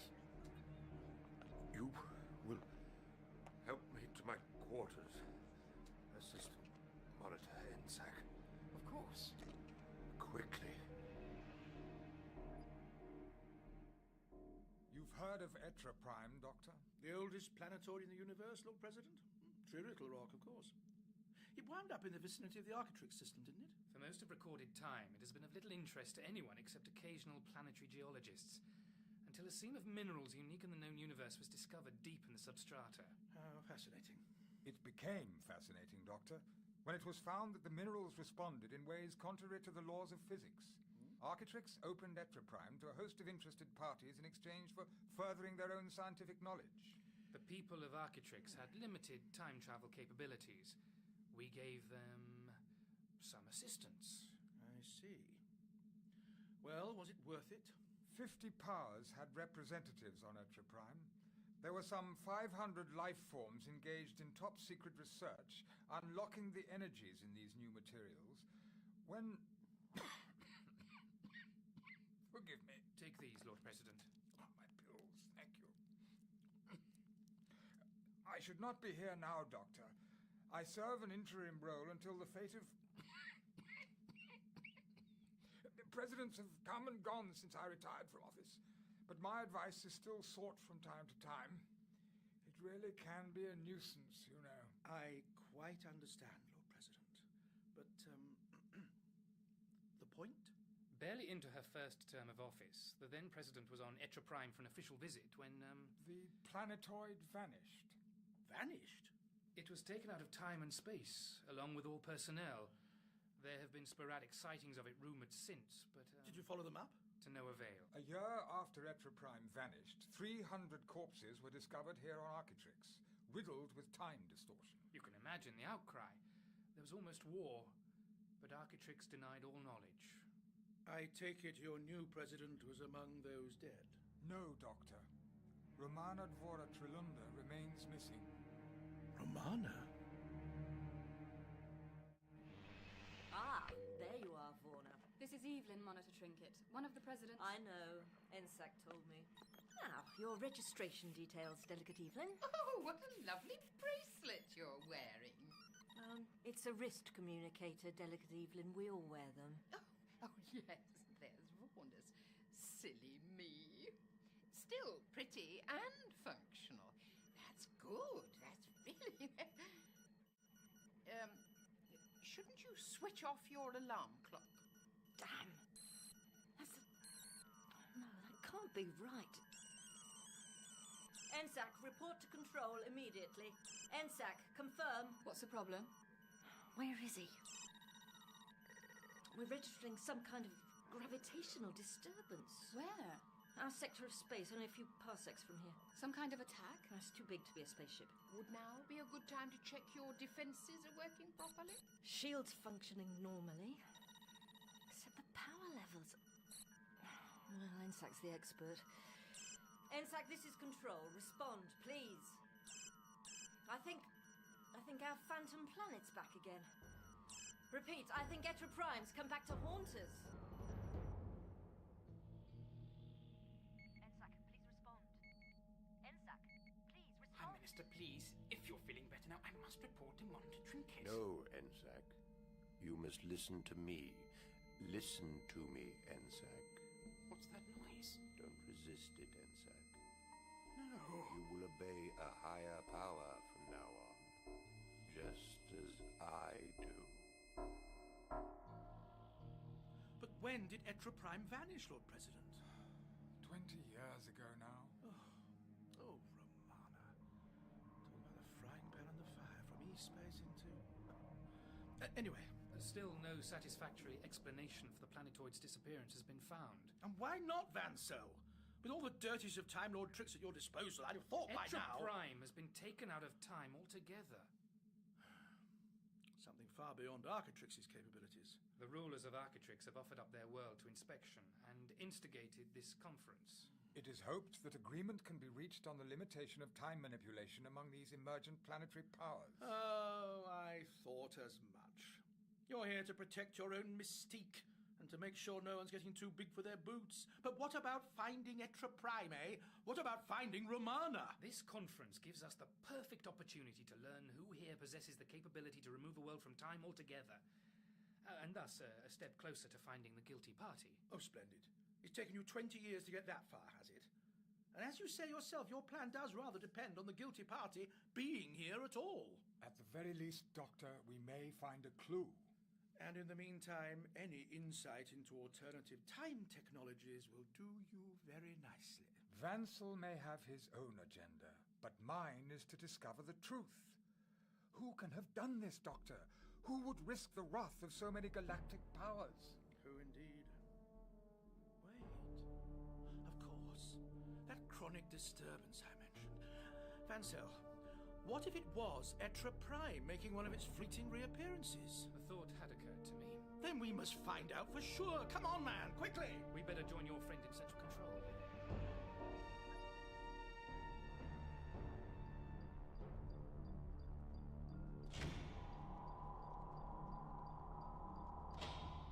Unit 7 reporting. You may approach the Black Dalek. Speak. Etra Prime now approaching Architrix. Has the Architrix an agent been prepared for our purpose? He obeys without question. The time grows near. Soon the Daleks will attain their greatest triumph. NSAC, about time. Where the hell have you You are been? picking up some kind of signal, Monitor. I think it's Etra Prime. Impossible, Monitor. Trinket, how many more times? Drop the monitor. No, never mind. Look, I checked. It's in the same region as those rogue sightings that were The logged. readings are wrong, Trinket. What? The instrumentation is faulty. Well, the maths seems slow. I must power down the instrumentation panel. NSAC? But you've shut down the external scanners now, too, and the shield controls. I must check the instrumentation. NSAC, are you all right? Yes, Trinket. Look, just get it sorted, okay? Quick. I will do as I have been instructed. No sign of him here. He obviously doesn't fancy the delegate buffet. All right, let's split up. We'll look less conspicuous. Right. I'll take the west wing, shall I? We'll meet back in 20 minutes. Is that space minutes? Good old-fashioned Earth minutes. I'm sorry? Oh, never mind. 20 whatevers. See you then. Excuse me. Thank you. Yes. Prima primitive Earth woman coming through? Oh, aren't you an interesting colour?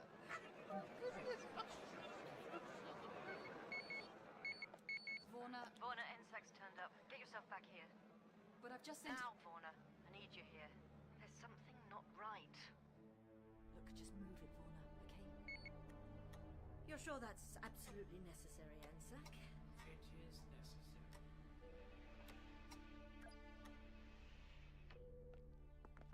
That's all I need. May I help you, Delegate Vansel? And Delegate... Well, I'm known as the Doctor, although I imagine I may be known by some slightly more colourful names around here. Ms. Doctor, this is Monitor Trinket.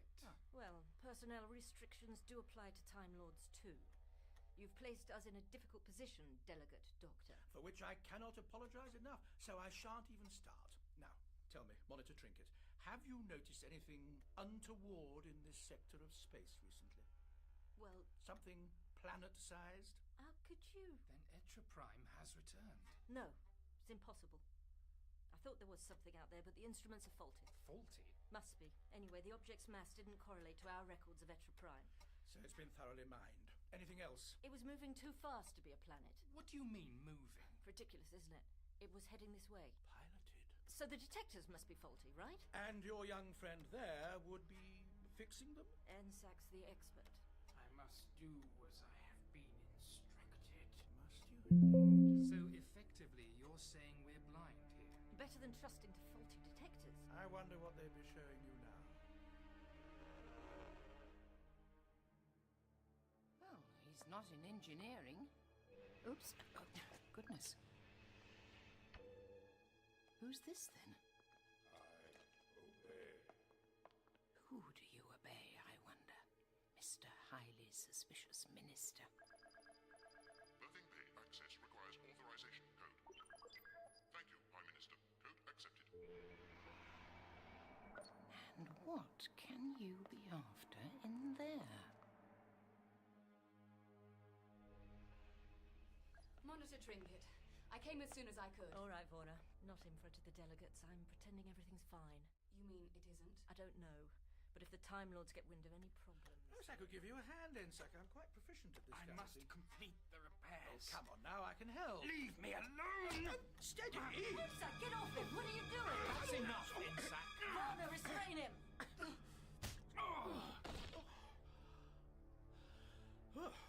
For such a slight girl, Vorna, you pack quite a wallop. Consider Ensac restrained, Monitor. That probe. He was going to put a hole in your head. I had noticed. Delegates, I can't apologize. Then don't. I think it's more important to see what he was up to. He's coming round. Ensac? I must carry out my instructions. Whose instructions? Well? Units are nearing target undetected. Our agent is in position in the berthing bay. Architrix in range in 20 rows. Victory for the Daleks is assured. Where's he gone now? Inconsiderate devil. How does he expect me to see what he's up to in the dark? The device is in position, Master. Device? That sounds nasty. And it looks... Oh, my God! Ensac's wrecked the scanners and altered the shield settings in some way. What do you mean? Well, they're jammed on. I don't understand. Ensac, were you trying to keep something out? Are all of us in? Must carry out my instructions. Could he perhaps be moved somewhere soundproofed? I need to think. If I can get the external detectors functioning. We need to know whom he's working for. He's not working for anyone. This is an internal security matter, Delegate Vansel. Must There we are. Oh no. What is it? Right outside. The detectors are picking up life signs. What? How many? Nearly 30. If I can just get visual back online. No. Oh. Well, I can't just hide back here. Excuse me, Minister. What are you doing here? What is that thing? I obey, Master. It's a bomb, isn't it? You let off that thing, you'll bring the walls down on us. Detonation imminent. Get away from there! Come on!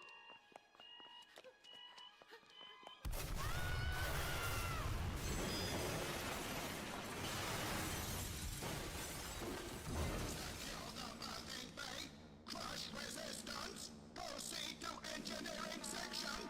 Exterminate all personnel! Proceed! Proceed!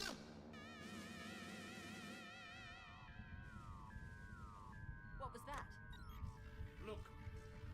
Look at the screens. What are those things? Daleks. The most ruthless forms of life in the universe. Will I never be rid of them? Daleks. Ensak? He's dead. The Daleks had no further use for him. Then the Daleks must possess Etra Prime, and they're steering it towards us. Please, anyone! Evelyn? That's the general address system. She must be in... I'm in the birthing bay. The High Minister is dead. The High Minister? Oh, this is crazy. He set off some kind of bomb, and now metal creatures are pouring in from outside. I'm trapped here by debris. Please, someone be hearing this. We've got to get her out of there. This is so screwed up. Varna, get going. Guards! Don't worry, Doctor. I'll make sure she's safe. I'm going with you, Varna. You can't go, Doctor. I'd advise you, Vansel, to let go of me immediately. If Etra Prime is on its way here, we must know what we're up against. That's not my area of expertise. I can't just leave Evelyn. I'll send our own Chancellery guards down there. We'll get her out. As long as I get us out of this mess. You're wasting time, Doctor. Guards, all guards, full alert. Get down to the birthing bay now. Full combat status.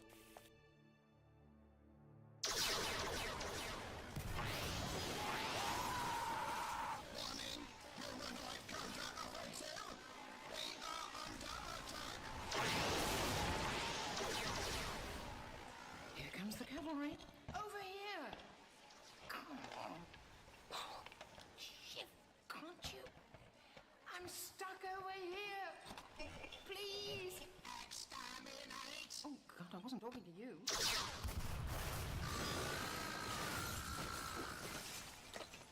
Thank you, Commander Varna. What on earth are these things? Daleks. I take it they're not on the guest list. That came from engineering. Varna, your people must fall back. But surely we have to hold them here. In case it escaped your notice, the Daleks just wiped out engineering. They've got further than we. Look out! Exterminate! Can you not hold them? I don't know. I don't know! Anything coming through from Etra Prime? Not yet. I'm broadcasting a distress signal on all frequencies, but Daleks don't make for the most sympathetic audience.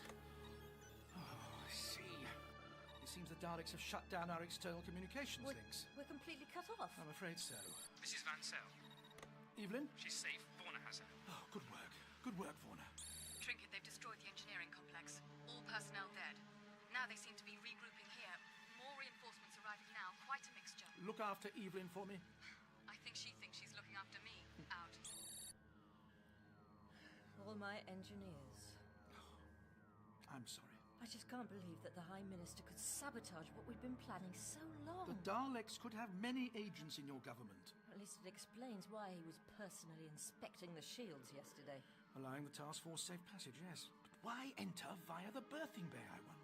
And why regroup there now instead of attacking? Like fixing the shields and fixing the engineers must be to stop us leaving. But then the Daleks are trapped here too. The shields are temporal in nature, I take it. Right, everything inside the barrier exists a good minute in the future. It's all powered by the gravity wells. Of course, the key to your time travel. Even they've been playing up. Really? Well, that disturbance earlier. We can't understand why, but the power surges have always been within safety tolerance, just about, so no one's been bothered. Well, NSAC's done too good a job of wrecking the shield controls here with engineering at. I have to see the gravity wells. Perhaps we can manipulate the shields from there. You expect me to open the wells to an outsider? Oh, we're all outsiders to the Daleks, and we'll all surely die together unless you give me access. All right, come on. The Daleks could take us easily. Why are they staying put with just a few sentries to stop us getting too near? It's like they're searching for something. Something like that big grey box by the look of it. Of course. The Monan Host's ship, the most powerful vessel here. We have to stop them. You want them to stay? If the shields are jammed on, how can they? That's the one ship here that might bypass them. The Monan craft is still at a fairly embryonic stage, but our observations suggest their power supply is phenomenal. Like nothing we possess. Not that that had anything to do with your attending the conference. Planning a little snooping, were we? Wait. What are they? They can't all fit inside. Not dimensionally transcendental, then. Did you see how many got in? 8, maybe? Makes you feel better, does it, Vansel? Happy camper now? They're doing it. They're breaking free.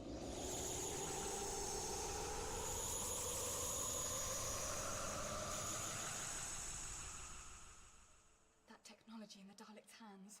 It should have been Gallifrey's. If it's any consolation, there's still about 20 Daleks who missed the bus. Here they come.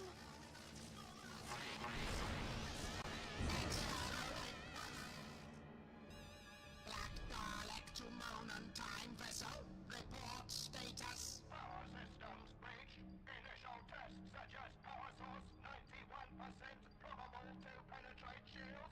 As predicted. Commencing dematerialization. Hurry. The temporal drive is needed here on Extra Prime. Here, you'll need this survival suit. Expecting inclement weather? It's pitch black in the gravity wells. Dangerous. They're vast, full of energies we barely understand. And something else. While you were fetching the suits, I diverted some of these scanner links to monitor the interior of the wells. I didn't know they could do that. They can't. I had to ask your computer very nicely. We need some idea of the basic layouts if we're to tamper a little. What did you find?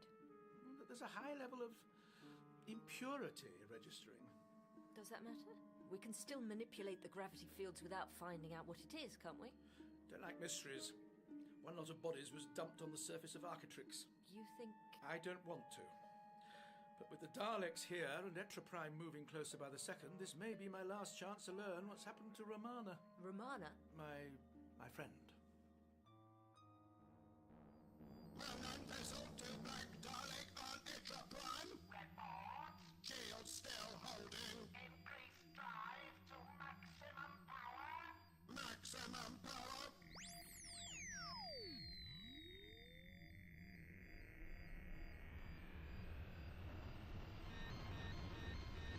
Shield's giving way.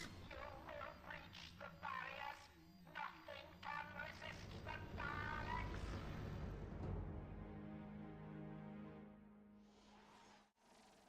Uh-oh. The Daleks are getting restless. They're fanning out. Is it an attack? They're not even watching us. Out of here, quickly! Everyone out! Those Daleks approaching. They're going to self-destruct. What?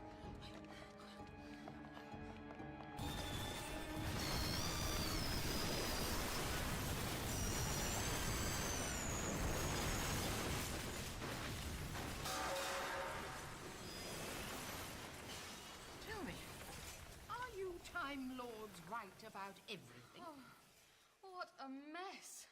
We'll never shift that lot. The Daleks have made sure we're staying here. I must tell the President. And the other delegates. Come on. I'm going to try and find the doctor.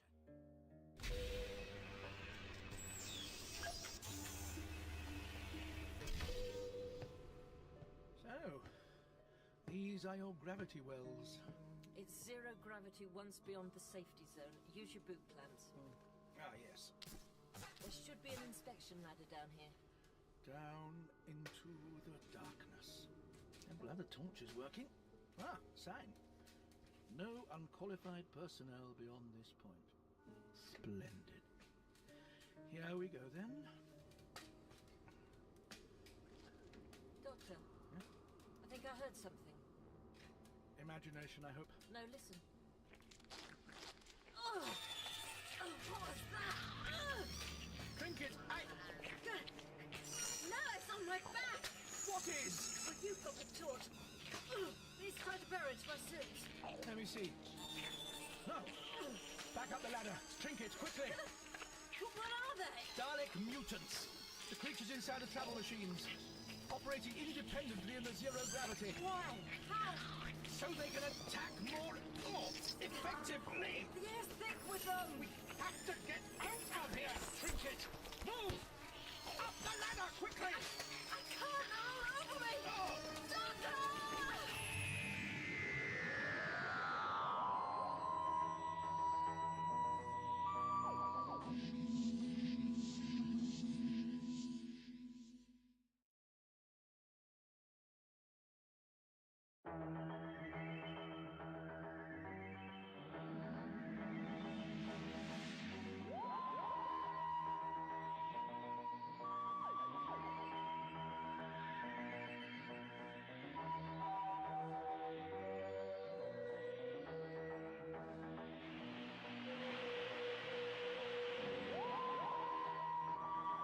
Trinket, quickly!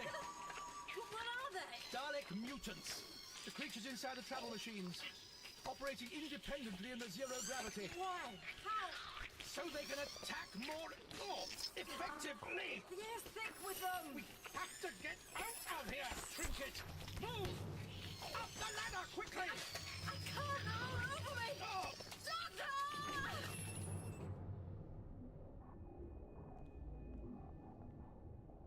Footsteps. Not today, then. Not today. Unit 117? You are Unit 117? It's not over yet, then. Even after 20 years, I still fear them coming for me. They leave me here in the cell for days at a time. No distractions, no exercise, no food. And you never hear them coming. And it's dark, and so you never see them. They roll along that metal floor, closer and closer. Soundlessly. Nearer. Nearer. Stop outside the door. Please, Then the voice, the orders, the pushing you down the corridor for the special service, and you see them crowding around you, all sharp lines and angles and sticks, watching you do whatever it is they can't or choose not to do for themselves. I am not one of the slave elite. They may look like the robots, but you know what you've become. And just as we wouldn't thank a robot, when the work is done, they send you away again in silence. Silently up the corridor, the black plastic poking you in the back. And you look down and you remember when your body was full and young and fit and not emaciated, atrophying in some stinking hole in the rock. And you count back, step after step. And the numbers are always the same. Just as the days and the nights are always the same. But all that's changing is a little bit of you is dying, day after day. You're Unit 117, and I am not Unit 117! I am Romana Voratrelunda! I have no choice but to let the Daleks dehumanize me, but I will not tolerate the same treatment from you. Who are you?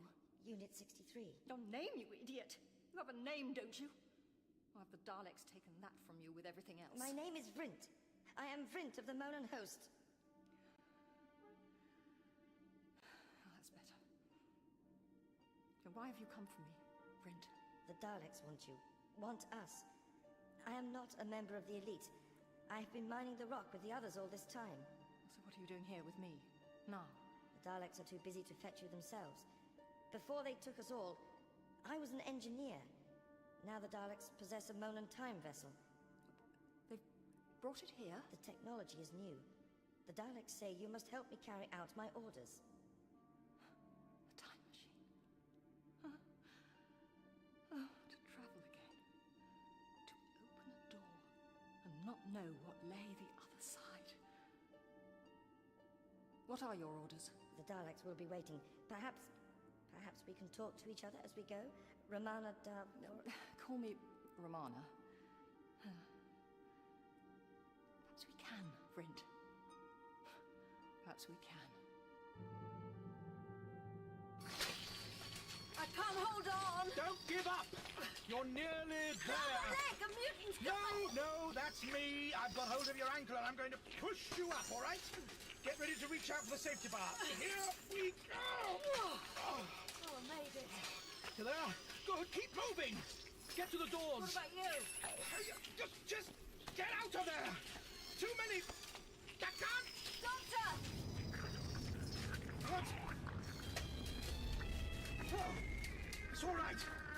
Oh, they're weakening. That vibration, someone's tampered with the power couplings. Increasing the gravity field. Probably saved our lives. Not for long. If the power supply isn't properly regulated at all times... Come on!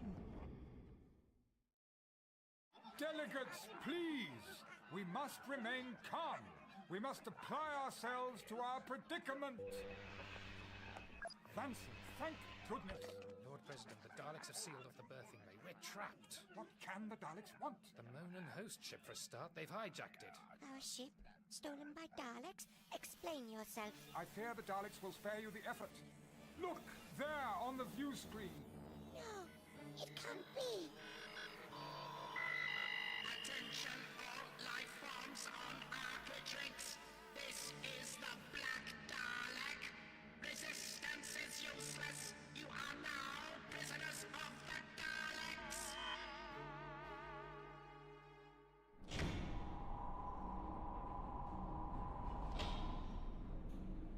That's the Monan time machine. Yes. Right in the Dalek throne room. That's obviously highly important to them. Now perhaps we might learn why they've been mining this rock hollow. What those Dalek scientists are up to on Architrix. Units 117 and 63 will disengage the main drive. You will follow Dalek instructions. Armed escort. No chance of escape. Let me see this plan. What is this? You want us to construct some kind of temporal centrifuge? What for? Some chemical compound you've been synthesizing? Is that what your scientists have been up to on Etra Prime? You will obey or you will be exterminated! Same old choice for 20 years. Brint, let's begin. Why is that Dalek black? It's their leader. Very well, Dalek. You're here to gloat. Do so and be gone. Delegates, we are launching attacks on the most strategic of your home worlds. With councils mourning their dead leaders, retaliation will be less effective.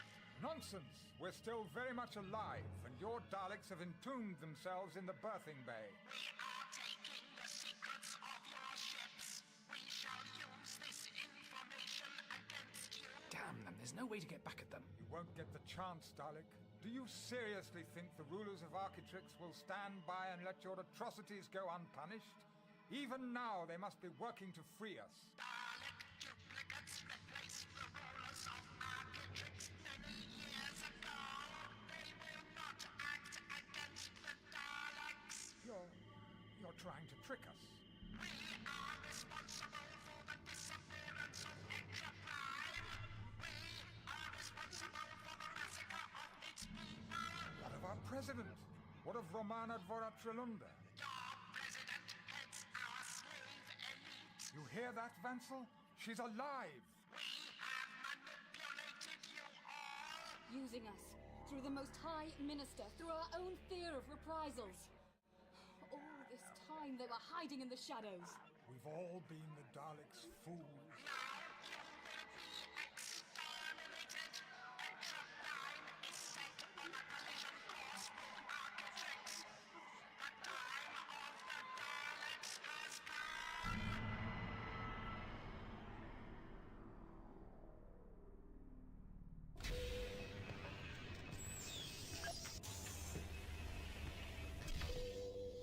Evelyn, so it was you tampering. Oh, Doctor, thank heavens. Hey, what's that slime all over you? Oh, we had a run-in with some Dalek mutants, the very essence of putrescence. I suppose that in zero gravity their casings would only be a hindrance. Now, do you remember which controls you pressed? Think, Evelyn, it's important. Well, I pressed every damn thing I could find, to be honest. I was trying to get you out. Oh, help, what have I done? You've saved our lives. Now, let me have a look at these displays. How did you even find us, Evelyn? I found the doctor's note in central control. When I'd spent half an hour translating it...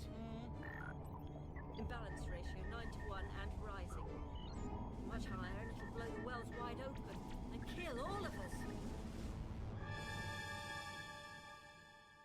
What can we do? The Daleks will destroy us. We have to get back to our time ships and hope the Doctor can bring down the shields. At least there'll be fewer Daleks in the bay now. But we can't get through that wreckage. Not with engineering all dead. Everyone will have to help. It's the only way. And even if we can escape, the Lady Romana Dvoratrelunda must still be trapped.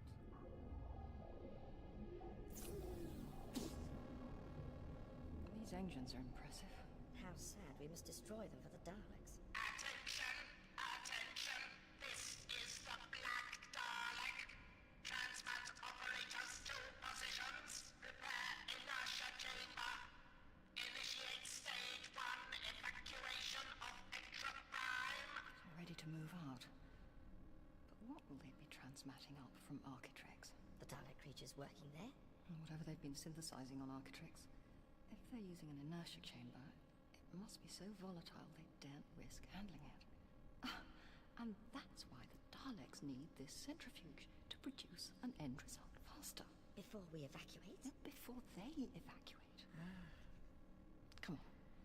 Help me with this. Perhaps we'll learn more when we present it to the Black Dalek.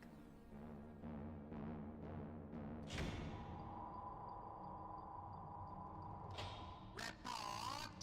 Architrix units report massive disturbance in gravity wells.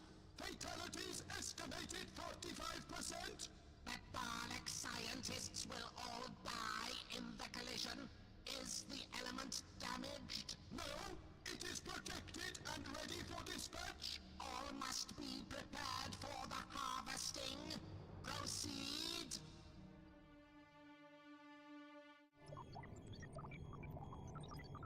Right. I think Evelyn has created some kind of feedback loop. Oh, that is, after all, my forte. As tidying up after others is mine. Hold on. Steady. If I can set up a counter vibration to stop the harmonic imbalance... You did it! Imbalance ratio falling. So the shield's down now? Can we get away? No. But we can manipulate the fields from out here and... Why are you looking at me like that, Doctor? The exterior console's now exclusively dedicated to countering the feedback loop. You mean... The only way of shutting down those shields is to go back inside and do it manually. Oh, dear. I'm not sure I can go through that again. I wouldn't dream of making you. I'll go alone. But no arguments, please. There isn't time. But, if you have another suit I could wear... Come on, back to main control.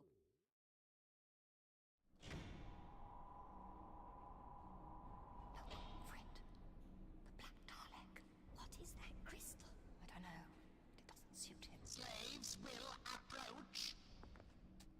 We've constructed the temporal centrifuge as requested. Put down the device. Inertia chamber prepared. Once the element is harvested and the crystal retrieved... Another crystal? You will remain to pilot the planetoid into Architrix. I obey. Into Architrix? You're destroying Etra Prime and Architrix, so that no clues remain as to this element of yours. Be silent! These crystals. Be silent! You will prepare the temporal centrifuge or... All right! I understand. Architrix approaching transmat range. 50, 49. Prepare to harvest the element. I'll fetch the suit. Think I'll check my scanner repairs up. Oh, my. Extra Prime. It's huge. Not a very pretty planetoid, is it? The Daleks aim to crush it right into us. Van Cell, what are you doing here? To see if you've shut down the shields. I'm working on it. What's been happening? The Daleks have been gloating at our expense, but at least it's galvanized the delegates into action. I've organized them into teams, helping the guards clear the debris for a coordinated assault on the berthing bay. Even the Vagoans are joining in. Oh, dear. I might go down to the berthing bay myself. Well, I'd rather you stayed here, where it's... Where it's safe. Doctor, you're risking your neck to get those shields down. Perhaps I can help make a way through to the birthing bay, to the TARDIS. Then I'll feel safe. Be careful, Evelyn. Vancel, let's pool our experiences. Telepathically? Very well. Contact. Contact?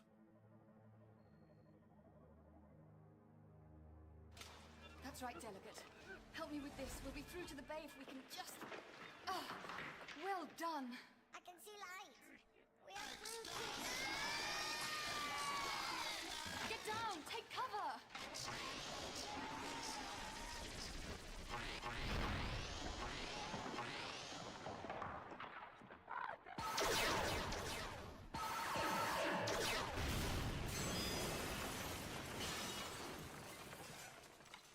Dead. The Daleks? I take it we haven't got them on the run, then. Poor Evelyn, we were never prepared for anything like this.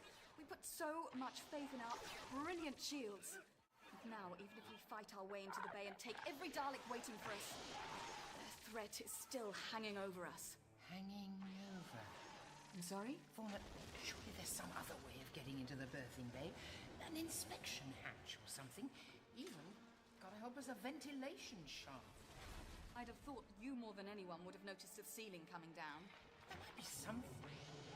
Or do you want to sit here playing Dodge the Dalek till the sky really does fall in? Oh, right. Let's take a look.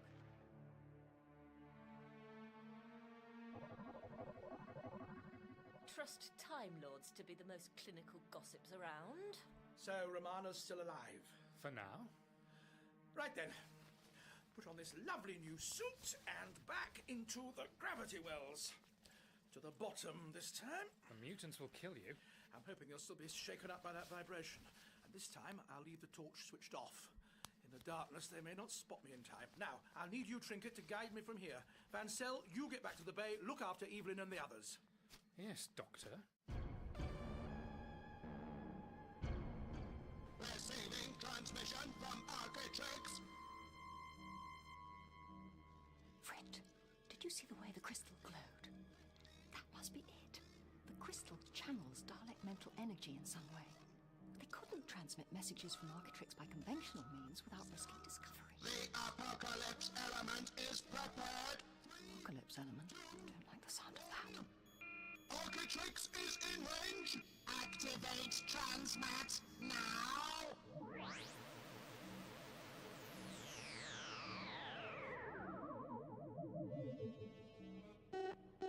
Transfer of element stable. Prepare to operate the temporal centrifuge. All right. Be ready, friend. We'll only get one chance of this. I wasn't designed for a space so small. Oh, you were right though, Evelyn. Oh, this must be one of the fueling channels. If we can get down into the bay, perhaps start a distraction to draw the Daleks from the entrance. We could give the others a fighting chance, however small.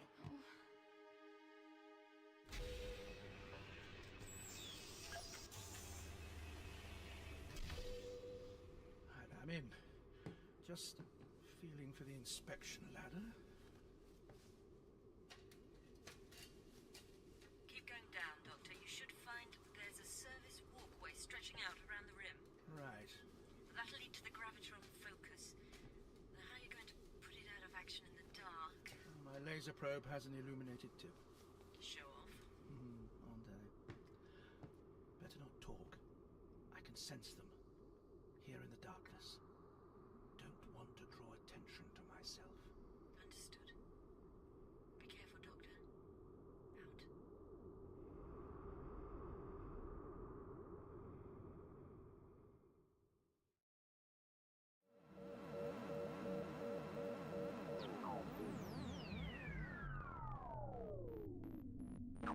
The process is complete. Place inertia chamber within the centrifuge. Wait a moment. I have to check that The radiation from the transmat console won't affect the element upon release. There is no risk of irradiation. Move away from the transmat. I have to be sure. Exterminator! Drop the chamber, Vrint! Exterminate! No! Do not fire at the inertia chamber! Circle around! That crystal really doesn't suit you, Dalek. What? Got it! Retrieve the crystal! Right here, quickly! I've reversed the settings on the transmat. Cross your fingers. Here we go.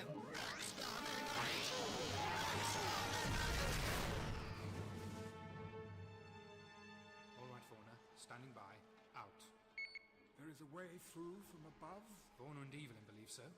We must organize our remaining forces into strategic positions. This may be the final battle. All right, Trinket, I found the walkway. Moving along it now. Not again! Doctor? They're after me, launching themselves in my direction. I must reach the controls. Filthy thing. Trinket, I found the access panel. Hold on, there's a light below me. Transmat?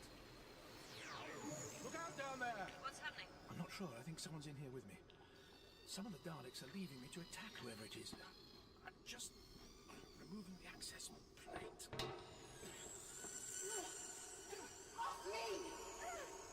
Romana? Doctor, if the Daleks already know you're there, switch on the lights. How can I? Master override should be Quickly, to your... Trinket! Should be to your left. Right. Nothing to my left but a mutant. It's got my...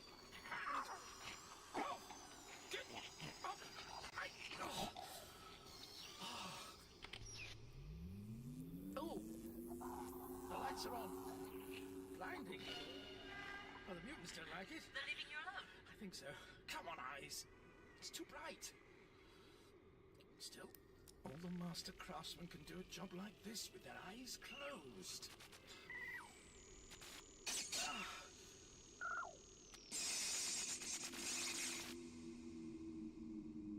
You've done it! The wells are draining. Normal gravity's back. The Daleks have come down to Earth, rather lead plating, with a bump. Not pretty. The shields are losing cohesion. They're failing. All right, Trinket, lend your strength to the war effort. I'll follow on. And I do believe I'll be bringing guests.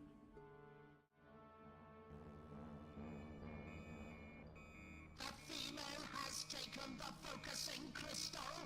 Element and centrifuge undamaged. Transmat bay destroyed by Dalek fire. Then the second crystal is out of reach also.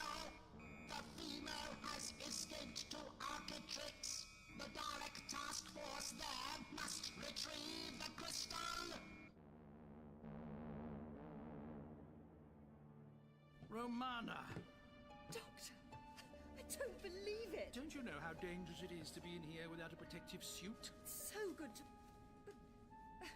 you're wearing the wrong body. No, I'm wearing the right body, just not necessarily in the right order. Who might you be? This is Vrint, one of the Monan host.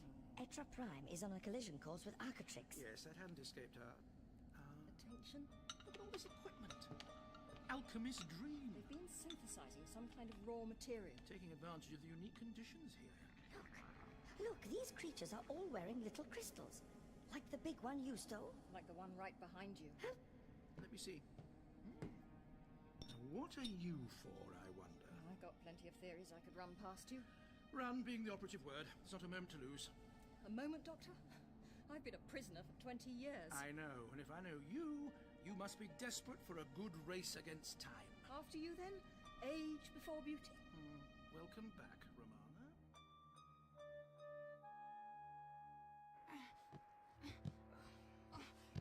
Evelyn, just ahead there. See that? It's what's left of one of the fuel channels. Must have broken open in the blast. Oh, it's slick with... Oh, what kind of petrol do you use here? We can slip down it, right behind the Daleks. Vansel, get ready. We're going in. Keep up, you two! I wish the others had escaped. Others? They would have died anyway, friend. There was nothing we could do. Not even mourn them for a moment? Like you said, Doctor, there's not a moment to lose. Romana. Now, these Dalek crystals, I think they modulate Dalek thought patterns, maybe even enhance them. For communication. A kind of telepathic decoder, perhaps? But I can't help thinking there's more to it than that. Our proud legion. Doctor. Hello, Trinket. You spread the good news, I trust? Look there, friend. A friend for you. Comrade. My comrade. I never dreamed I would see another like this. President Romana Dvora Trelunda. Oh, my own Lord President. Please, won't you call me Romana? Romana. So I've not been deposed, then? Mere weeks into your presidency? I fought for you, my dear. I'm glad you've arrived safely. Oh, Coordinator Vansel, it's you. Well, what is it? Warner and Evelyn are through, Doctor. They're unharmed? There are decoys. Everyone be ready. The attack begins now.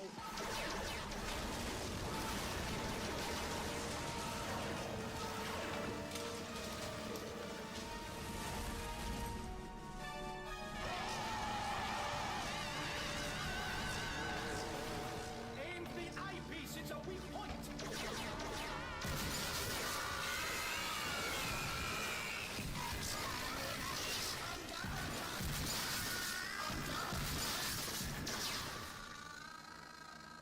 The way's clear. Come on, into the bay. Evelyn, look out! Goodness, that was close. We did it, Evelyn. All delegates, head for your own time vessels. Romana, with me, my dear. Capture Gallifrey and female. Retrieve crystal. Retrieve Romana, they're after you. Perhaps we can lead them away. Romana, come back. No time, Lord President. Into our TARDIS, come on. Goodbye, Doctor.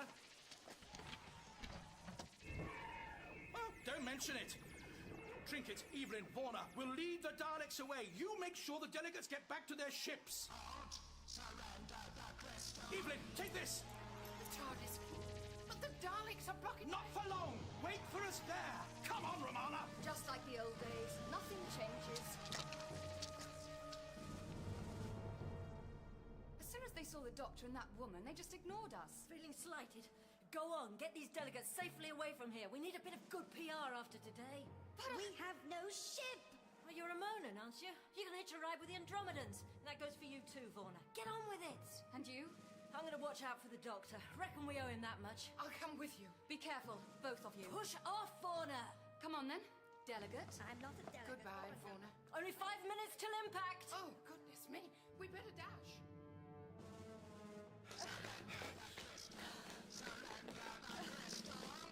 It must mean more to them than just a means of communication. You're out of shape. And we're out of options. You notice the crystals on their casings? Helping focus the mental commands? Yes, very possibly. Quick, down here. Surrender the crystal!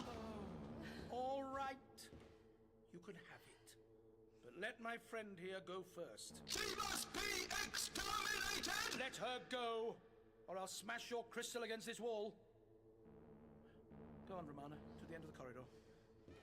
Doctor, another one. Do not move! Your friend just said I could. Afraid so. Don't kick him out of the Union or anything, will you? I did threaten to destroy your precious crystal. What you might call a Mexican standoff. Never exterminated any Mexicans. Surrender the crystal! I warn you, Dalek. Down, Doctor! Trinket. Impeccably timed. Everybody, run! Halt! Halt! Exterminate!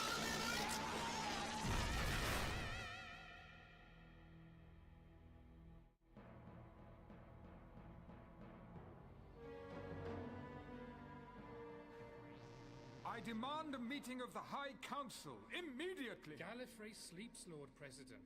It is the middle of the night. Ah, Guard Commander Reldath, at last. Lord President, we welcome your safe... We must summon aid to Architrix, Reldath. The rightful president is trapped there.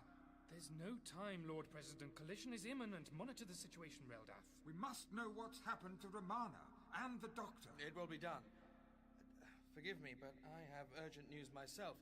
In your absence, a deposition from the Monan host world has encroached on Gallifreyan space, seeking sanctuary. What? On what grounds? Observation posts confirm their world has been attacked by the Daleks.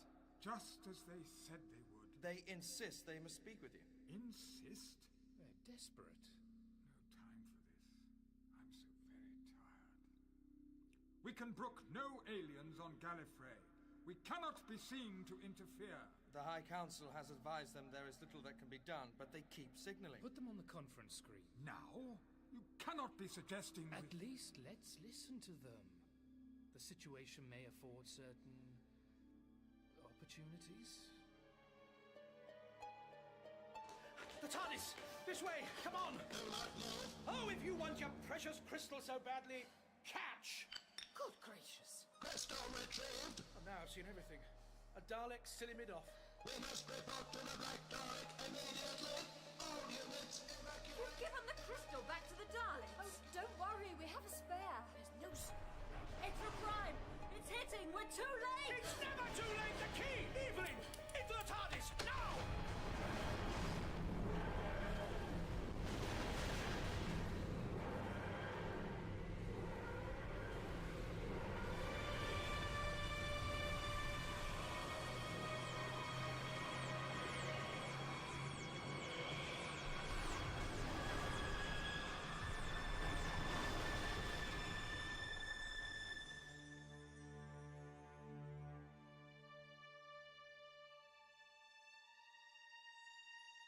You are our only hope, Time Lords.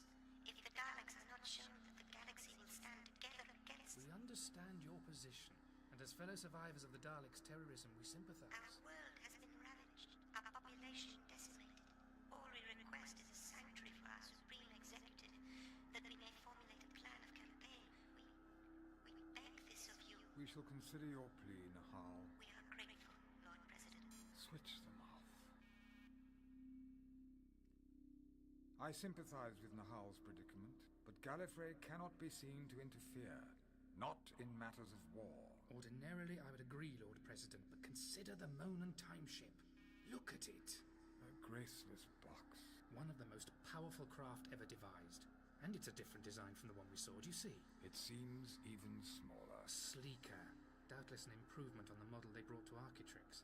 They were obviously hoping to keep this vessel secret. You're obsessed, Vansel.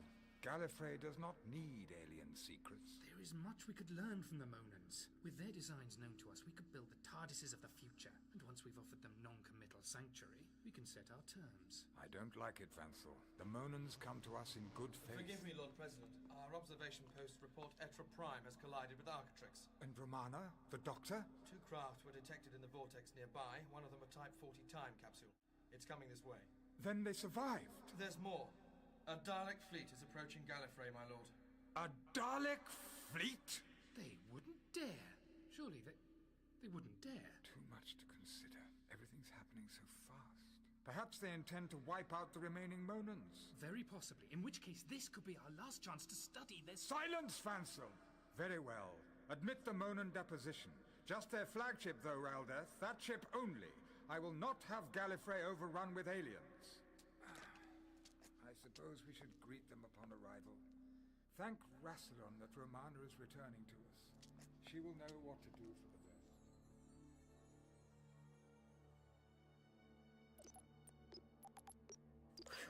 By the skin of our teeth. My world. Destroyed. I'm sorry, Trinket. It's so strange to be back here. I'd forgotten the TARDIS was so quaint. Oh, don't worry. We'll soon have you back shuffling papers on Gallifrey. Wait a minute. Trouble. Picking up a transmission. I'll put it through. The Daleks are moving in for the kill. Our fleet cannot hold them. Daleks. They never stop. Never. Delegate Nahal. The Lord President will receive your flagship only. Repeat, your flagship only on these coordinates. Transduction barriers lowering on my mark. We thank you, Gallifrey. Doctor, listen. Engaging That's Nahal, the Monan ambassador. And French, presumably. Something's not right. What do you mean? The President's offering them asylum, letting them through. He's letting something through.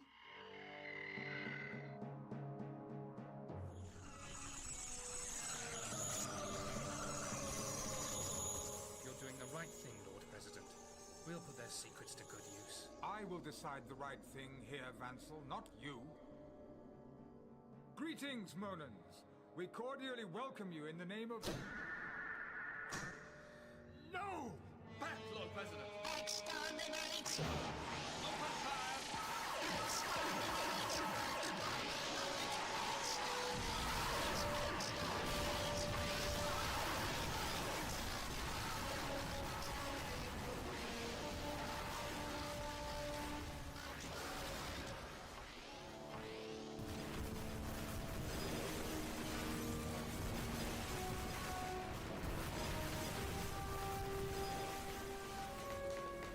There must be 20 or more Daleks on board that ship. How? The Monan ship is not dimensionally transcendental. Agreed, but Dalek ships are. Camouflage? They gave us bait. We swallowed it. Emergency! Emergency! How can this be? How can this be? The Daleks are invading Gallifrey. Exterminate!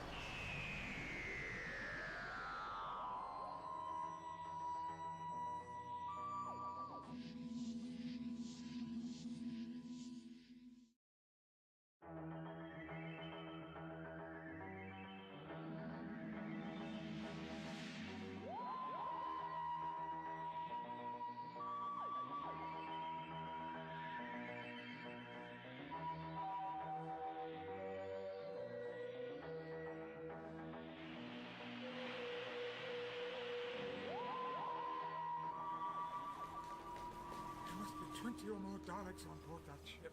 How? The Monan ship is not dimensionally transcendental. Agreed, but Dalek ships are. Camouflage? They gave us bait. We swallowed it. Emergency! Emergency! How can this be? How can this be? The Daleks are invading Gallifrey. Exterminate! Doctor, the President wouldn't just let through any... Wouldn't he? Exhausted, under strain, his anti-Dalek fervour all stirred up. And Vansel was desperate to get hold of that Monan ship. But why are you so sure something's wrong? Doctor, what about my world? Is it... Doctor? I'm not sure. I have to see. I might be able to help, to do something. I can't take you back until I know for sure. That your world is still safe. I understand. I'm sorry, Trinket. Let's see what the view's like over Gallifrey. But do you mind? There's a whole flotilla of Monan bric-a-brac out there. And time distortion is off the scale. They're time ships. What would you expect? Of course. Oh, that's exactly what they are. Now you worked it out. Perhaps you could explain. Those ships are simply part of a short-lived regressive time loop. Temporal projections playing over Gallifreyan space. They're not real. Oh, they were real, undoubtedly, and it seems recorded for posterity before their destruction. So Gallifrey thinks it's getting exactly what it wanted. Access to Monan ships. Look at the screen. They're changing. Back into Dalek ships. Why have the Daleks dropped the illusion? Quite apart from the enormous power required to generate a projection on that scale. The Daleks have no further need for stealth. I imagine that unimaginative, avaricious, half-wit Vansel invited them in through the front door. They're going to do to Gallifrey what they did to my world. Destroy it. So what do we do? What do you think we do? We stop them.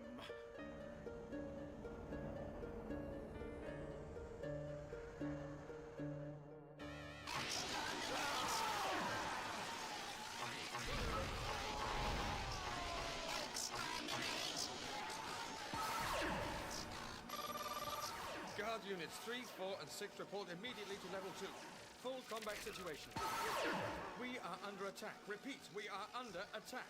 Report immediately. Fall back! I'm locking them in!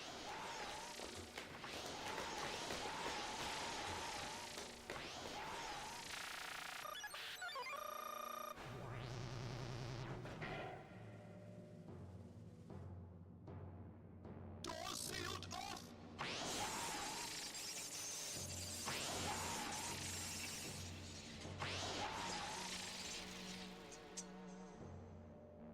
Resistant to Dalek firepower, I will run computer scan.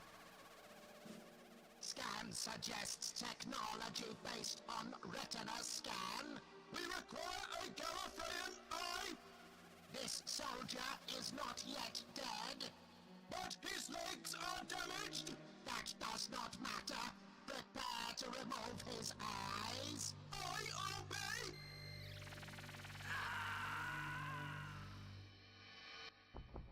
Oh, it's no good. The transduction barriers won't give us access. You'd think one of my old presidential codes... Infernal cheek. I was president, Doctor. I still am. All those years, the Daleks could never take that from me. Here, let me. What you doing? Patching in my presidential override. A telepathic imprimatur. And that will get us in while keeping the Daleks out? Well, it had better.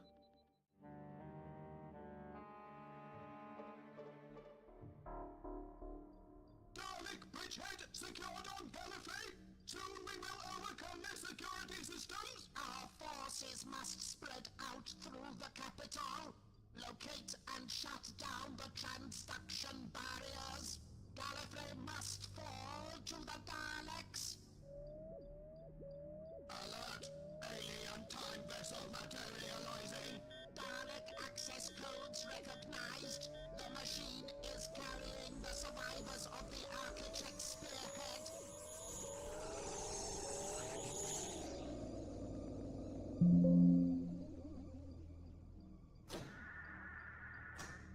Report! I have recovered the transference crystal from the Doctor. Was the Doctor on Architrix when Extra Prime collided? Insufficient data. The Doctor must not be allowed to interfere with our plans. Undertake sensor sweep of surrounding area. I obey. Our scientists require the transference crystal immediately. I will take the crystal to the laboratories. Proceed.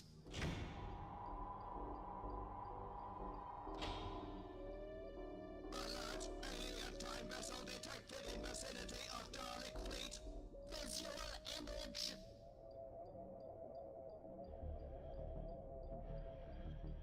It is the Doctor's TARDIS. Activate temporal disruptors.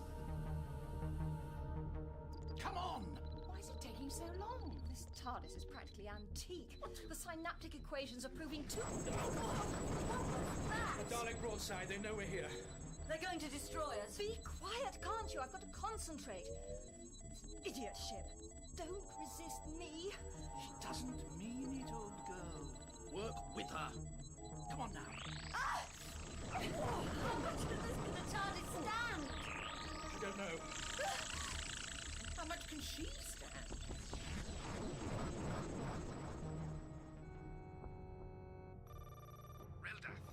Reldath, report.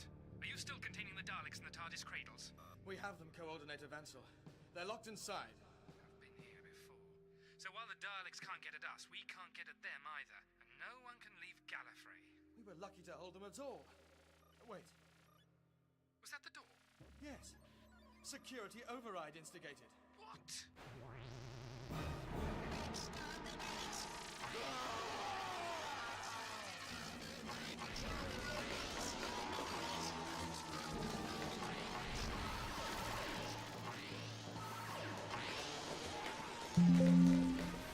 They're through!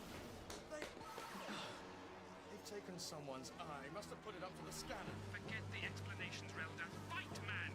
You must hold them. Driving us back, Coordinator. Outer holding area. We can't afford to lose much more ground, or the Daleks will spread out through the access ports to all levels. We need reinforcements.